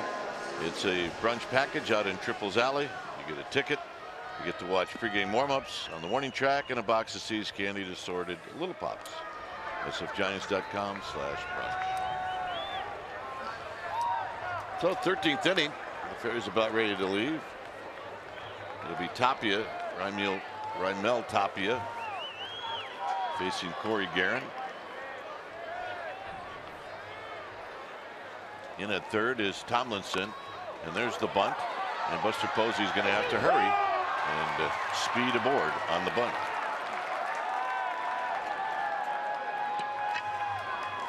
Well, 2 times tonight, Buster Posey has been challenged. Once by Raimel Tapia. This is in the 11th. An absolute strike here. Well, that was Ian Desmond, rather. And here's Charlie Blackmon, and he goes down. 2 times challenged, 2 times perfect throws. And he may get challenged again. So here's Arenado. Arenado's 1 for 4.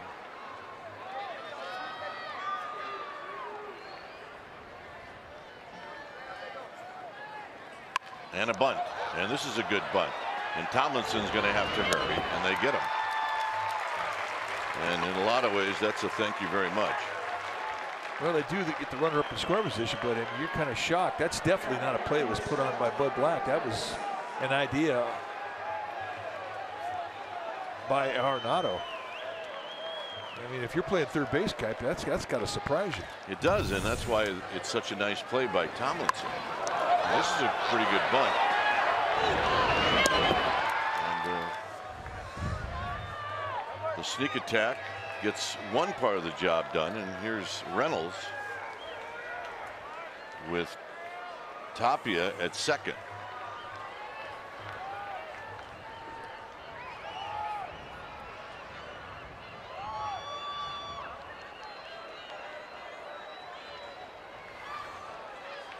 Swing and a miss. No balls and 1 strike. Good slider.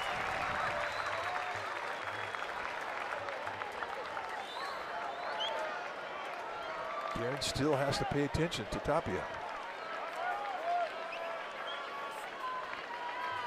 The guys get quick with a runner at first base, but at times they'll start to slow down a little bit out of the stretch with the runner at second. Runs that one inside, no swing, 1 ball and 1 strike. Panic is the middle infielder that has to keep Tapia close. You do not want to give that runner a good jump at second base. It would change the entire inning.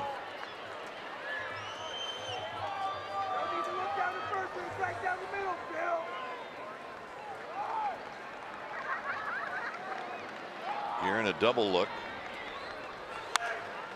And it's 1 and 2. Fastball got that in tight on the hands of Reynolds. Well, that's your best defense. I mean, adjusting, varying the looks you give the runner. Just don't let him time you by the way you turn your head. Give him 1 look, give him 3 looks, give him 2, or do what Tim Lincecum did. Give him no looks.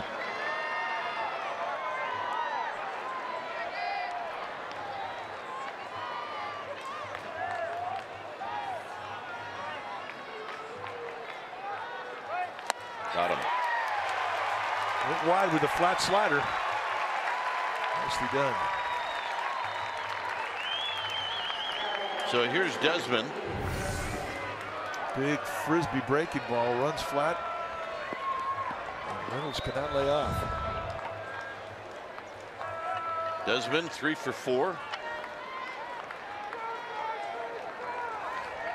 couple of those hits, infield hits for Desmond.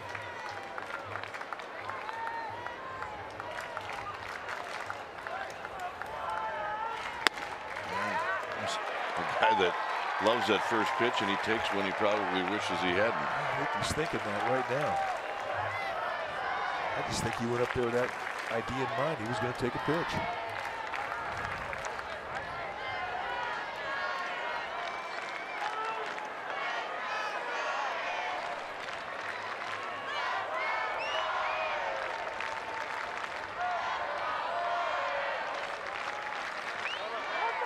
Now timeout is called. Garen takes a long time, so hitters are going to step out on him. Desmond was up there going to take a pitch, or he was looking slider.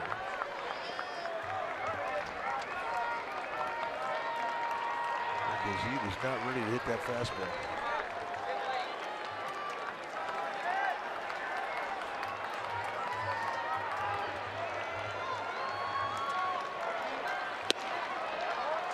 And it's a little low to even the count at 1 ball and 1 strike.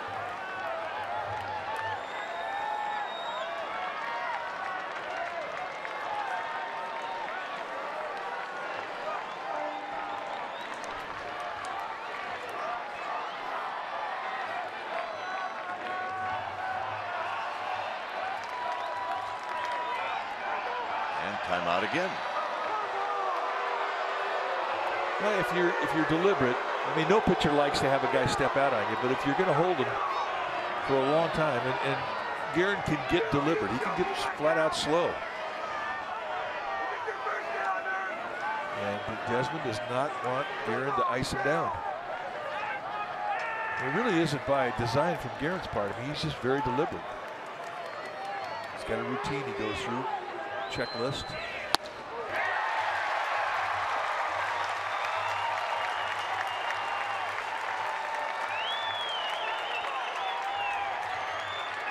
And he's not going to vary the checklist.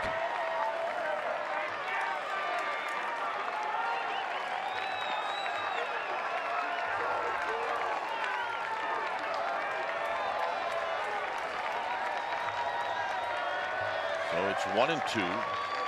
Guerin will step off. So Buster Posey going to make sure that Guerin is committed to whatever he wants to do. Find out what he's thinking. Bill Welke played up. He's starting right out there.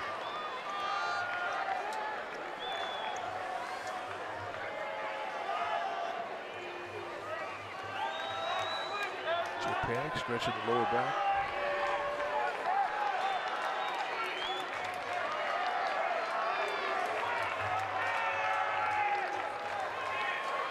Way outside, 2-2.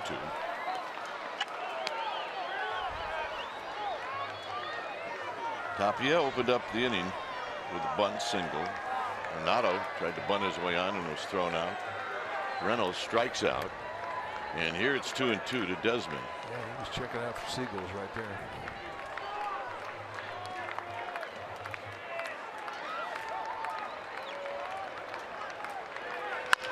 Tapped slowly. Crawford to Belt. Side retired. So the Giants leave Tapia stranded, and now they've got the big fellas coming up.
It's a 3-3 ball game.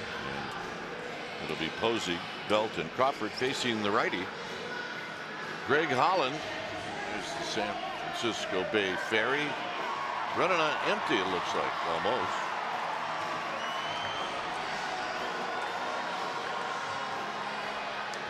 For Buster Posey had a walk-off this year.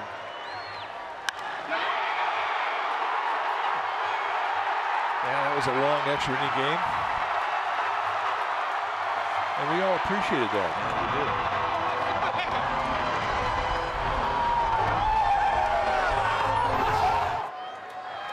Belt to follow. Swing and a miss. No balls and one strike. Greg Holland, not a guy that gives up a lot of home runs.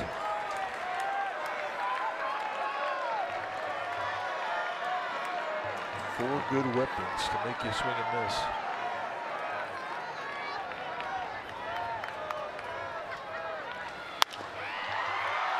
Out to right for Tapia.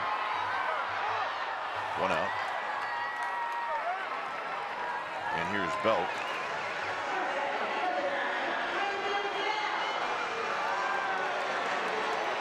You know, it's hard to go up there in an extra inning game and not think home run.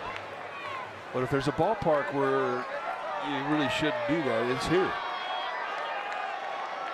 That's why extra inning games, they can go a little bit longer here.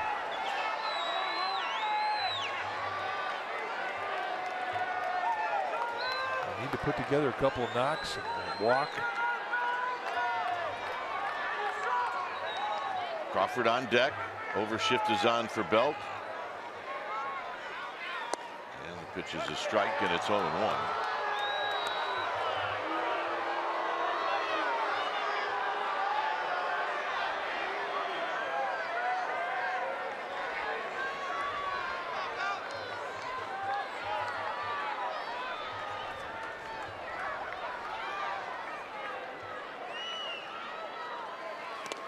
Takes low. I mean, this really is a nightmare for both managers. Actually, the Rockies have really kind of fallen on hard times in their bullpen since the 11th of June. The last thing they wanted to do is have a long extra inning ball game. And the other thing too about both teams, they got to come back tomorrow, 12:45, first pitch, game 3, day game. It's the one thing you dread is having a long inning game. Going into a day game. Belt out of play.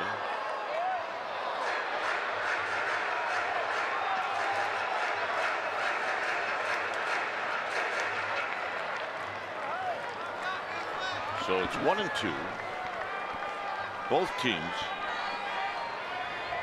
have the benefit of an off day on Thursday.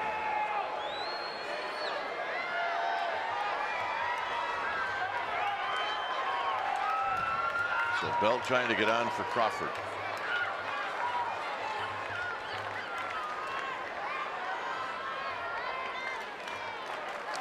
In the dirt, 2-2.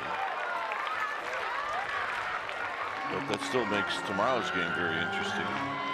Also means that you have a pretty good idea if you're starting the game, you need to go for a while. Well, Ty Block can do that.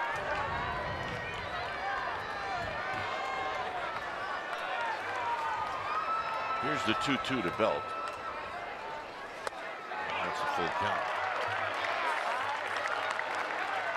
But tomorrow's tomorrow. Tonight's the deal. When you do 23 games under 500, I mean, you got to grind. And that's exactly how this game has been played by both teams. Rockies had a scuffle coming on into this game. They've lost 6 in a row.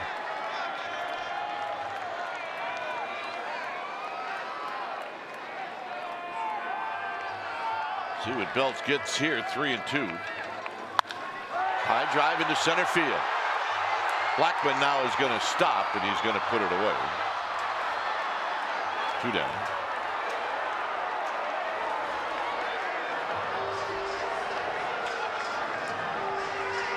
I used to get excited over those, but not so much anymore. No, they're a bit disappointing. Sounded good.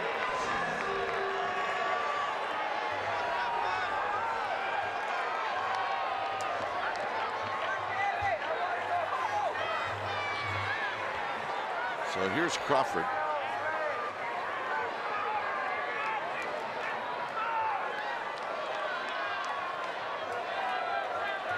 Crawford, 1 for 4.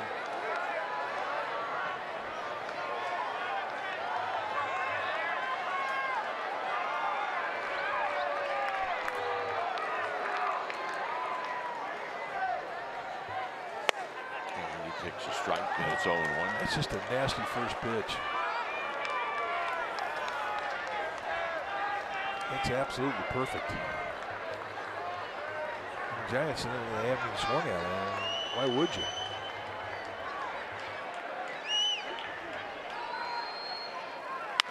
Out of play on the left field line. Heads up.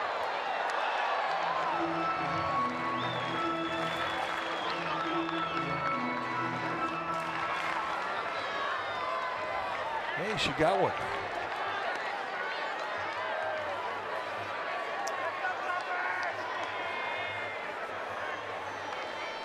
So Crawford behind in the count. It's 0-2.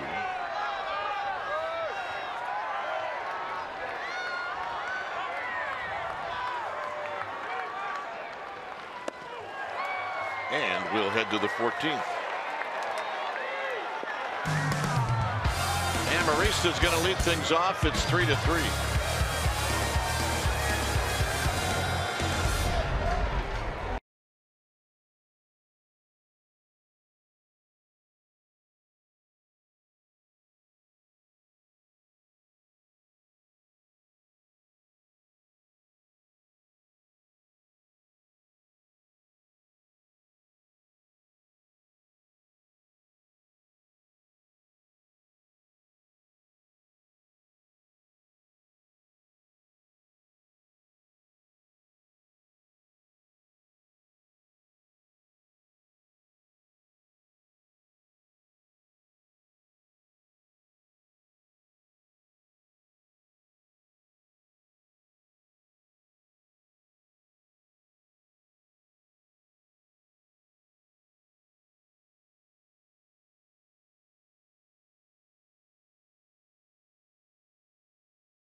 Tomorrow, as does the homestand, the finale.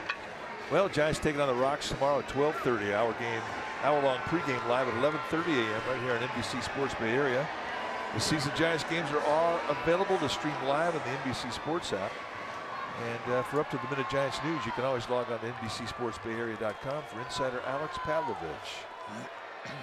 For Corey Guerin, he's thrown 23 pitches. It's a 3-3 ball game. And Amarista is going to lead things off. He's 0 for 4. And Trevor Story. Giants bullpen tonight has been fantastic. 3 hits allowed, 7 innings with 8 strikeouts.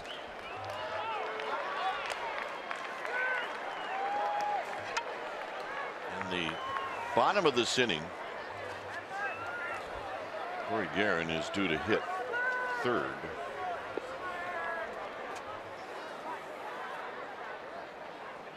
Here's the 0-1 to Amarista, and he shoots this one up the middle, but right there is Crawford.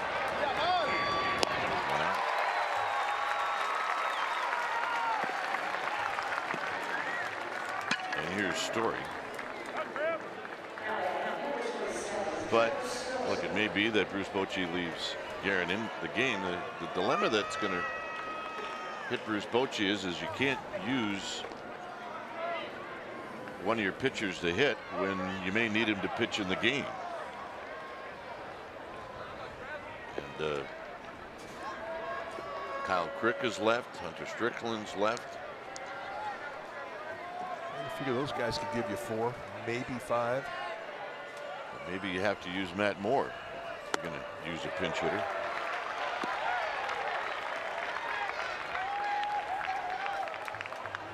Or you let Guerin hit. But that's all going to happen in the next half inning. 0-1 to Trevor Story. Cueto's available.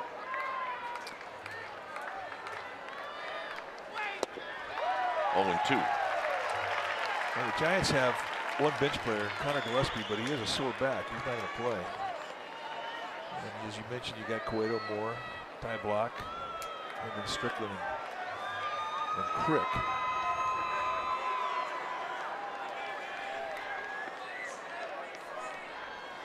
I beg your pardon. Ty Block pitch ran, so he's out of the game. 0-2. Not close. 1 ball and 2 strikes. I mean, these games, you've got to be creative if you're a manager. But it's all hands on deck right now.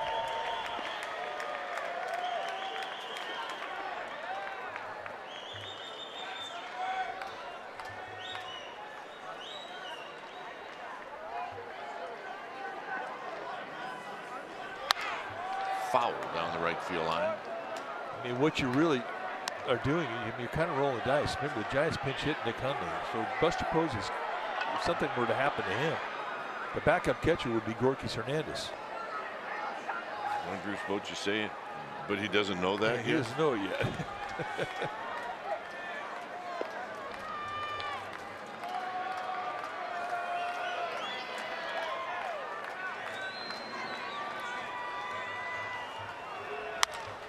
He's hit. Hernandez is going to get to it. And that'll bring up Walters. Story reached out and poked it into center field.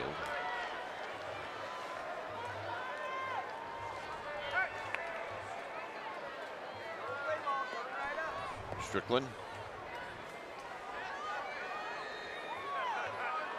Walters is 0 for 4. The first hitter that Guerin faced was Walters in the 12th.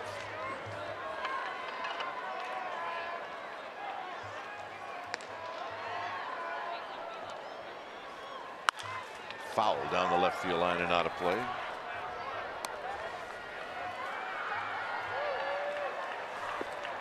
Strickland now in the Giants bullpen starting to heat up. Hey, who got a foul ball?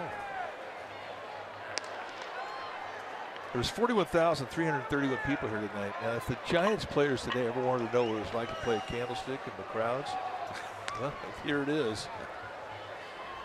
Here's the 0-1 pitch to Walters, and now timeout is called. Yep, candlestick-like.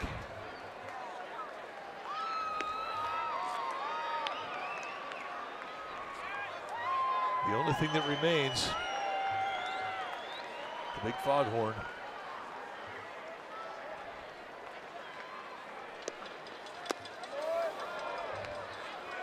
Down and in. 1 ball and 1 strike. You know, and crowds are funny. If you get 41,331 people, you really can't hear much coming out of the crowd. You hear the roar, you hear the murmur, but when you get 3,000 people in the ballpark, you can hear every conversation. Yeah, you hear arguments between husbands and wives. Yeah, in the upper deck.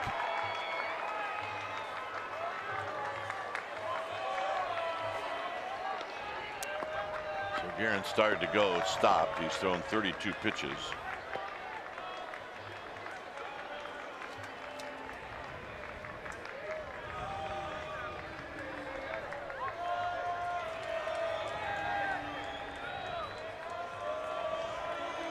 Runner goes on the ground to Panic. Panic will make the play at first.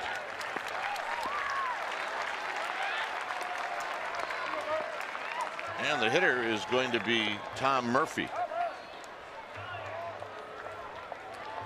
Trust me, that scorecard looks better than mine. Well, I think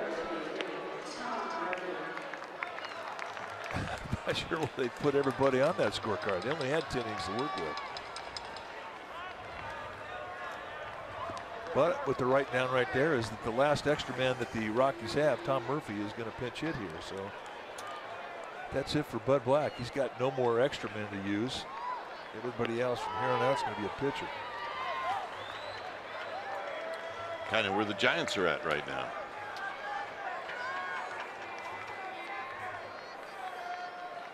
On the ground, right back to Guerin. And in 1 pitch, Murphy waited 14 innings for that. Tomlinson's going to lead things off.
teams.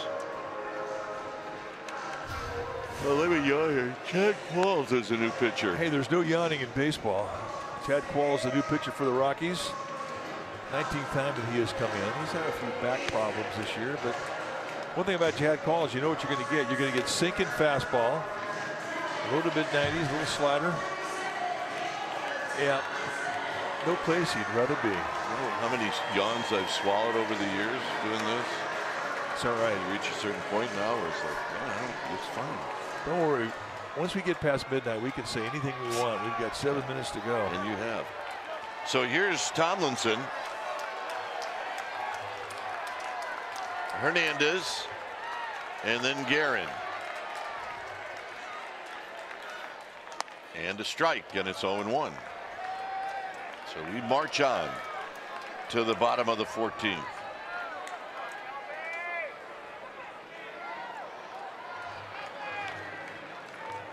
He's got a bat. Yes, he does. And it's foul, and it's 0-2. Seen more bunt attempts in this game than I have all year.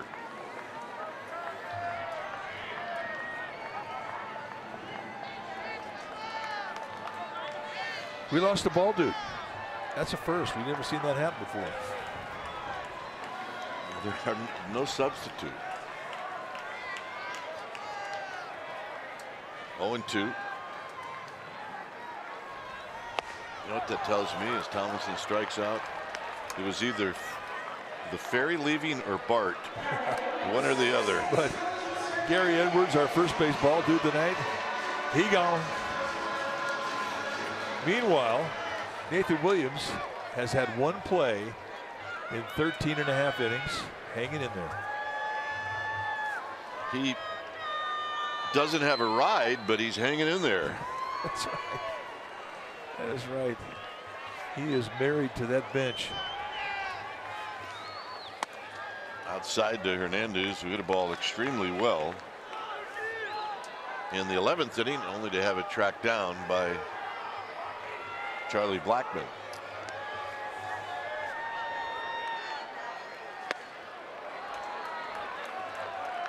One ball and one strike.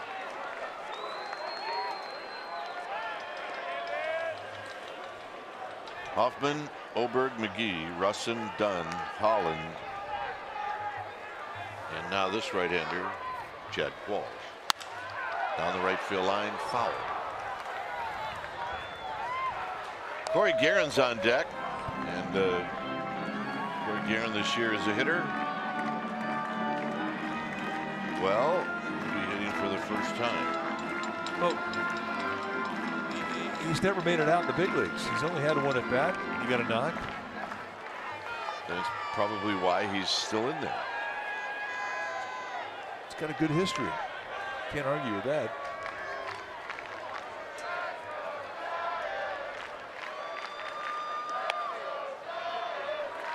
But every day, you know, we see during batting practice, we see the starting staff hit.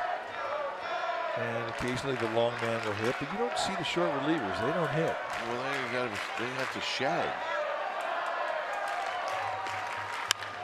Hit well to left. Desmond back, and it's over his head and off the bottom of the wall. And Hernandez has got a double.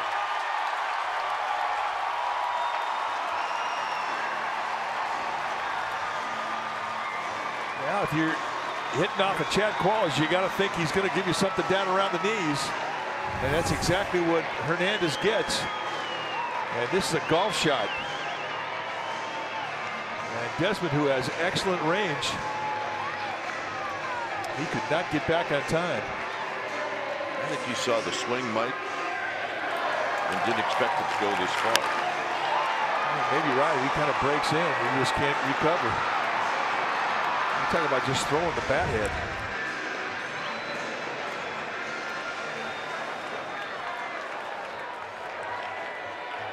So here's Guerin trying to win the game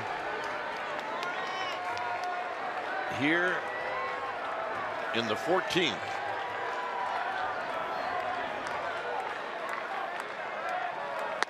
Swing, No balls and 1 strike. Okay, that's a pretty good hack. First time we've seen it this year. Got a great arm in left. You got a really good assist arm in center. And Tapia in right field is playing very shallow. So even with great speed, Rockies Hernandez at second base, anything that gets to the outfield, there's no sure bet that Phil Neville, the third base coach, is going to send him. 0-2. So Guerin right now in jeopardy of that 1,000 batting average.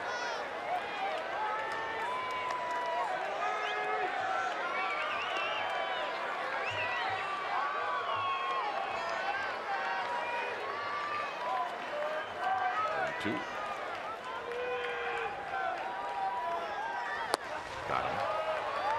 So 3 sinkers. Guerin sent packing. I think I'd have tried to lay down the ball. I would have, not now. Oh, you could still beat with that. Here's Span. Span tonight is 2 for 6.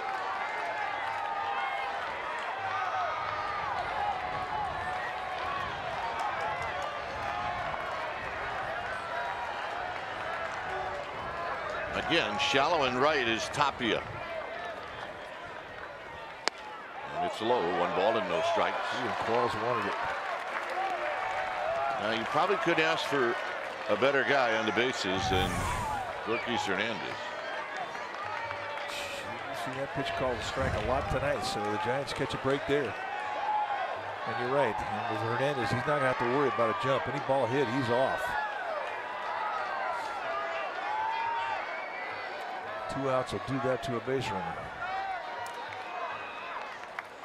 On the ground and a base hit. And here comes Rockies Hernandez. And here's the throw home. And this game is over. Denard Span comes through, and the Giants win it here in the 14th.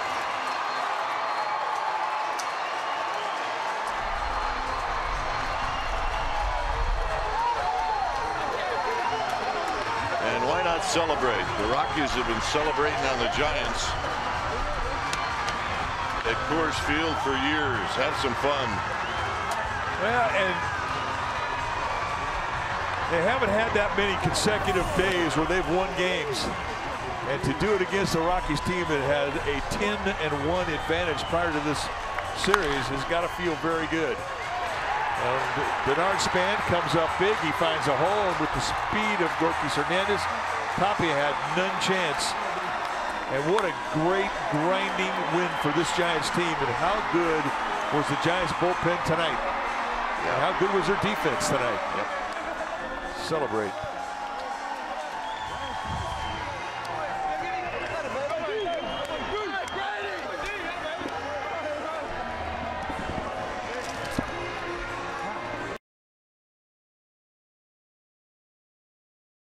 Find confidence with the bats. A big win last night, but this is a grinder.